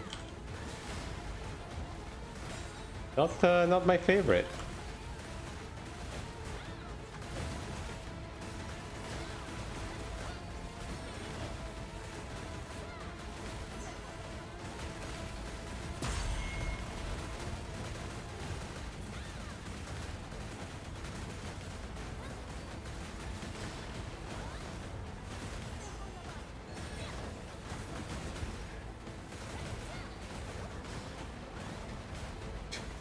Just scared of like dodge rolling off the edge or something.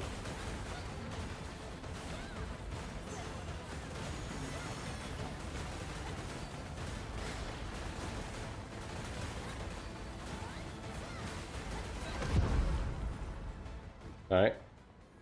Probably should have kept my buff actually for ATM. Oh, whatever.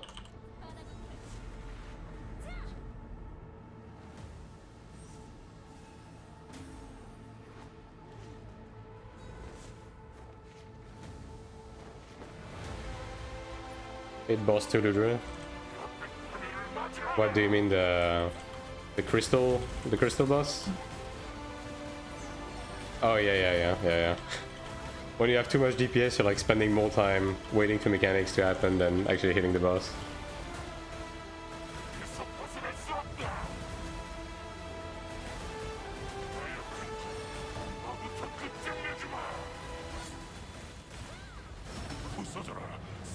I mean, that's what happens when you just severely outgear the content, right?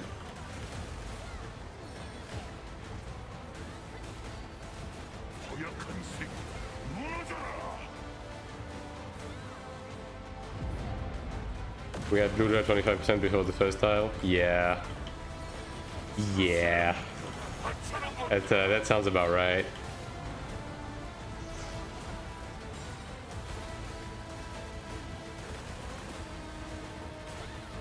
How the fuck are all of them dead? Brother.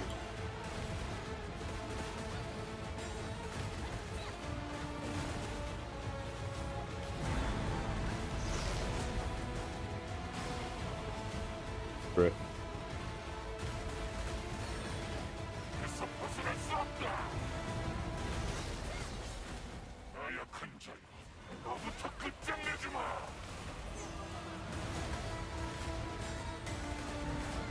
Reset? Why? Just...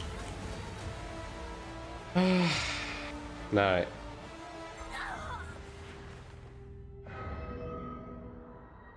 Got an orange head.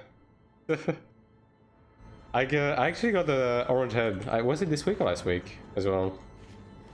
I don't know. I never know how to feel with that. Because you're more likely to get a bracelet. Niveau 10. T'es un alt.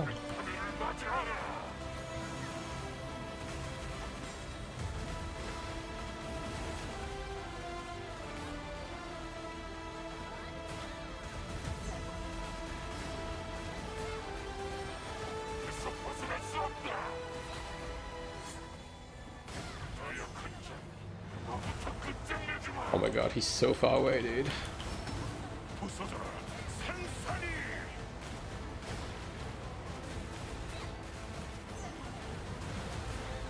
I guess they don't want to use stones, so when the cleric dies, they're like, yeah, nah, fuck it.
Yeah, I mean, I don't need the S rank anyways. I just want to open the box, get a quick blue, never come back again.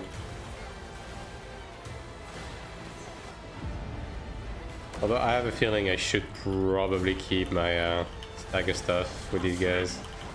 Yeah, I'll keep my 4.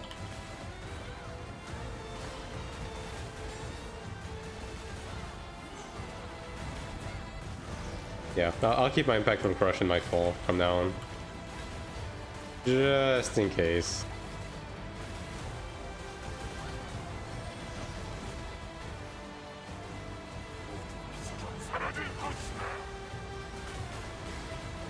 Okay, use everything. There we go.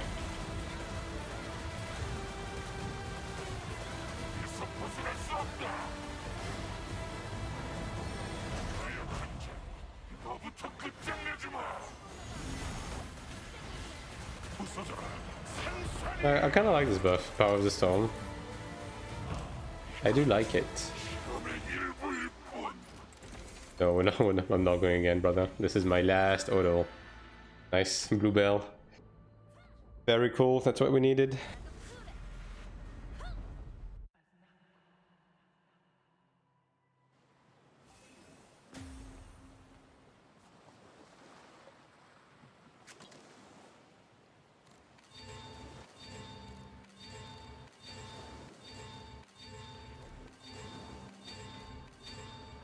Game even gave me a Complimentary paralyzed steel stone. Thanks.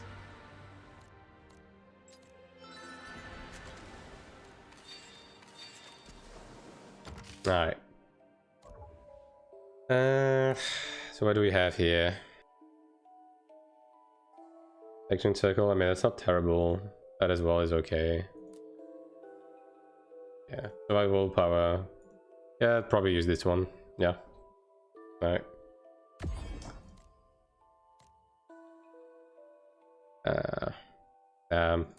Keep it level 2. Then I'll use the other X for the other one. That's about to be level 3. Sure. There we go. Nice. And finish leveling this one up. There you go.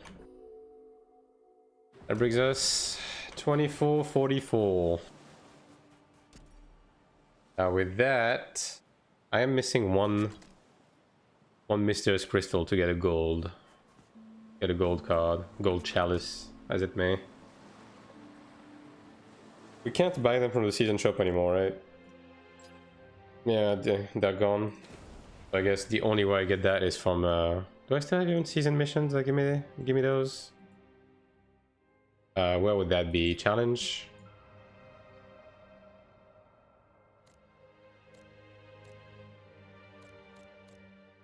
Yeah, it's that.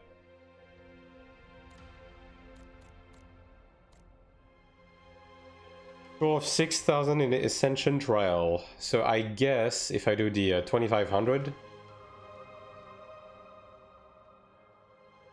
Yeah, 2,500 should get me there fast to get the final crystal and then get my gold chalice on this character. Yeah, just so next week I guess. Yeah. Alright. And then I need to replace this fucking guard. But that's just like a Duakum spam angle. Then from there we should be able to do Sanctuary. Maybe Sanctuary next week on this character then? Maybe.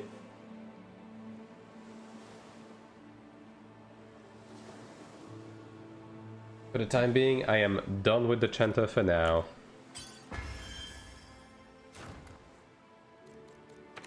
So, moving on to the next character. That's gonna be a lot of Kina, that's nice. Finally.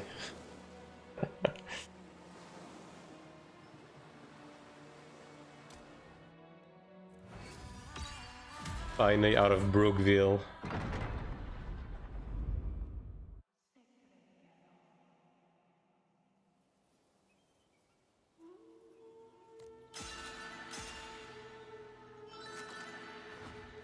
Okay. Still Brookie? Nah, I don't want to hear it. 1v1 me, bruh. That's crazy that we don't... Okay, we don't even have, like, training arena to 1v1 people from other servers, you know what I mean?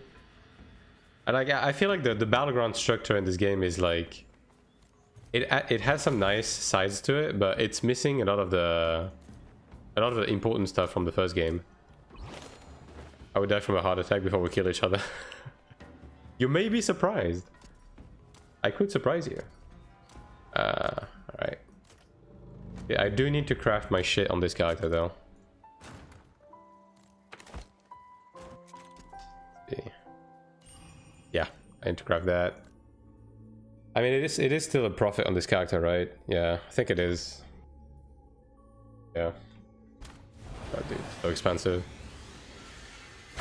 Like 2600 evasion. I wouldn't say I'm hitting it consistently, but I should be hitting it enough. Because like with food, I'm at like... I want to say I'm at like 2300 accuracy with food. So, you know. Almost there.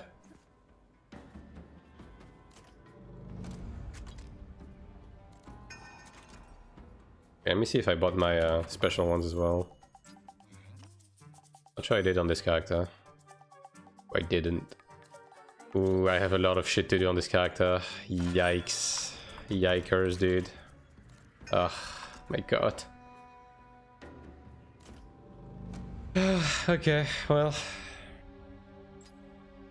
I guess we're doing this. Now, okay, the problem I have with this character is I'm literally done with this tier of dungeon. But I actually cannot go to the next tier because I have done no fucking seal dungeon, no strongholds, no arcana, no bitches.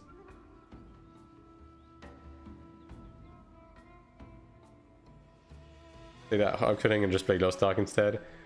I mean, it's honestly, it's only bad because I have not been doing my due diligence for like a while with my olds. So I'm having to do everything at once. So yeah. That's why it sucks a little bit. Yeah, if I push this character, I can get into Fire Temple and all of that jazz.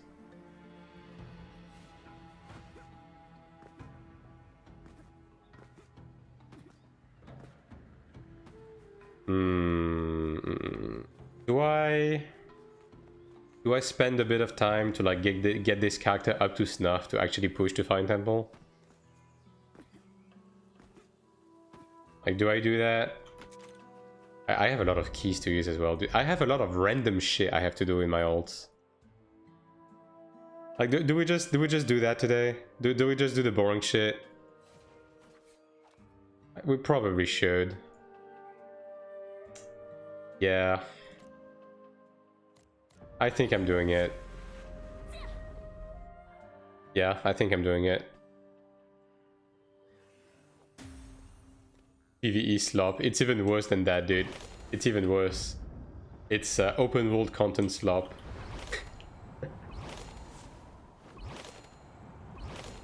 Yeah, I mean, I do hope we get more involved mechanics in the future. Like, I think the new dungeon, like the Dramata dungeon on hard mode, is a step in the right direction, right? I do think when you look back and you look at the mechanics in this fight, and then the mechanics in the Season 1 dungeons, it is definitely like a slight step up, right? So... But honestly, like, the biggest problem with PvE in this game is that there's a lot of, like, filler content that doesn't do anything. You know what I mean? Like, all of those nightmares, ascension trials, like... All of that content is actually, like... bloat. It's just bloat that doesn't really do much. Like, I did my nightmare earlier. I did my nightmare dungeons earlier, and literally I did all 14 tickets in a row. I did all boss types in a row. And all I did was just hold right click and run in a circle. Like, I feel like this content doesn't need to exist. I'm going to Lost Ark. Yeah. I mean, I'm also like, you know, taking into consideration that the game literally just came out, right? So obviously, every time an MMO is a fresh release, the first like few batches of PvE content is like, it's basically practice mode, you know what I mean? WoW was like that, 14 was like that, Lost Ark was like that, so I'm giving it a pass. For what it's worth, I think the PvE content, like the early PvE content is like, it's fine in this game. My only complaint is that there's a lot of bloat with like pointless content, right?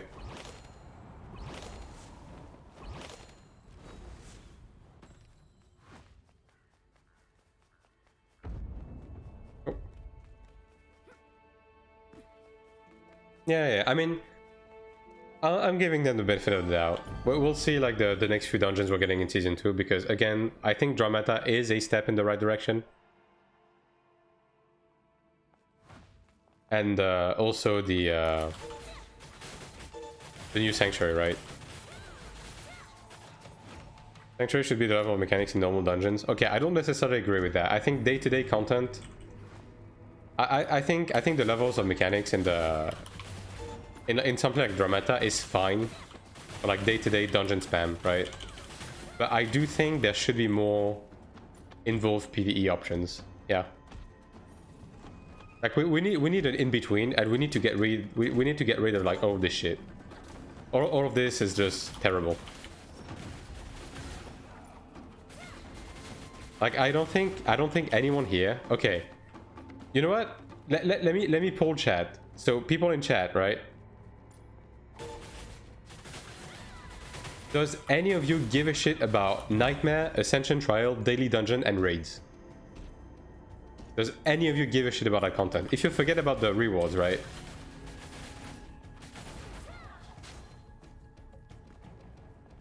Like, if that content disappeared, would you be even remotely sad about it? Honestly, I want them gone. Nightmare is an okay idea, but shit execution. Yeah, okay, I'm not talking like necessarily conceptually, I'm just talking about the way they are right now, right? In terms of like difficulty, what it offers, and so on and so forth.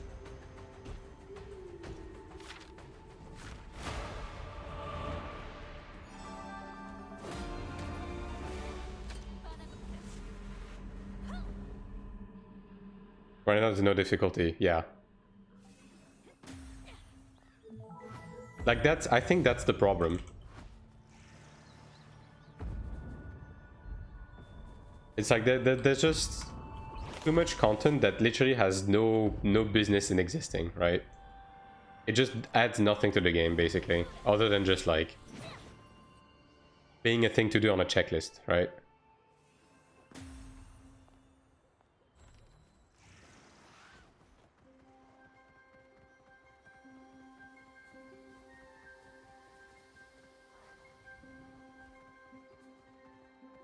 Wait, is that not the... Oh, it's further away, okay.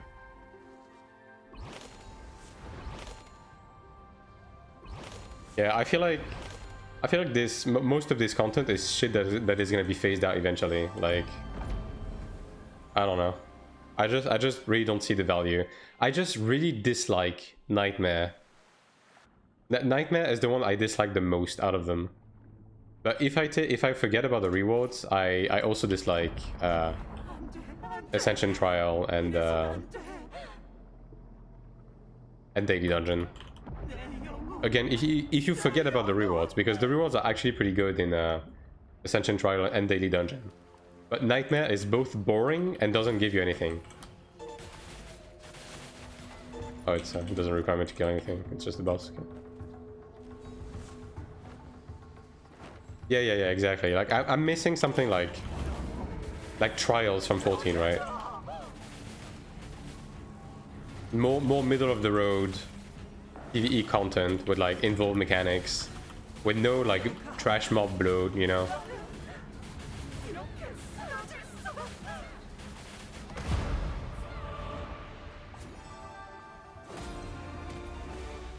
And these also give Kina now. Wow. I feel like that wasn't the case before.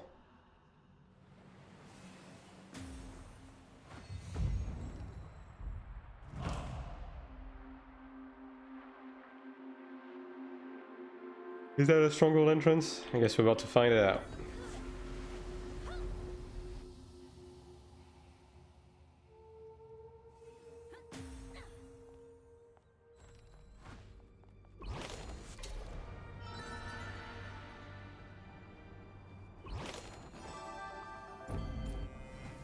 It's just that PvE in this game has a lot of potential, but they have the progression wrong, and they have a lot of bloat that is like...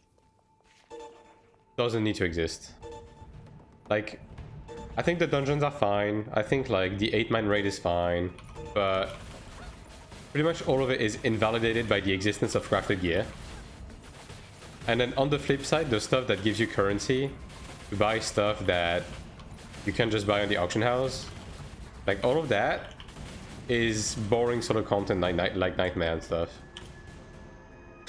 You know, I feel like the PvE is in a weird spot.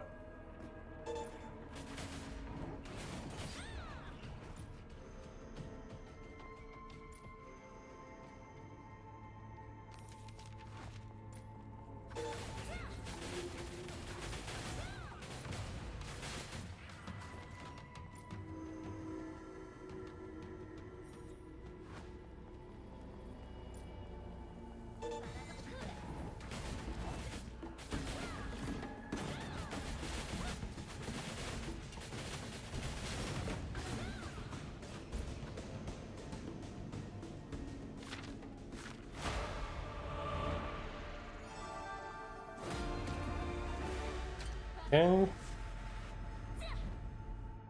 I have no idea like how many I have to do on this character, if I'm gonna be honest. Because I know I did a few of them, but I know I gave up really fucking fast because this was the third ult I made. So I was kind of overdoing Seal Dungeon at that point, you know what I mean?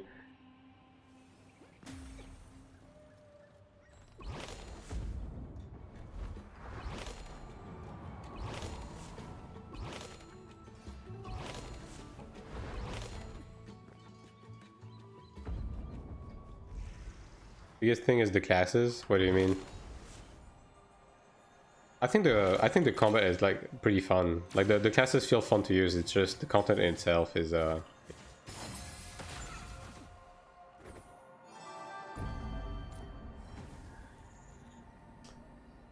have two classes that aren't the best classes, but instantly fun to play. I mean, I think the combat is fine.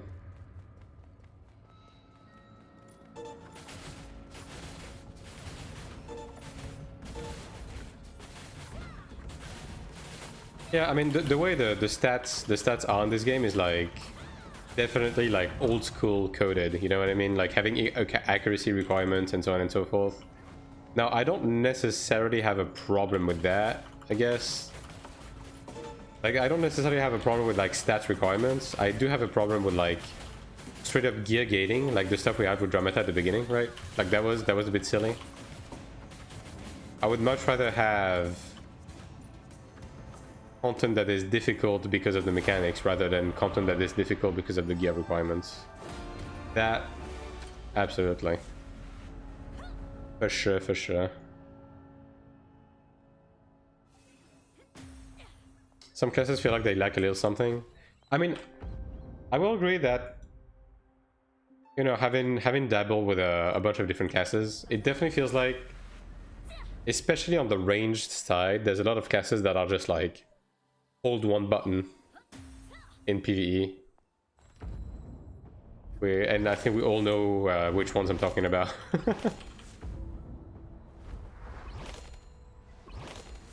Most engaging ones are the healing ones in a way. Yeah, because you have to engage with aspects other than just damaging the boss, right?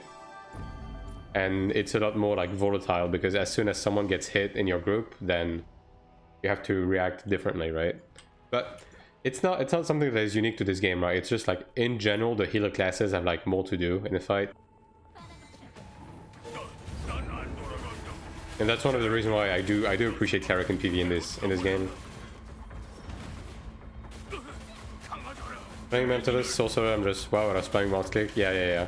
These are the classes I'm talking about, by the way. It's a DPS meter that's spreading in the community. Yeah, I saw it. I haven't run it yet. I do plan on testing it, but I have seen that there are some strong disparities in like between that DPS meter and like the other existing DPS meters. And also apparently like VPNs fuck with some aspects of it, and like also like pets are not calculated properly, like that type of stuff. So yeah, that's a wait and see for that one. But like I was talking about this earlier into the stream. I just don't think DPS meters have much value until we are able to account for our DPS and have a sister website to analyze the logs and stuff like that. I would say Cleric is quite solid by design.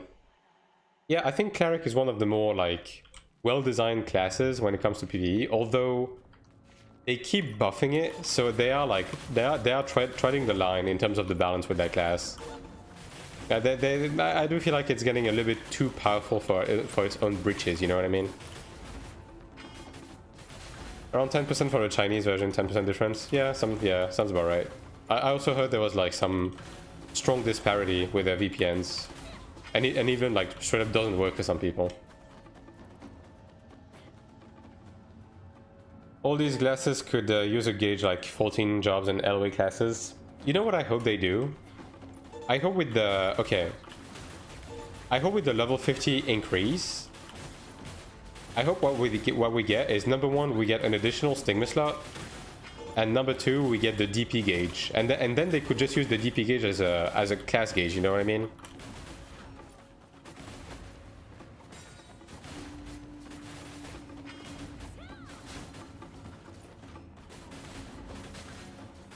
We're a 3 stance class.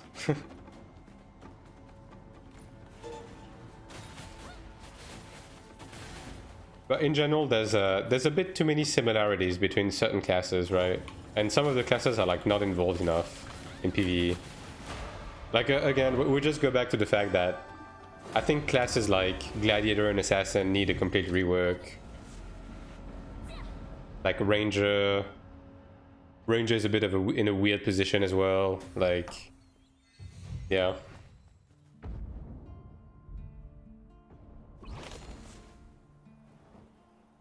Elementalist had a cool original design, I think. And they buffed it to the point where it's just skipping a bunch of its mechanics. And now it's getting to the point where you can literally play Elementalist as a one-button class. Torque is the biggest offender, the whole rotation is one button. Yeah, I did see. You can basically just put your buff and like your hardest hitting spell on the same button. And just be done with it, right?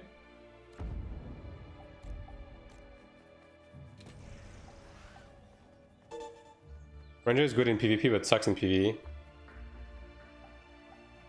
Yeah.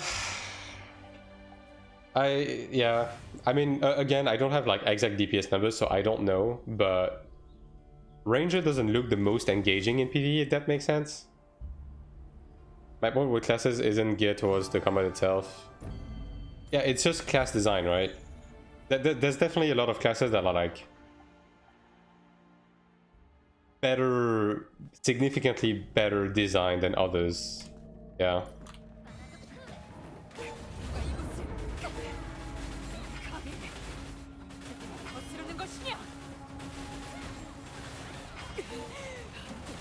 I also think that they had a stronger idea of what they wanted to do with classes at the beginning before the buffs, and as the buffs came in, a lot of the skills and stuff like that got homogenized.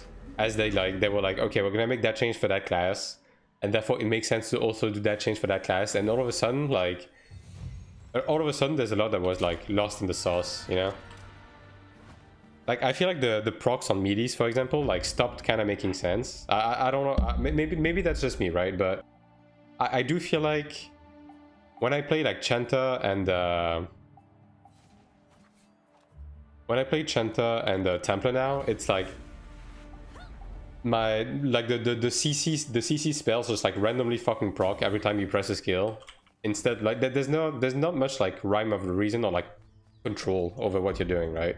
It's just you just press buttons when they light up, basically. They just don't feel fun to use. I mean, I don't play Glad, so I probably don't know exactly what you mean. But I think the root of the problem is that they just don't feel involved enough. You know what I mean? It's just that for the most part in PvE, a lot of classes is, if this shit is off cooldown, I just use it. And there's not much of a rhyme behind the reason. There's not a rotation, there's not like a priority system or stuff like that. It's just, if it's off cooldown, I just like press the button for a lot of classes. I think my game crashed. Yeah, my game crashed. Well, at least it didn't happen at a bad moment now. I'm glad I didn't queue arenas right now. But I think we are kind of due for like a couple of our like class reworks, and also like eventually when the expansion comes out, we should get expansions on like the systems of like how the classes work. Like, as I said, more stigma slots, maybe an additional like resource gauge, stuff like that. Like at the end of the day, most MMOs just end up going this direction with like personalized like class gauge and stuff like that, because otherwise, especially when you have this little amount of buttons in your game, you just run the risk of like every class just feeling the same. And I feel Ion 2 is kind of guilty of that with a lot of its classes. Yeah.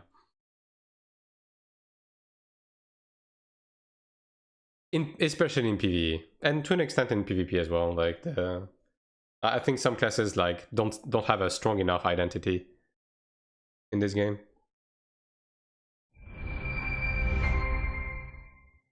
It's funny because some do. Like some classes have a strong identity in Iron 2, but some are just like completely blank slates.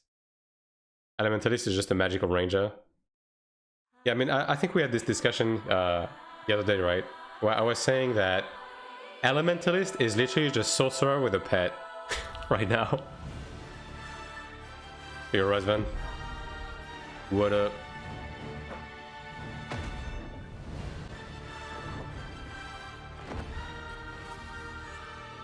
I just feel like as a result, okay, as a result of them wanting to bring QOL to every class, like being able to cast while able to cast while moving, not having any animation locks, having the procs always be relevant, so on and so forth. What they ended up doing is that they just like took away the identity of some classes, because sometimes the discomfort and the clunkiness of some stuff is also part of the class identity. So like if every class is able to have no animation lock, move while casting, have a like infinite attack speed, like be able to use every buttons in every scenarios and so on and so forth, every class just ends up feeling the same. Exactly, Ranger, since your strongest skill is right click. Yeah. Yeah, I mean, I guess Elementalist is a Ranger with a pet then, but like basically the same thing. Not every class is mobile. Yeah, I'm talking more so in sense of like the casters right now. I feel like they overdid it with the casters. Like I'm specifically like looking at Elementalist and Sork, right? Where it's like basically every class is Ranger now, you know? But like Sork is a Ranger that freezes, and Elementalist is Ranger that fears and has a pet, you know?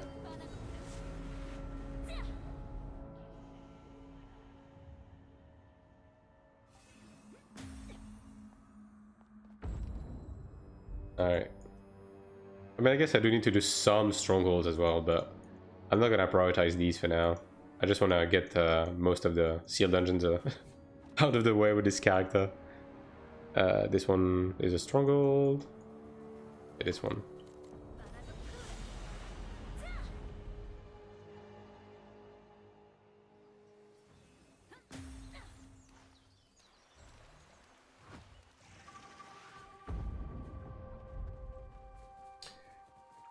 Ancient earrings from Urugugu. Should I keep them in my PvP build or use Archon Decanus? Always use PvP gear and PvP. PvE gear and PvP with the exception of like the weapon and maybe the guard, and in some very special exceptions the chest piece is bad. PvP is always going to be better. And orange gear in general is bait. Orange gear is good to like add your eye level to get into the higher level, get the higher level like dungeons and stuff like that, but it's not good beyond that. It's not worth investing into.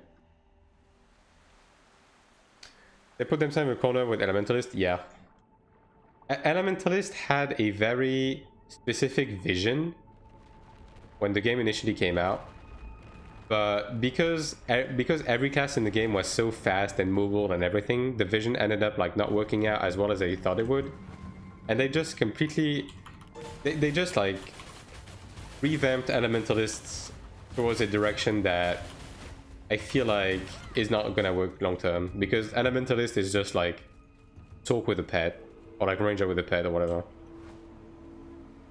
You need PvP guard? Yeah, I mean I mean more so like in the scenarios where someone has like Horned Dragon plus 25, then that's fine as a you can probably use that in PvP and be okay with it, but realistically the only thing you would want to use in PvE is probably the weapon. Now, Ancient is mandatory. Every SM has moved away from the other pets. Yeah. And incidentally, because of that, like, Elementalist is moving away from its Spirit Master route in 9.1. Because the pets in 9.1 had a lot of relevance for like a lot of different things, right? Water Spirit was the buffing pet. Wind Spirit was the stunning and movement speed pet. Earth Spirit was the was the bodyguard pet and fire spirit was the PvE pet, right? So like every pet had a very clear like distinction between what they did, and you kind of used all of them if you were a good SM.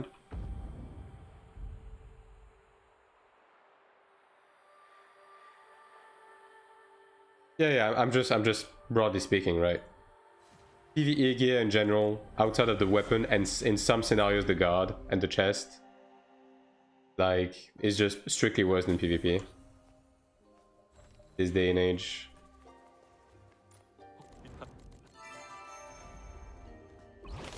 Still kind of the case where it's run onto the state of the game. I mean, I don't know, I just don't really see SMs. I basically just see SMs use the Wind Spirit and then Ancient Spirit. That's the only two I see people use.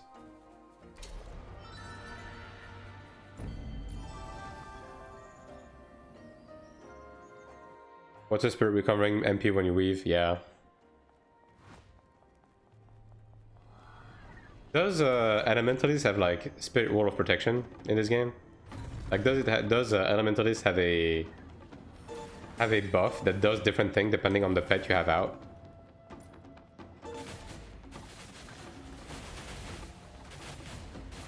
Because that was one of the strong reasons why you were using different pets based on the different situations in Iron 1.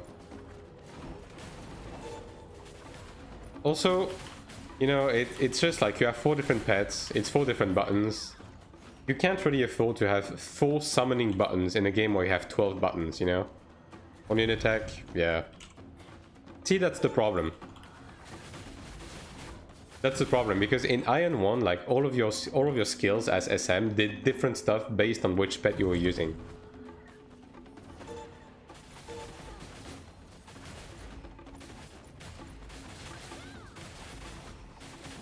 Would AoE dispel with Earth? Yeah. Yeah. There was a rhyme to the reason, right? It was very carefully designed.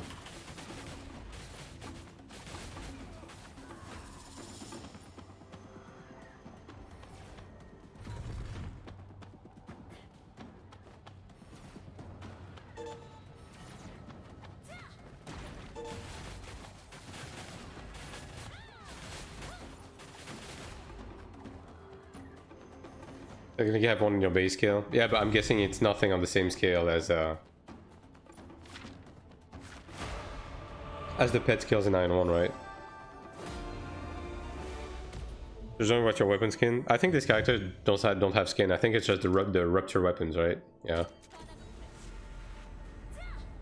So it's the Crow Cave weapon.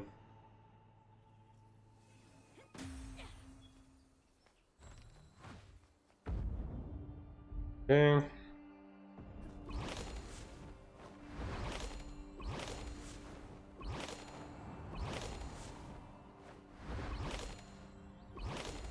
No comments. The only difference is AoE damage, nuke, status effect, resilient, drop on AoE. Yeah, I mean, that's not nearly on the same level then, yeah.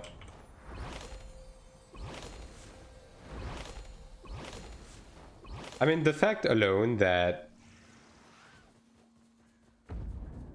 I don't know, okay. The Elementalist in the chat could probably tell me, right? But you have a seal, right? I literally never see Elementalist use their seal in this game. Is it just because it has a shit fucking base stick rate? Like, is the status effect on your seal like this bad? 2 seals, wow. I never get sealed by Elementalist. It just never happens.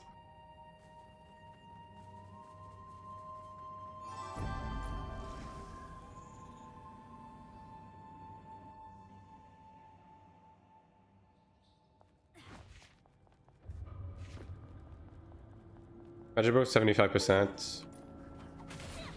I mean, 100% baseline isn't terrible. Like, if you have a status effect chance on your weapon and you run max intelligence, then it should stick pretty much all the time.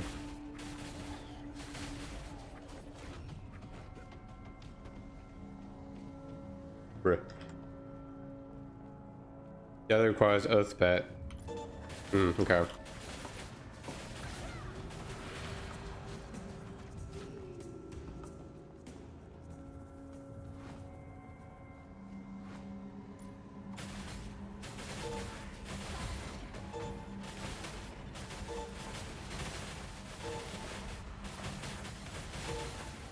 Also, SM has a passive that gives it more status effect chance, right?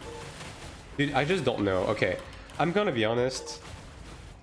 At the same time, I'm talking about all of this, but it's also like there's a part of me that is like, are people on the on this like region or whatever just fucking complete shit at the game? Because to this day, I just raw root people without covering them, and they still don't fucking press the dispel part, right? So if people are doing this shit, are they using their kit properly? You know what I mean? Like, if you're not even capable of using a fucking dispel pot when you get a 12-second root from a cleric uncovered, are you capable of pressing your rotation properly?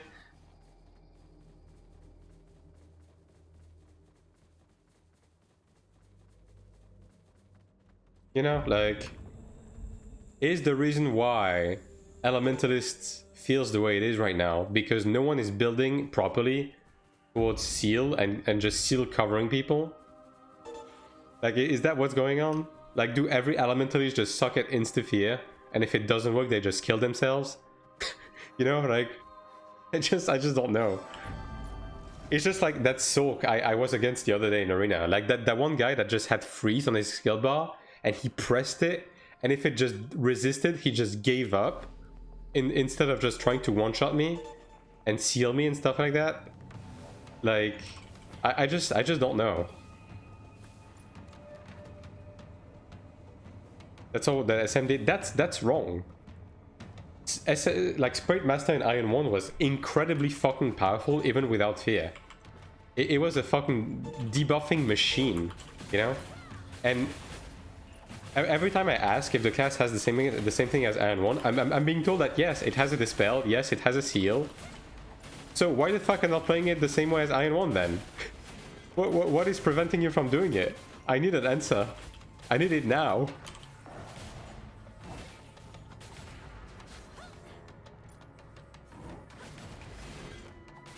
My PvP doesn't allow me to be competitive at base level. Yeah, I just don't know. Like, I literally ran into a 4k combat power SM the other day. Like, the guy was Horn Dragon 25, he had Centurion gear plus 20. And he just pressed his fucking dot and like Ancient Spirit like every other SM. All I had to do was just like survive it out and then kill him. And he never sealed me. He never did anything. He never like stripped my buffs, right? Like, I don't know.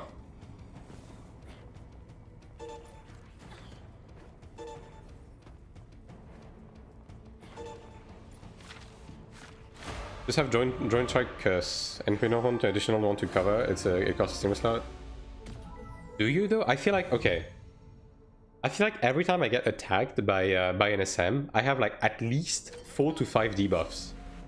And they are dispellable because I'm using Radiant Recovery to get rid of them. Now, some of them come from the SM, some of them come from the pet. Granted, right? But there's at least 4 to 5 debuffs. 100%. I'm 100% sure of that. A couple of them are dots, a couple of them are like defense reductions. Yeah, and passives, yeah. Like, every time I get attacked by an SM, I have a fucking festival of like blinking lights as debuffs on me. So like, if you threw a seal on that, I would be covered 100%.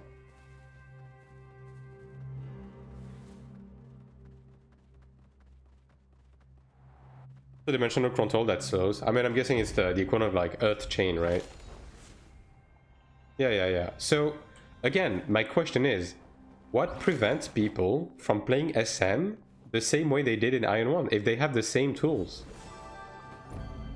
And like, you have a high base chance on your seal, which is 100%. You have a passive that increases your status effect chance, which means that if you lean into status effect chance and intelligence, you probably at the bare minimum have a 70% like stick rate on your seal.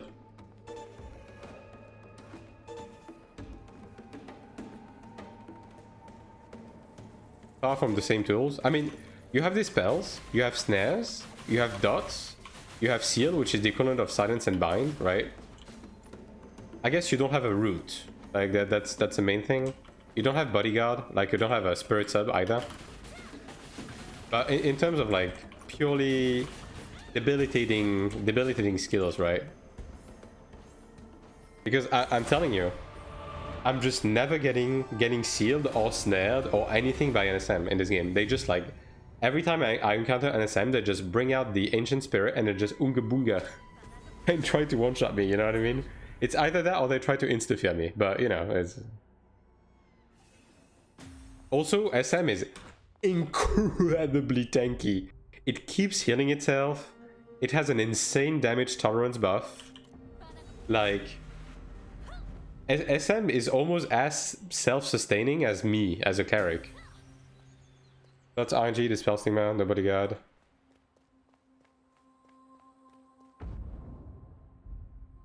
What do you mean by .RNG? Is it like status effect chance, or is it like procs? Like what is it?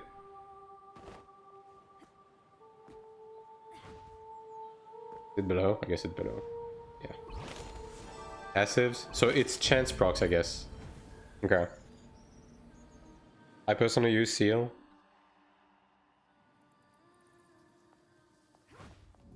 Yeah, I don't know. I you know what it is, guys? I just need to do the same thing I did on Iron 1, which is I need to try and be competitive in PvP with every fucking class to understand what's going on.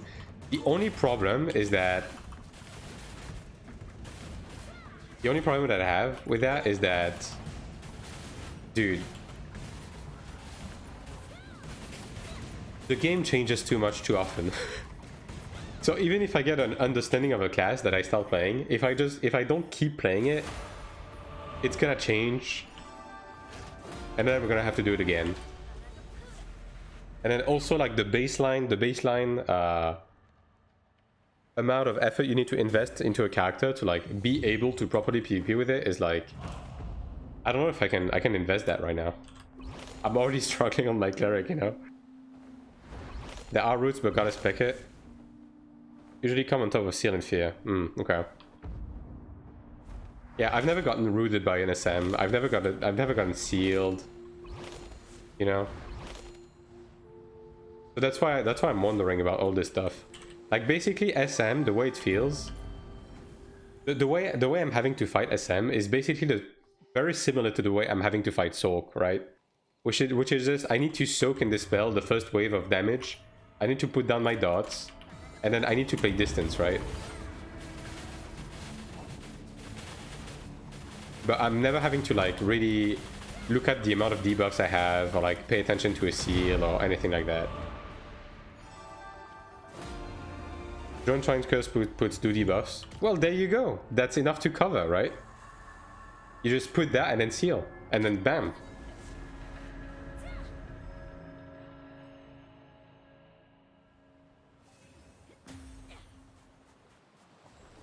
And dispel yourself with Sigma.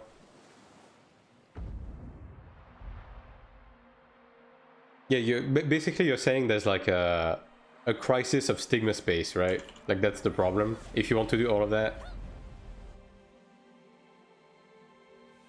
I mean, to an extent, I think every class has kind of has the problem. Like there's a bunch of stigmas I wish I could use as a cleric, but like I have too many essentials I have to carry. I mean, that's one of the reasons why I hope they're gonna add an extra stigma slot, because I feel like every class could use at least one without being broken, right? But one extra stigma would like open up a lot of like opportunities for like more better developed class identity. I barely have 4 useful stigmas. Silence, gladiator, go back to your useless cave. Wait for your rework. But from our passive, it's RNG and pet. Yeah, I got that part. AoE fear stigma. Yeah, I mean, the fears are kind of whatever in this game, right? I think... I really get the feeling that the fears are just bait in this game. Because people keep socketing them and trying to use them, but they barely ever work. It's full RNG. And it is stupid, right?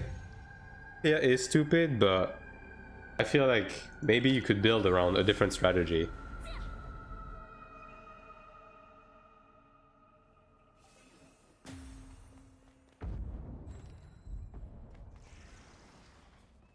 Back prep, no. I wonder what people think when they look at my PvP, the PvP like clips I upload on my Cleric, because I think like 80% of the PvP encounters I have are glads, and I just dumpster them every time with no effort. So like, I don't know. When you have Fear Shriek as a Fear on Stigma. Oh, the Insta-Fear is like a default skill, I guess. That's why they call it Elementalist. I mean, Spirit Master was called Elementalist on the original Ion release. I think it's just a transition thing. It's probably gonna go back to being called Spirit Master in the West. Yeah, Shriek is kind of bad. Yeah, it's the range, right? Yeah, it's the range. I'm gonna comment on who's only on PvP clips. I mean, that's fine. Raiden. We have had the discussion before. You know how people who comment dumb shit on my video end. You know how it ends.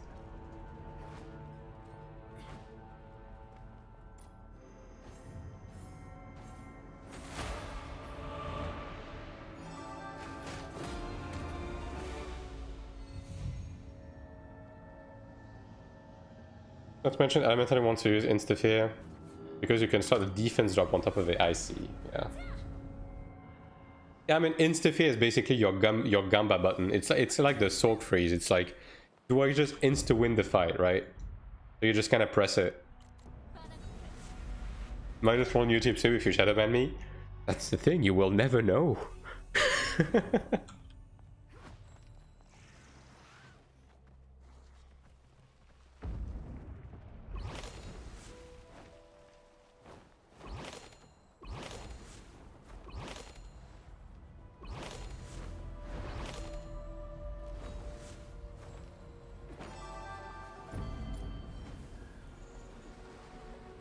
But yeah, I don't know. I should play Elementalist, dude.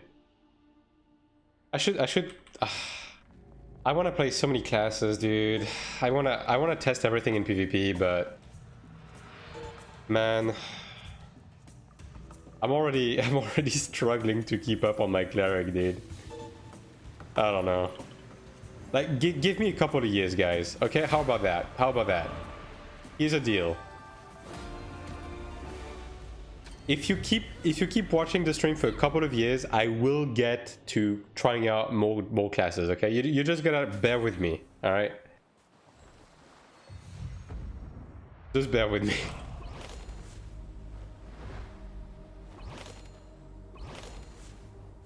I hope that's why it's in my main. Yeah, I mean that's the thing with this game, right? Like they keep redesigning and buffing and changing everything every week, right? So it's a bit difficult to have a firm opinion on thing. And like I was saying earlier, that's one of the reasons why I struggle to like I struggle to like make content about certain stuff in this game, because I just have this profound feeling that as soon as I talk about it, it's gonna fucking change. Like, I don't know, dude.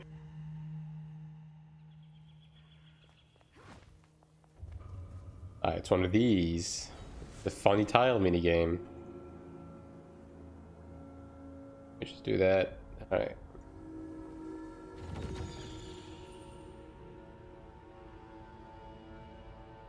But I mean, we'll see, right? Because the other thing is that the level 50 cap is coming. And now my question is, what are they going to do with the level 50 cap? Because obviously in Iron 1, every time they raise the level cap, we got more skills. We got skills that changed, you know? So what are they gonna do? Are we gonna get more skills? Are we gonna get class changes at all? Because Throne and Liberty, the new patches brought fucking nothing, right? Like, classes just didn't change in Throne with the expansion. It was just like, you know, the typical buffs and so on and so forth. We didn't get new skills. What's gonna happen with the crafted gear? Everyone has now. I mean, at least we have the inheritance stuff, right? So at the bare minimum, as long as it's within the same grade, we're gonna be able to keep inheriting it. So on that front, ever since they added the inheritance stuff, at least we have that safety net, right? With the crafted gear. We'll have to see if they fully transition to like a high tier later on, though. Give us more slots for skill and stigma? Yeah. Yeah.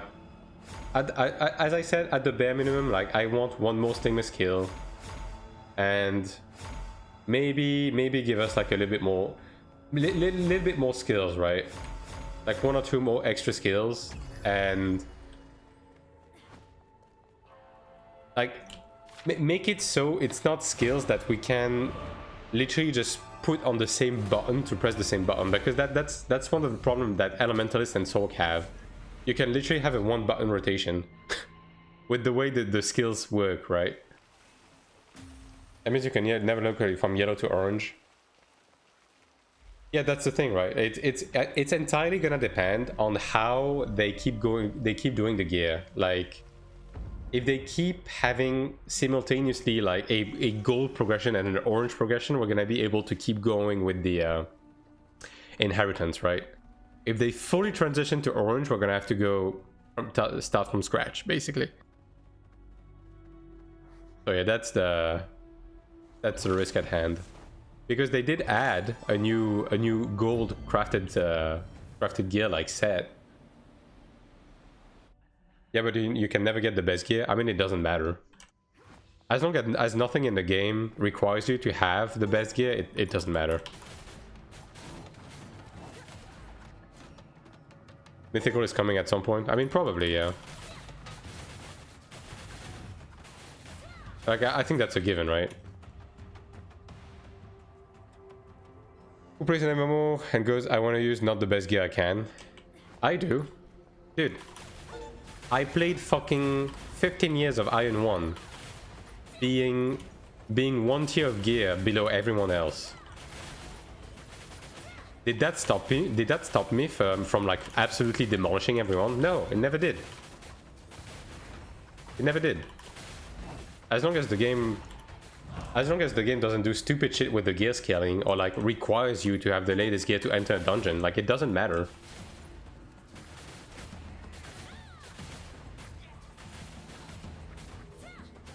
I can help out? No, I just don't spend money in games. That's all. And fact of the matter is, in Iron 1, you could not have the best gear if you didn't swipe. That's just how it is.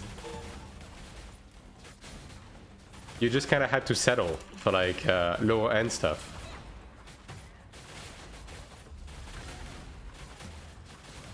And this game is basically no different. Except the PvP gear in this game is a lot more accessible. So we'll see, but I have a feeling I'm never gonna upgrade to High Commander. I think I'm pretty much gonna stay on the Centurion Tribunus mix and just never upgrade to High Commander. I had the best gear at 65 patch without swiping. Okay. You need to understand that best gear means fucking nothing in Ion. Because at the end of the day, it's about the different sets. It's about the enchant levels. It's about all of that, right? Like, I never had tempered accessories, right? I never had the bygone weapon in 5.x. I kept using Kitanium because I couldn't afford to get the bygone, right? Like, I was using like the BM gear instead of like another set of PvP gear for like my block and MR gear on Chanta. Like all of that stuff, right? Tempered accessories were insane though. Yeah, but that's what I'm saying. I just never even tried to go for that, because that was not something that was accessible as a regular ass player, right? I think I'm done. Am I done? I think it's just like the 2, right? Like the one in the close to the forest or whatever. Yeah, this one.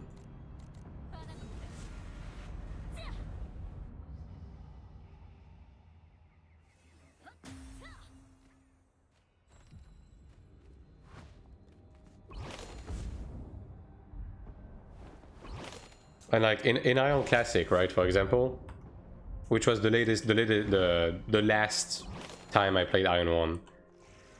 Like, I rode my 40 Elite for the longest time. Like, people started upgrading to like general gear. I still was using 40 Elite. I eventually upgraded to 50 Elite, right? I never went for the general gear. Like, on my weapon, I just used the general greatsword. I never went for like Padma Rashka or like crafted or anything like that. I just stuck with the general.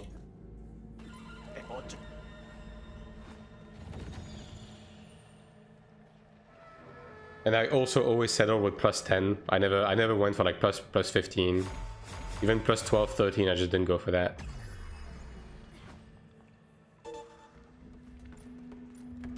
Okay, at this point of the game, enhancement is the most important thing to do rather than running good gear stats. Both. Both, honestly. Also, before I go further, do you mean PvE or PvP? Because we're gonna have a different discussion depending on what you mean.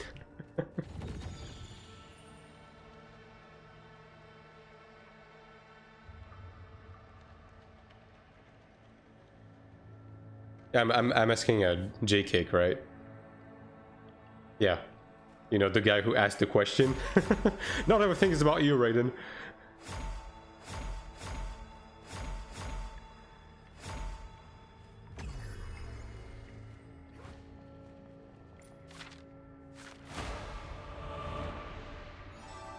Disney Phone Galaxy sets. Yeah, I mean, that's... We're just having a conversation about the gear guy. Yeah. But I'm reading this guy. PvP stats is important. Yeah, for PvP, both are just as important as each other, to be honest. Like it's, I would say, the thing is, you basically can't really start doing PvP if you don't have both, at least to an extent, right? Like you need to be at least plus 17, and you need to have at least the important soul binds to even remotely get in there, right? So for PvP, it's yeah, it's about even. But the first thing to do, the thing is, it's a simultaneous. Okay, I know you're not gonna like what I'm gonna say. It's a simultaneous thing because you get the soul binds from the golds that you get while farming the money to enhance your gear. You know what I mean? You're basically doing both at the same time. Because if you're like just freshly doing your progression, you're not gonna like plus 18 a piece of gear that has no good soul binds, right? Or say PvE. For PvE, I think getting the important soul binds will be more important on the first turn, because you can pretty much clear every PvE without necessarily pushing for the enhancement, right? But you need your combat speed, you need your movement speed, you need your damage boost, your damage tolerance. Like, you're getting more mileage out of that. But in general, as I said, you're just kind of doing both at the same time. No one would take you without the enhancement? Brother. Do you know the amount of like plus 5 gear people I do Dramata with, like Dramata normal mode? Now, if you're talking about Dramata hard mode or like 123 Sanctuary, then yeah, I guess so, but the majority of the PvE in this game doesn't really require you to be very optimized.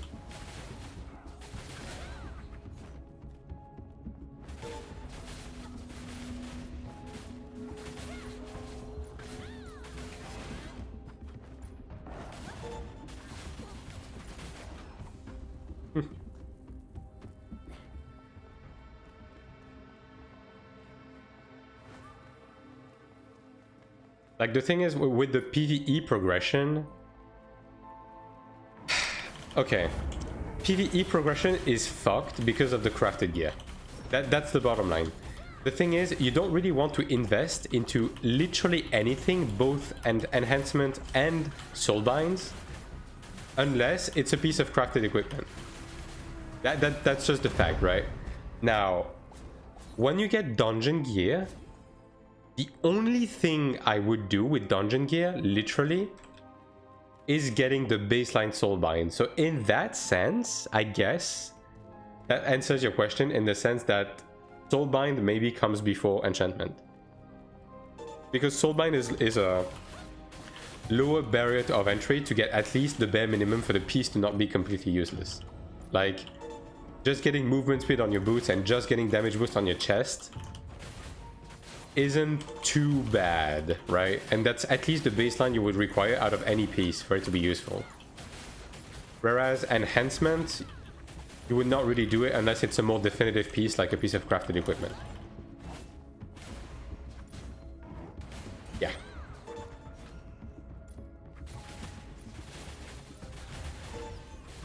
Did 24,000 runs, never got my podium. Yeah, I mean, that's the thing, right? And the thing is, this wasn't as much of a problem for like whales on like, at least like speaking of like Iron Classic, for example, because you can just buy loot rights, right? You can just buy loot rights for your partner weapon, and then you can just get it to plus 15. You know, like, but all of this I just never did. And I was fighting against people who did it, but it didn't matter. I had enough, you know? And that's kind of my mentality with that. And Iron 2 is going to be the same. Iron 2, I'm just going to go for Centurion, Tribunus. I'm never going to go for the High Commander. And I'm going to leave it at that. Same with PvE, right?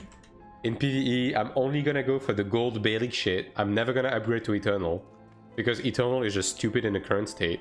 Now, if they drastically change the cost and the progression on Eternal gear to like enhance it, maybe I'll revise that statement. But as it stands right now, I have no plans to ever use a piece of orange gear or ever use any amount of resources trying to invest into a piece of orange gear. And that's that. IO på armor was good to do PP. I mean, the IO weapon could be better than the Eternal Bastion weapon if you get like if you got a max roll one, but it was so fucking rare. Like if you got max roll and the extra mana stone slot, right?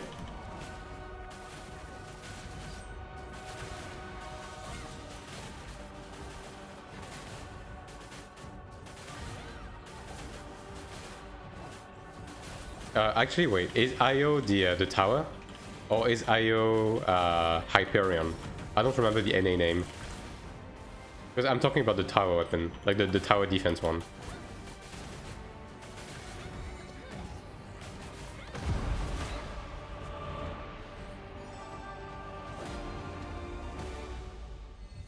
I was the one with 2-level towers. Yeah, okay. So that's the one I mean. That was the one with the random stats and the random chance to get an extra mana stone slot. Like, it was possible to roll an IO weapon that was better than Eternal Bastion, but it was just like incredibly unlikely. Okay. Got those. All right.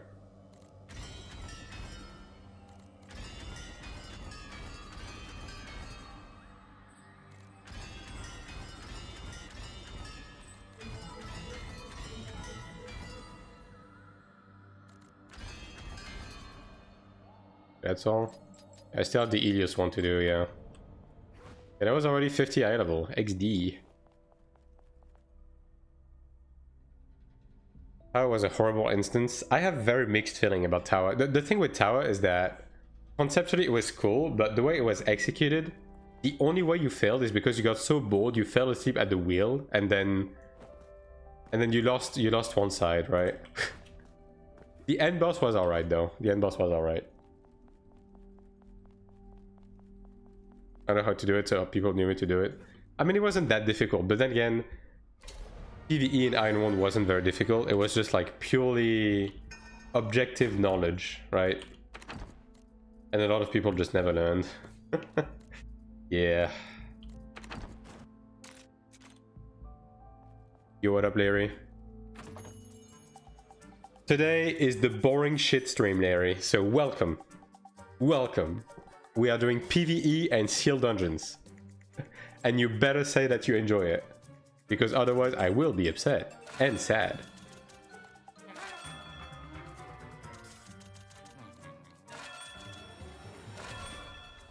Wasn't difficult, but people are stupid. Well, yeah. I guess Rift is about to happen, so maybe I just Rift and do the rest of my Seal Dungeon on either side. I think that might be the play. I like hearing your character scream as she dies, but this will do. I see how it is. I'll do more PvP tomorrow, I promise. It's just that, I mean, I've told you guys this before, right? I basically don't really get to play the game outside of when I stream, right? Because I'm just busy doing other shit. So like, if I don't do that stuff when I'm streaming, I'm never doing it. So, yeah, buckle the fuck up.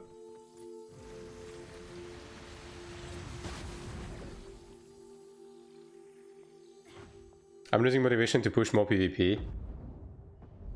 Like, okay, in what sense? In the sense of like the medal farm, the gear grind, or like pushing the ranks?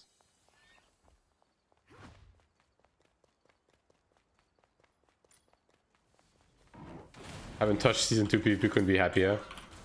I mean, I guess it depends on the class. Like for me, I've been having an alright time.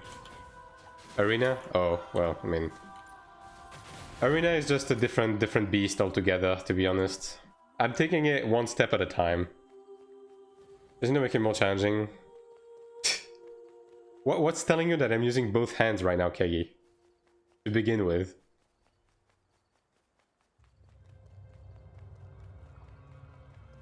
Oh, dude. So many bots farming these right now. Yikes. New stats are too OP, had to roll some endurance pen. Yeah. Like that's kind of where I'm stuck at with PvP right now, is that I need to basically redo my PvP soulbinds. Like I finally settled on like what I want to do. With my soulbinds, I want to go endurance, percentage defense, and so on and so forth. But because of all of the resources I've been putting in PvE, I just don't have the resources to do it right now. So it's basically just a plan for now, and that's all it's gonna be for a little bit. Enjoying the fact I can watch someone else struggle and me. I mean, hey, look, at the end of the day, I'm a man of the people, alright? I don't spend money in this game, just like most of you. Not you, Raiden. So, I'm just here, vibing with my ults, doing all that shit, being poor, struggling with bad stats, just like the rest of you. Yeah, I was like just talking to a few PvE armor pieces. Yeah, it's like I was saying earlier, right? It's the chest piece and sometimes the legs, right? Just to get more soulbind slots. I don't necessarily know if I agree with that, to be honest. But I know that some people are doing this. Yeah. I'm paid to skin. I mean, I will probably dabble in global, but Madka's poor in real life. Well, that's fucked up that you would say that, but you know. 5% damage tolerance isn't much. Yeah, but at number one, it adds up. And number two, you're also losing the set effects, right? So you're losing more than that.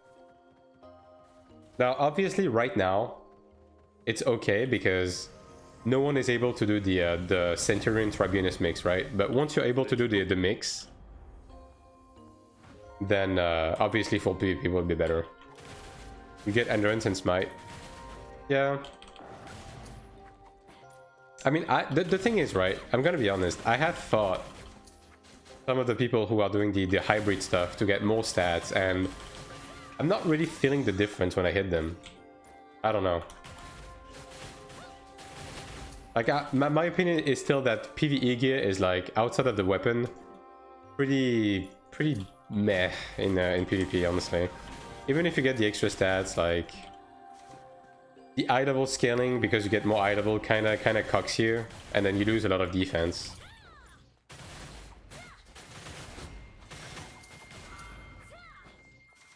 The game has a lot of nice basic skins. Yeah. A lot of the basic skins are nice. Although I wish I could dye them. But the dye system costing Kuna, sorry, like that would require me to invest Kina into that, and that is not happening right now. PvP gets required in PvP, yeah. Yeah, it is. It is. Like again, I keep smashing people with the Horned Dragon gear, like plus 25. Whether it's like partial or it's like the full set and stuff, and it's like, I'm telling you, every time I struggle in PvP and I look up the guy, he's in full PvP gear. People that have PvE gear, I just never struggle. Again, could be a skill issue. 100%. There's a lot of data here. Like we're not gonna like go over the discussion we just had with Elementalist, right? But you know, just on the sample size I've been experiencing. I level 4000 PV gear, did nothing that instantly. Yeah. Oh yeah, the people who full send the full Horn Dragon gear, these guys are actually not doing shit to me. These guys are basically mobs. Like they feel like 9th rank, like Promede gear people, honestly.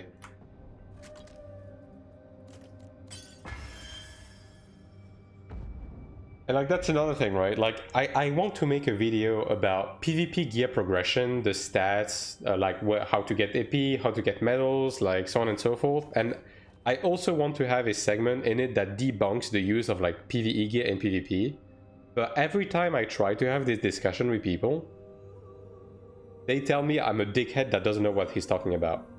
Even though I have first-hand experience. Like every time I encounter someone with full Horn Dragon that is like 4k, 4.3k combat power, they are a fucking mob. They do no damage to me and I kill them in 4 hits every time. Now I don't know whether it's because I have more PvP gear than the average player, whether it's a Cleric thing, whether I'm smoking fucking crack, but that's my experience with it, so I don't know.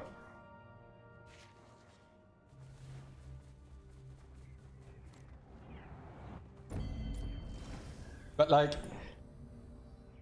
if you look at my latest video, right, the latest PvP video I uploaded, I challenge you to look up like all of the people that I kill in that video. Just look them up on sugar.gg, you do it one by one, and then you look at my gear, and then you tell me what the fuck is going on, alright? Because a lot of them are like full plus 20 Centurion, a lot of them are like full plus 25 Horn Dragon gear, a lot of them are like mixed gear, and it's like, I'm killing them no problem. You know? So I don't know whether I'm delusional or like completely disconnected from like the average player experience, but like I'm trying to understand what's going on, you know?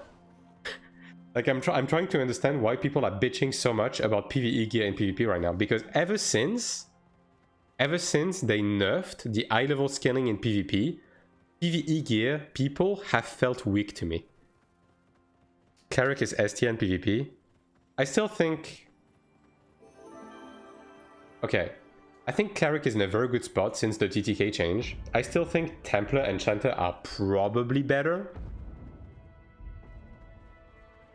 I think.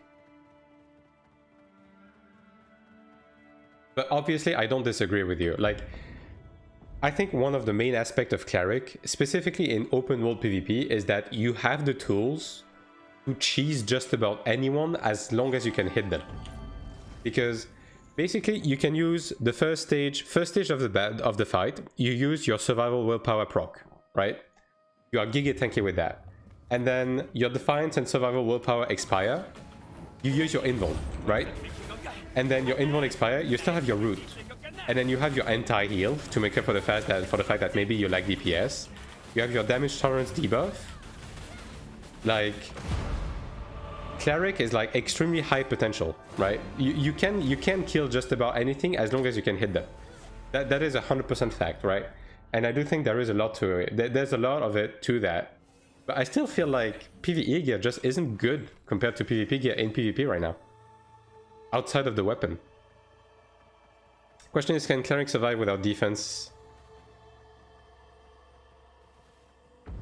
I mean, it's a mix of things. Like, defensively, honestly, the main stuff I have defensively on my gear right now is status effect resist, and the survival willpower damage tolerance proc.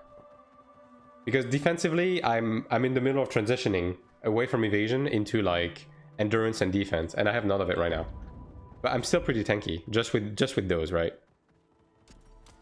Not full PvE gear, you have to balance it. Yeah, I mean, I know what you mean, right? It's what the majority of people are doing is they're doing Horn Dragon, Weapon Guard, chests, legs, and the rest PvP, right? But I have fought people that have that, and it hasn't felt that much different. So I don't know.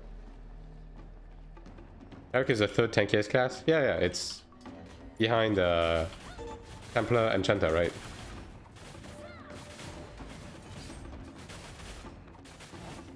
Which is why I'm saying that I'm thinking that maybe Templar and Enchanter are like still better than Cleric in PvP right now, possibly, because they're just about as tanky. They have a lot of like insane buffs, and they also have the CC pressure.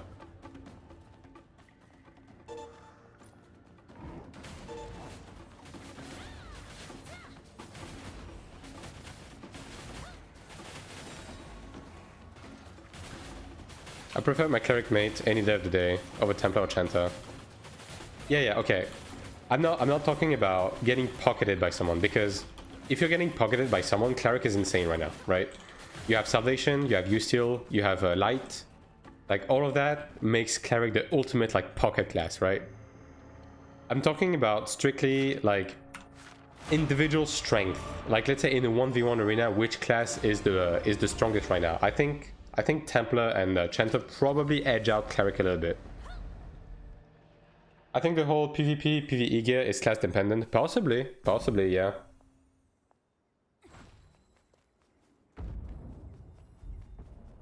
Maybe. As a Cleric, I'm not really struggling to fight people though who do that, right? At the very least, so. I want the 3 of them. Yeah, I mean, I think we all do. Like, this fucking stacking Templar, Enchanter, Cleric in a group right now is, dude.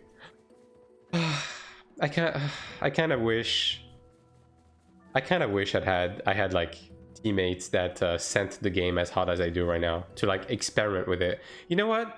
Just give me a Enchanter buddy. You know what? Just give me a Enchanter buddy. I'm pretty sure if you roam as a Enchanter Cleric duo that run like hybrid DPS and sustain stigmas, you're fucking unkillable. I'm pretty sure you can literally take on like entire groups of people, no problems, by just like rotating cooldowns and like just focusing one guy, and like I'm pretty sure you can do some insane shit with a Cleric Enchanter duo. Don't give people ideas. Mr. Sin playing Sin. Yeah, I'm doing my due diligence. I am finally doing my sealed dungeons on this character. Believe it or not. It only took 5 years. I bought an Ebony Orb to not be tempted to reroll again, yeah. I mean, look, at the end of the day, most of that I'm gonna do on Global. Right now, I'm just playing on Taiwan. I'm just playing by myself. Right? I'm just doing my own thing on my side. But I definitely feel the crave to do dumb shit with a buddy, you know? I feel the crave. Because I remember playing NA Classic with a buddy of mine who was playing Enchanter. Dude, Cleric Enchanter duo is so fun on Iron 1. And I think on this game, I think it's gonna have potential to be fucking stupid as well. Wrong faction and server would have been fun to fuck around on Double Cleric Glad. I mean, Akiran, I'm low-key thinking about playing Ilios on Global because I just want to experience both factions, right? I just want to experience the game in its entirety. Like, dude, I'm not done with this game. I want to play every class. I want to play both factions. I want to milk the fuck out of this game, all right? I want to experience all of it, so I'm thinking about the same about Asmo. I mean, we'll see. Like, as Global approaches, I'm gonna have to make plans around finding other like-minded people to be able to have the people to do stuff, right? Because right now I'm just by myself. But I don't want that to be the case on Global, right? So yeah, we'll have to see. We'll have to see, right? I did second account and leveling on Asmo side. I did a bit of the leveling on Ilios side when I got banned. But I haven't gone the full way. I'm just so busy right now, you know what I mean? I'm just so busy. I like the Ilios side a lot more because of the colors and S mountains. I kind of had the same first impression. I do like the saturation on the Ilios side. I think both have their appeal, but yeah. Although I will say one thing. When we eventually get Hyron and Beluslan, I prefer Beluslan. I like Beluslan more than Hyron, so that would be one thing I'm missing. But then again, there's going to be rifting, right? So, you know. I will say that I prefer Eltnan over Morheim, though, in Iron 1, so... When I rift into Ilios land, my depression is gone. Yeah. I mean, okay, but you have to look at it this way. When you play one faction, when you PvP more in the other faction's map. You know? So sometimes it's better to pick the faction that has the worst maps. Because at least when you PvP, you're having a grand old time. So that's definitely one side of it. Because at the end of the day, beyond the leveling phase, like, you don't spend a lot of time on your own map. Like, exploring your own map. Especially because the defense PvP quests are not really happening much, at least for me.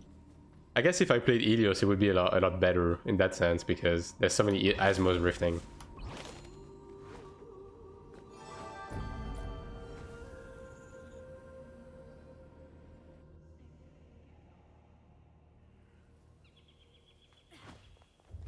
I think that's a tile angle. Yeah.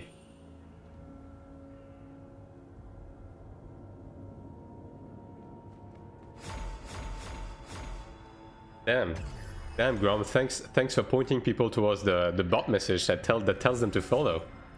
How nice of you.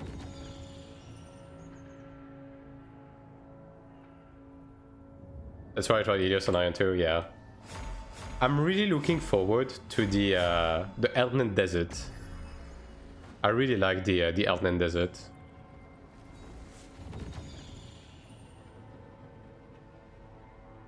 Eltnan in general is just a banger map. I don't know, I really like Eltnan. So I'm looking forward to rifting in there, you know? I can't wait for the new maps, yeah. Time to rift now? Alright, Godspeed, Ekarin. The problem is I don't play Ion to PvP, I play Ion to kill Ilios. Yeah, I mean, I get that to an extent. I just don't really have a preference for one way or another. Most of my time in Iron 1 was Asmo, yeah. I mean, there's stuff that I like about both factions on Iron 1, but I will say that I generally have a preference for the Ilios maps. Yeah, I think that's a fair thing to say on Iron 1, yeah. Never played Ilios even in Iron 1. Yeah. I played Ilios on Ion Classic EU. That's basically the only time I played Ilios. Like, actually played.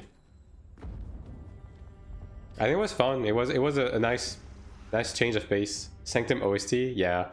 That's another thing. I don't know, man. I kind of fuck with the in Iron 1 at least. Maybe it's the case too with Iron 2. I haven't played on Ilios side yet, but I kind of fucked with the soundtrack on the Ilios side more than I did the Asmo side. Like, stuff like the Pandemonium soundtrack are nice and all, but there's something about the Ilios side soundtrack that makes you feel a certain type of way, you know? So sort of Asmodee maps. I mean, I do too, right? And there's a lot of aspects of like Asmoside that I prefer. Like, I do like the snow areas. I like the mouse more than I do the fucking crawls. You know, like I do like a lot of things better on the Asmo side.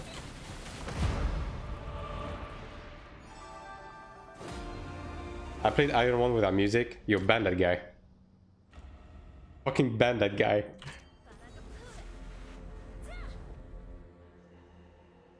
We're tempted to play Ilios on global because I have personal beef to resolve. I see how it is, yeah.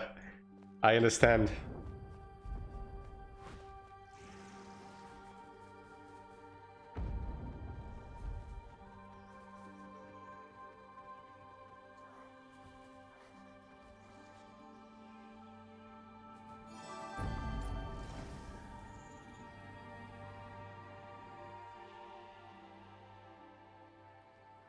But yeah, more so than anything, you know, like Asmo, Helios, it doesn't matter. What I'm really excited to see is like see more callbacks to Iron 1 being brought back into this game. That's what I want to see, dude. I really hope Morheim, Eldnen, Sanctum Pandemonium are literally gonna be one-to-one to Iron 1. Just in fucking Unreal Engine 5, you know what I mean? You don't have to change anything, you know? I wanna see, I wanna explore the same maps in that game. Also, I wanna see like old enemies from Iron 1 brought back, because we already know, based on like stuff we saw in the client, that Tiamat is gonna come back. I don't know how, I don't know why, but it seems like they're gonna bring back Tiamat. So I'm looking forward to fighting Tiamat again. I want to fight Barutra again. Barutra is still alive in this game somewhere. So I want to fight Barutra again, you know? Like, I want to fight some of the... Because we have Chromede, we have all of that. There's still stuff missing, though. There's still, like, iconic dungeons. Like, I want to see Lanok. I want to see Triron. I want to see, like, all of the... I want to see, like, the Stellaries. I want to see the Ulsaruks back, you know what I mean? All of that. Where's Moonin? Yeah. Yeah, true, dude. They brought back Pernos, but where the fuck is Moonin?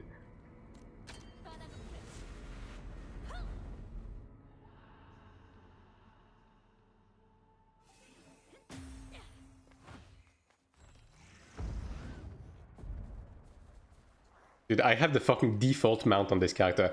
Can you guys, can you tell I don't give a shit about this character? Can you tell?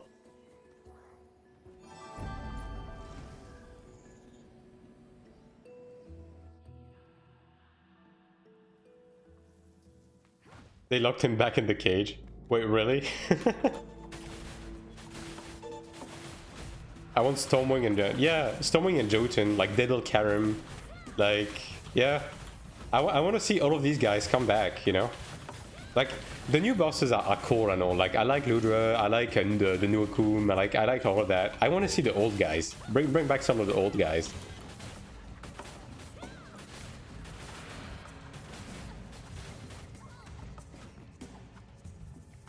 Also, I hope they bring back the Stellari transformation for X-Forms, because right now, for some reason, the X-Forms of both factions are Guardians.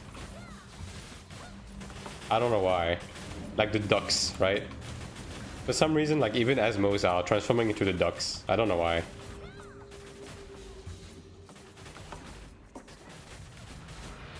At least we're getting Bakama back. You know what? Guys. Not this maintenance, but the maintenance after that, we are getting an actual Bakama fight. Rejoice.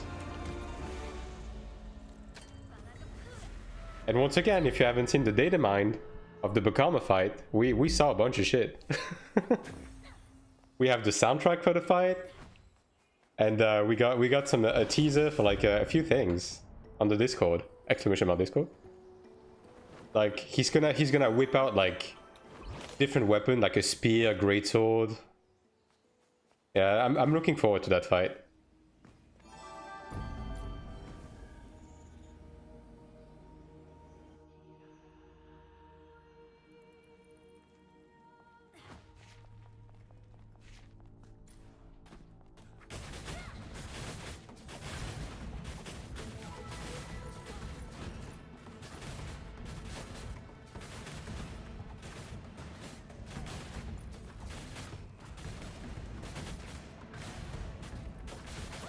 Also, one thing I'm wondering, right? Because this game is very clearly based on like the Iron Vision trailer, right? You know the one. And in the Iron Vision trailer, I don't know if you remember, but the housing area was supposed to be right up against the capitals of Pandemonium and Sanctum. They were supposed to be in the same zone, right? Like the housing district was supposed to be the area under Sanctum, and then the housing area of Pandemonium was supposed to be like, you know, be behind the waterfall. So I wonder if they're actually gonna realize that vision in this game. Because I mean, I think it's a given that we're gonna get housing eventually, but I wonder if they're gonna go that direction by bringing what was it, permanent and oil, right? Like in the areas that we're supposed to be at. Want to buy mention, yeah. I mean, we don't even need a mention in this game because there's no fucking soul sickness.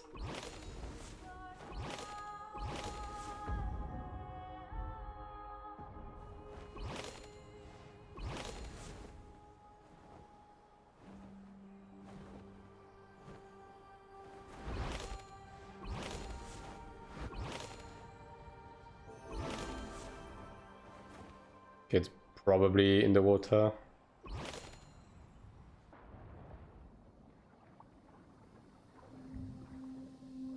Is it? Wait, let me just do that actually.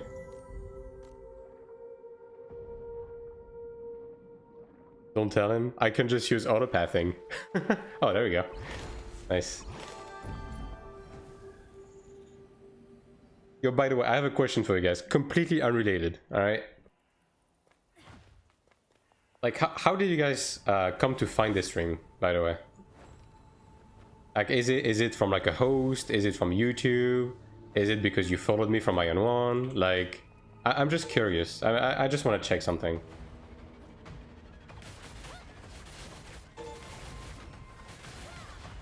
Just a quick survey for the people in chat right now.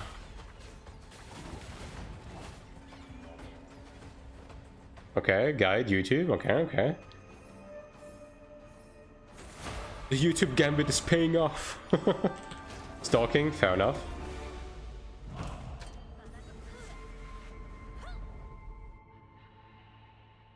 Now you're gonna have to be more descriptive though. Like, stalking where? YouTube AN2 content to me? Okay, okay. Okay, so the YouTube stuff is actually reaching people then. Okay, I'm pretty happy with that. Usually listen to IN2 stream while working. One day I've done it, Twitch, think of taking. Okay, so natural Twitch selection. He's in your wall, oh no.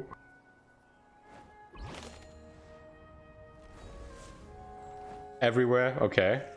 That's not concerning at all. Moving on. Do you do patch notes as well? No. So my philosophy, right, is I really only do stuff that because other people are not doing it. I think someone like Welps is already doing a good enough job with like coverage of like the live streams and so on and so forth that I don't need to take his job, you know what I mean? Do that, it's good publicity. I mean, yeah, but I don't okay. I don't really want to do content just for the sake of how to put it, just for the sake of visibility. I want to do content that is going to be useful to other people and that other people don't necessarily do. You know what I mean? I know it's probably not the like most efficient way to go about it, but that's kind of my philosophy on that right now. Especially right now, since the game is very niche in the West, right? I just want to provide a platform to discuss the game and like, you know, provide content that you can't necessarily find elsewhere, basically. That is the bottom line. But yeah, you know, I know it is one of the more common approach, because reading a patch note doesn't require any particular knowledge of the game or anything. But yeah, okay. Okay, so is no one here? Okay. I thought it would be most of the case. Is literally no one here, like from the Iron 1 days, like the people who knew me from Iron 1.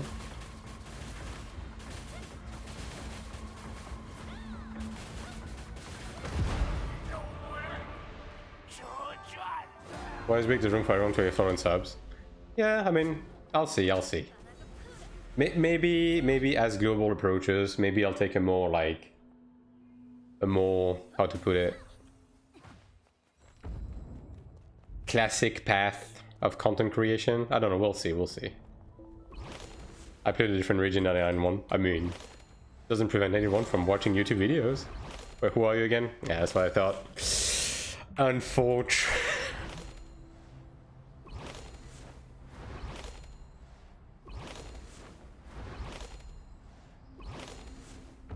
It's like this, I guess. Yeah.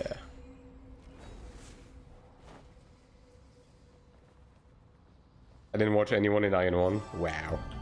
But that was like half the fun. Half the fun was the community.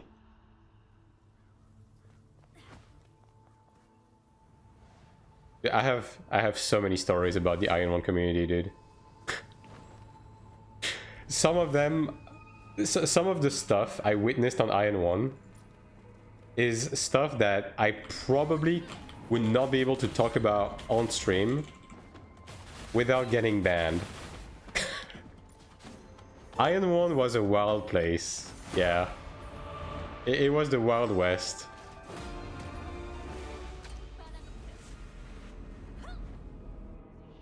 The drama in Iron 1, yeah.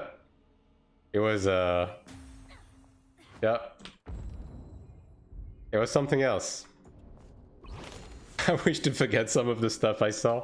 I will never be able to unsee the dick pizza.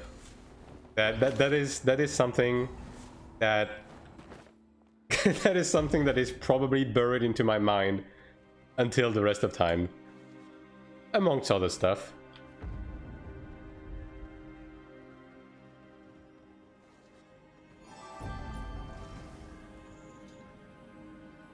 Fuck, the text autocorrect to ammunition. That's America, brother. Not beating the NA allegations with that one.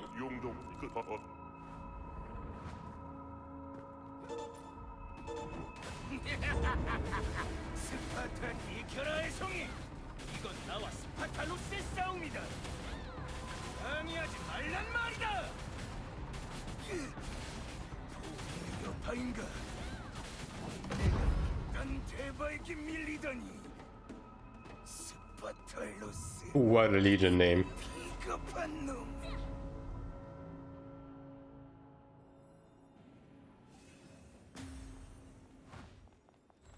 Wait. Did they not fucking finish the thing because the stupid fucking NPC kept talking, dude? Do I have to do it again? Oh my god.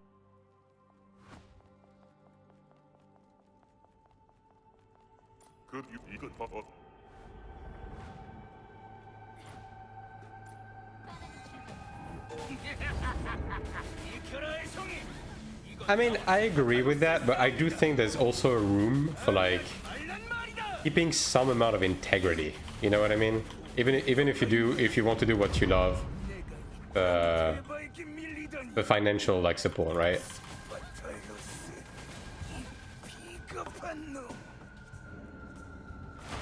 Oh yeah, literally the game was waiting for the mob to stop yapping. Holy shit, dude! Unbelievable.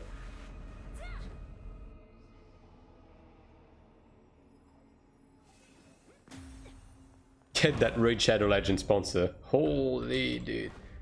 Speaking of, I don't have a business email set up for this channel, so you know what? Maybe I should do that at some point. It's probably not going to be useful for a while, but you never know. Yeah, is this one of the ones that you can do until you do other ones? You know the ones. Okay.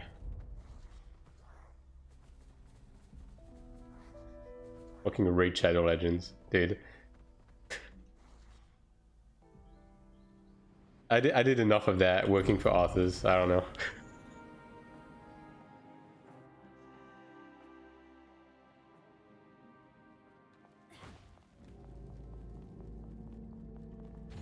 Yes, it's one of these again.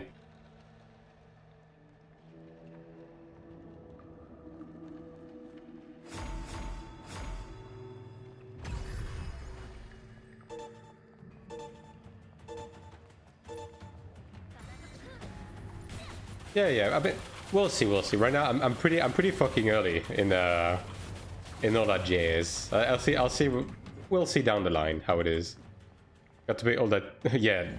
Unironically, Cyber. Yes. Unironically. I'm getting pretty close to unlocking monetization on YouTube, by the way. We are getting there. You guys have been doing a good job watching the videos, and I thank you for that.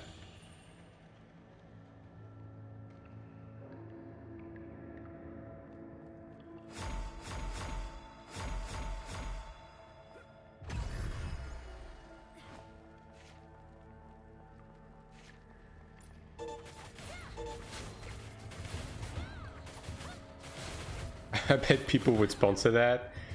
The thing is, I don't know if I would want to do that. You know what I mean? Like, if someone comes into the stream right now and is like, I give you 10,000 bucks to juice the fuck out of your character, and you have to use the money to do that. I don't know, man. I don't know what the fun is in that. You know what I mean? Like, if the guy comes here to say that, I would be like, I will take the donation, but I'm not gonna spend money into the game. That's not gonna happen. Take it and ban him. No. Okay, you don't want to do that because chargebacks are a fucking menace to society. Let me tell you. Okay, I guess I'm just gonna go up. I would set a new account for that peak content. Yeah. I mean, I would have to be honest with the guy. I would be like, I have 50 million other users for the money in my day-to-day life. That matters more to me than spending money in that game. I would rather not. You know what I mean? Like, no refunds. Yeah. I mean, I don't know. I mean, bro, we are talking like pure hypotheticals here, like this, as if that's gonna fucking happen to begin with, you know? Like, it's like, ooh, Twitch chat, ooh, I need a new mace upgrade. My mace is shitty, that's why I can't do arena right now. So I can't do arena until I get an Ebony mace. So you guys know what to do. How much is fucking 200 million Kina right now? I don't know. I need 200 bucks to get a new mace. No, I'm not gonna do that. that's so shitty. That's so fucking shitty, dude.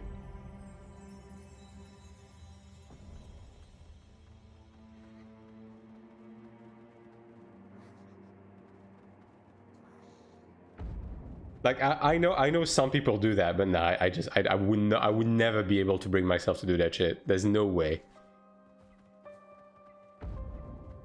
Also, I'm gonna be honest, if you want to do anything, all right, if you want to like give any amount of money to the stream, I infinitely prefer that you just gift a sub to a viewer, right?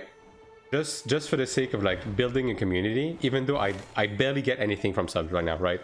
Like, I'm just telling you right now, the base contract that I have, I think you guys, how much do you guys pay for a sub? It's like $4.99, right? I'm basically getting $150 out of that, right? So even though I'm basically getting nothing from subs, I infinitely prefer someone to gift a sub to someone else, just to give them a better stream experience, give them the emotes, remove the ads, and build a better community, even though I basically get no money from it. Like, that's kind of like my take on that right now. Rather than just XDD3, get 50 bucks to buy new weapon. You know, like, I feel like that doesn't really help anyone.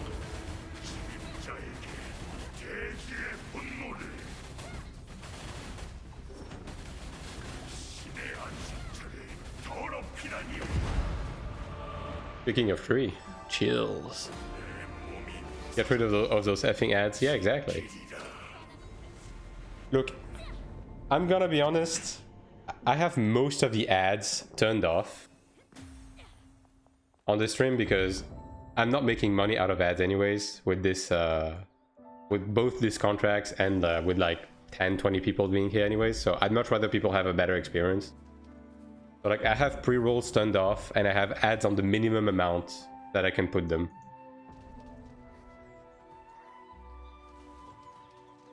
So hopefully the stream is watchable even for people that don't have a sub right now. I hope so. Yeah, I'm just going up.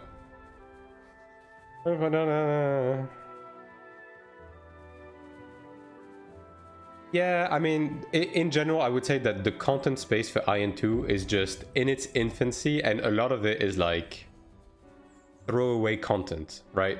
Not to throw shade at anyone in specific.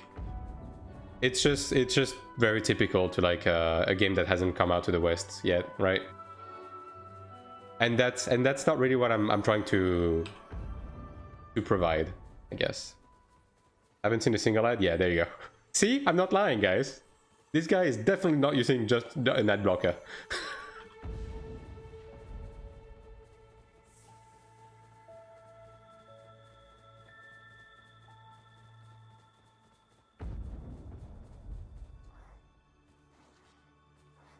Yeah. I mean, I have them turned on the minimum. I think it plays like 1 minute of ad per hour or something like that. Like, I don't think I was able to turn that down even further.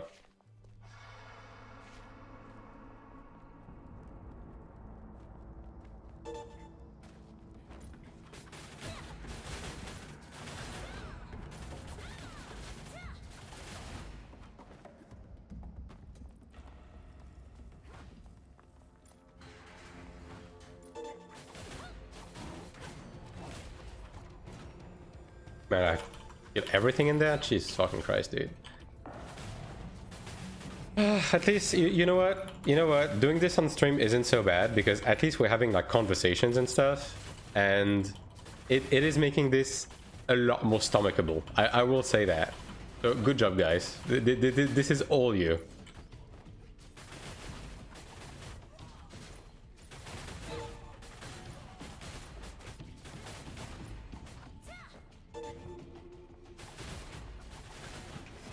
Same shit, yeah.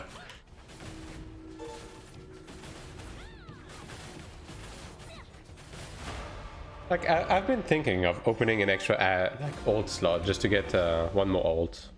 To be able to speed up the process a bit of like doing the PvE gear and so on and so forth, but... Man, 1,000 Kuna... 1,000 Kuna is steep just to get a new ult. A steep investment.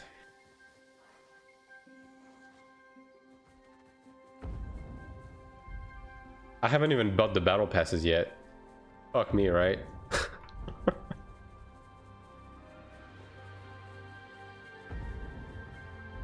I haven't even looked at what is in the battle passes, by the way. Like, how the new like the 3 new battle passes look like? What do they have in them? I'm guessing it's the same old like Odile energy, like potions, silentium, that kind of stuff, right? Do we know if the amount of Odile energy you get in the pass pays for the pass again, just like the last ones, or is the Kinakuna exchange like too scuffed now? How many ults do you have right now? I have the max amount for like the non-extended, right? So I have 1 main and 3 ults, so 4 characters total. What about the one with the yellow book? Oh, there's a pass with the yellow books. Ooh. Thanks. Yeah, I may have to grab that. For the third one, I believe that's the case. What, that the Odile energy pays for itself? Do you have time for that much? I mean, ults, if you just do the bare minimum, like, ults are not like that time intensive, right? You're basically looking at like 20 minutes a day per character, which isn't terrible, right? Especially given the amount of time you save by running an ult when you do stuff like the daily dungeons and so on and so forth, right? But yeah, it's the initial setup that sucks balls, which is the reason this character basically had done no sealed dungeons, right? And why I'm doing them now. Yeah, it's extremely low maintenance, like low amount of time invested, high return on ults in this game, at least for now. I don't look long ult for like 4-6 days. Yeah, I mean, you can also do that approach, right? You just don't do your ults at all, and you just like do them on the weekend or something, all at the same time. It takes you like a couple of hours, and then you're just done.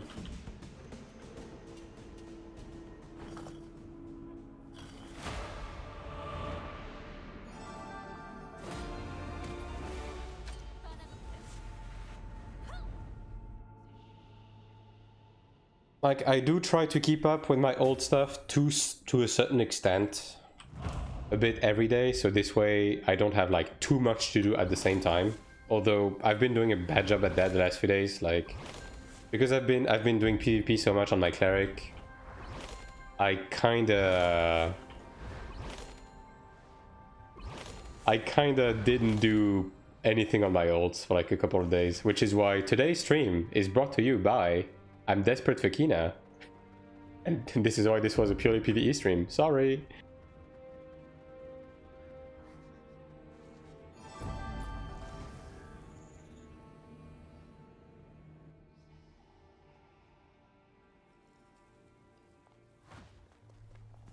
But yeah, at least it's a nice change of scenery. After all of that PvP, just like being able to just sit back, kill some shit, make money, you know?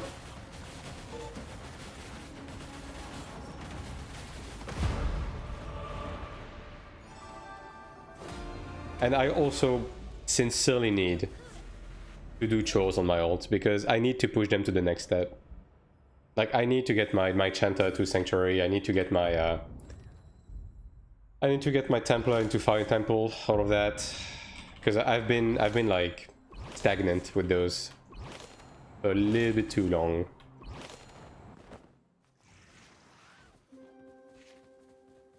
Because like as soon as you start getting your ults into Sanctuary, like you're making so much more fucking money and sold by mats, it's crazy. So I need to work towards that.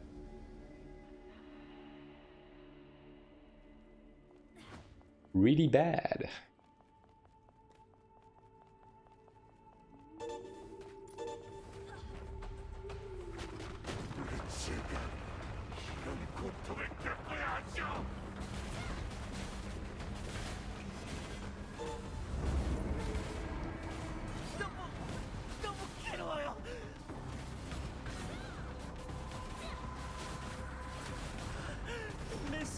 It's hard to get into a group. I mean, at this point for Sanctuary, like, the pugs are efficient enough.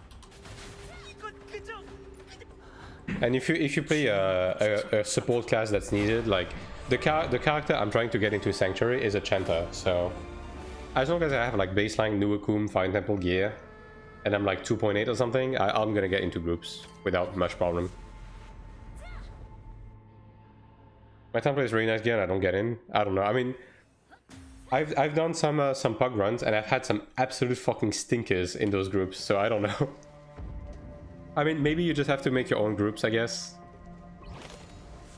Maybe that would help, but yeah. I mean, we'll see. If I have to invest a little bit more on my Chanter to be able to actually get into groups, then I'll go the extra mile, but then I'm gonna try to like do the bare minimum.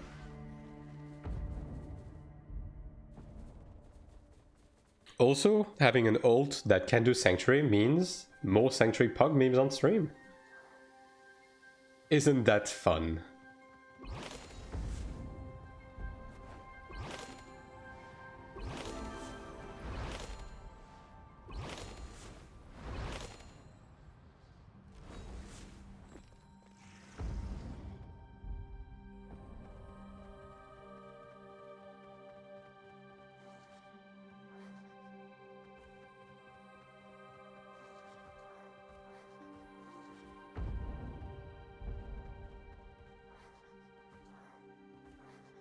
Oh yeah, on the topic of like content creation and stuff like that, and like I cannot stress this enough, right? If you guys are on the Discord, there is a suggestion channel, and if you would like me to cover something or like do a certain type of stuff, like just leave it in there, and I'll take it into consideration. Like I'm not omniscient, I don't know everything, so maybe I'm forgetting stuff that is like very obvious, right? Did I hear more PvE? That's exactly why we're here. Hell yeah, brother.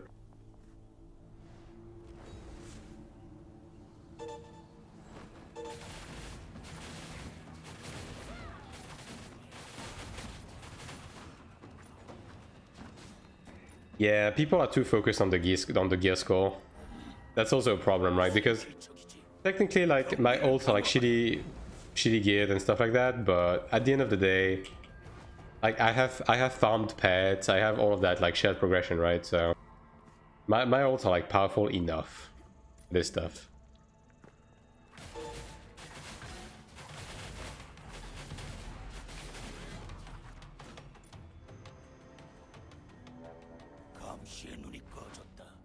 And yeah, a lot of the eye level bloat that you're missing also comes from the aerial board, the asphalt board, like a lot of progression that doesn't actually give you like power, but gives a bunch of eye level, right? Like farming the extra boards from the Shugo games, like all of that.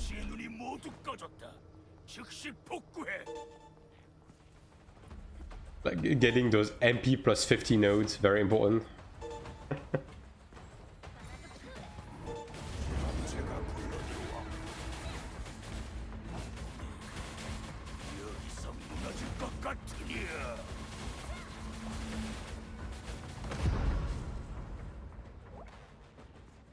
Yeah.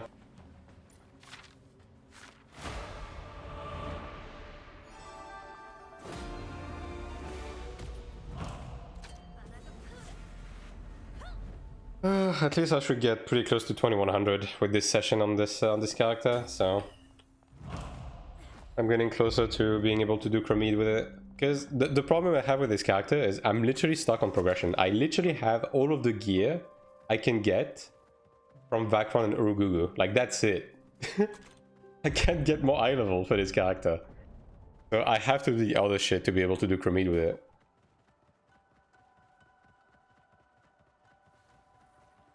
Also Arcanas. This character has 0 Arcanas, so I'm gonna have... I can smell a climb sesh coming with this character very, very soon.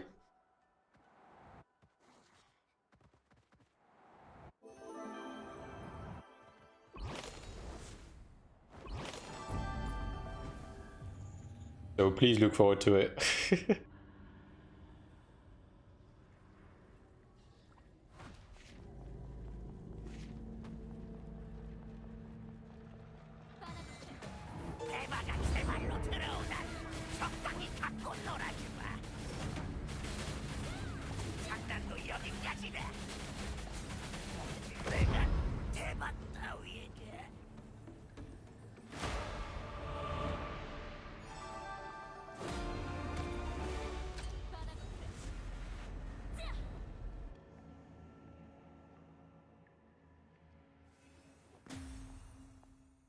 Okay. There's one over there as well. Man, there's so many of these fucking things. But I was like gullible enough to think that one rifting session would maybe be enough to get most of it done, but I'm not even close, dude. Not even close.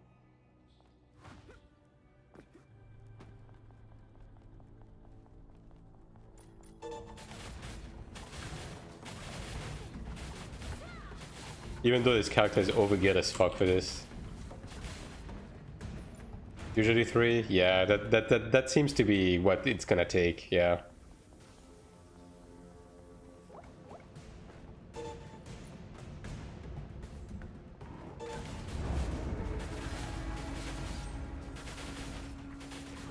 Mostly running all over the map, yeah.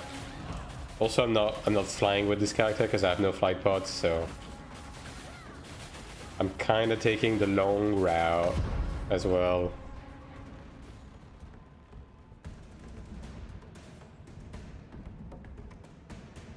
Oh, I have to click on a thing, XD.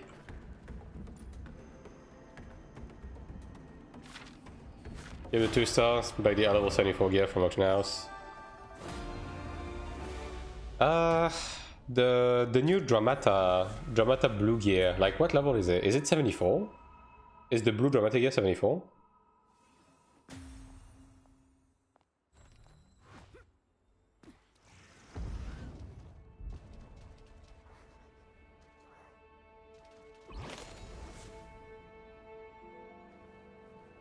If that's the case, that's kind of crazy.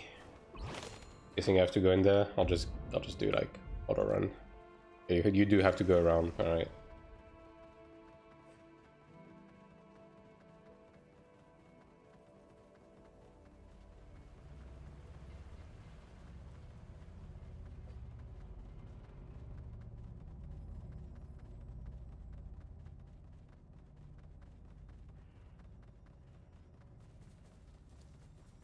Autopathing my beloved.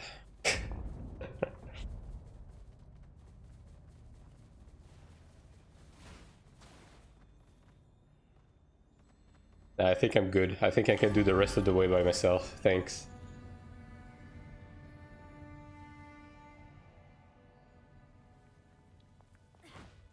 But yeah. I promise tomorrow... Maybe tomorrow there's gonna be a little bit of PvE. Maybe just a tad. Just a smudge. Tomorrow will be a PvP stream to make up for today. Big promise.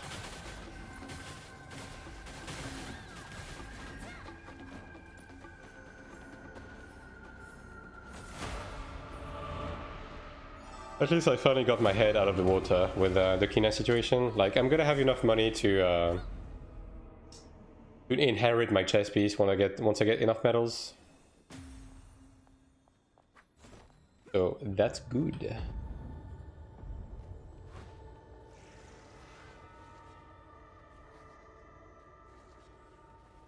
Alright, I'm doing one more seal dungeon, and then we'll do a few soulbind gambas on the main. I do have to reroll a few stats on my PvP gear.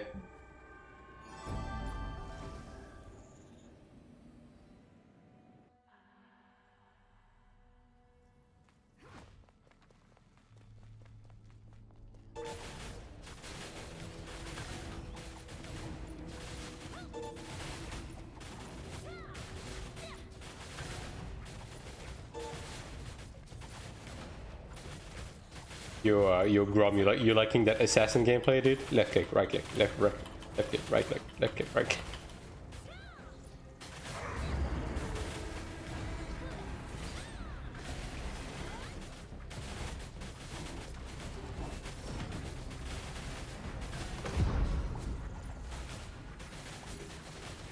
I mean, I will say that after the right click changes, like, Assassin is probably the class I've played that feels the best with left click, right click wigging, to be honest. Yeah.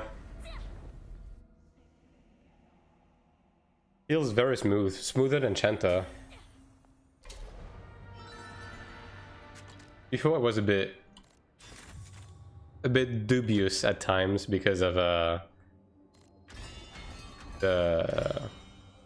the position like shifting when you use right click, but right now it's okay. Feels nice.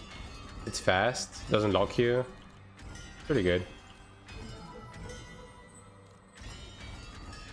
Get the flashy nodes. Don't look at anything. Dude, I got so many fucking points to spend. Jesus Christ. Alright. Yeah, 2068. Good upgrade, good upgrade. Ooh. All of that, huh? That's a lot of rainbow crystals as well. Also, some AP. So we'll get some Abyss Mana Stones. And then we'll do reward movement. Alright, that's fine. I'll just return.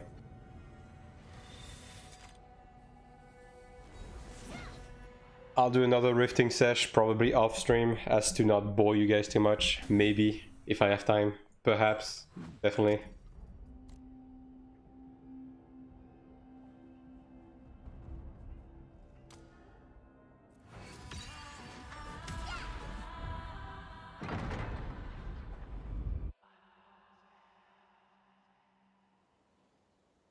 Alright.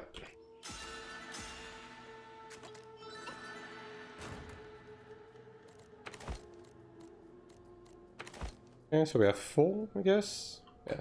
Alright, 4 gambas. Alright, I'll remove that for you. Bam. That should be enough. Okay, so we're doing the boots first. I want to replace that willpower with accuracy. Accuracy isn't even that unlikely, so hopefully it's not gonna take too long. Regen. Is that... Regen actually does proc in PvP, but how do we feel about regen as a proc in PvP right now? Like regen versus endurance and stuff, right? Can you get endurance on the boots? You can get perfect resist and regen. These are the two defensive stats. And regen is 1.2%. What the fuck, dude? You can get defense increase as well.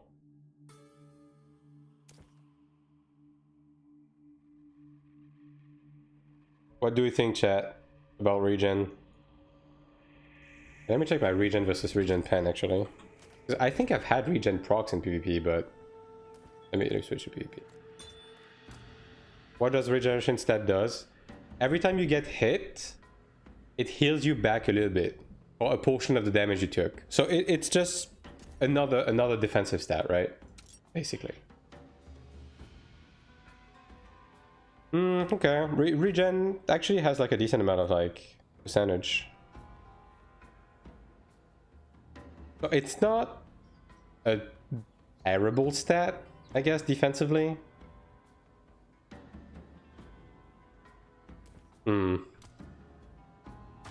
I guess I'll just reroll the head for now. I'll just come back to it. Yeah. Alright, goodbye evasion. You did nothing for me. We're going to resist. Endurance. Okay. I kind of wanted to get percent attack, but I think I'm settling with that for now. Yeah. Yeah, that I'm keeping that. Alright, next. So I think I'm gonna get rid of that willpower. Yeah. Get rid of that willpower and get okay. What's the special stat again? Yeah, the headpiece can get, I think it's 1.5% attack that you can get from the as a stat, right? Yeah, you can get endurance. I want to get endurance or defense increase. Yeah. So I think I'm dropping willpower for that. It is 3% that I'm dropping. I'm dropping 3% status effect resist, but you know. I do want to try to transition towards like meat shieldy stats, right? Yeah, I think I'm gonna wait to get more soul bind mats for that though beforehand. I think one is like maybe forcing it. I'm already pretty fucking lucky that I got two decent stats out of two, so yeah, we'll just keep that for now. But yeah, anyways, guys, fellas, members of both genders and otherwise, I'm done for today. I'll be back tomorrow. There's gonna be a bit of PvE, but I promise you I'm gonna do more PvP tomorrow. Maybe some arena if I'm feeling frisky, but we'll see about that. Either way, thanks for coming today. Thanks for hanging out. It's always a pleasure to have you guys around. Don't forget to follow the channel, both on Twitch and YouTube if you haven't already. And yeah, I will be seeing you tomorrow. Let me see if there's anyone I can possibly host around. Send you towards someone. I guess Asylon is probably online, right? Yeah, he is. Alright. I'll send you to Asylon.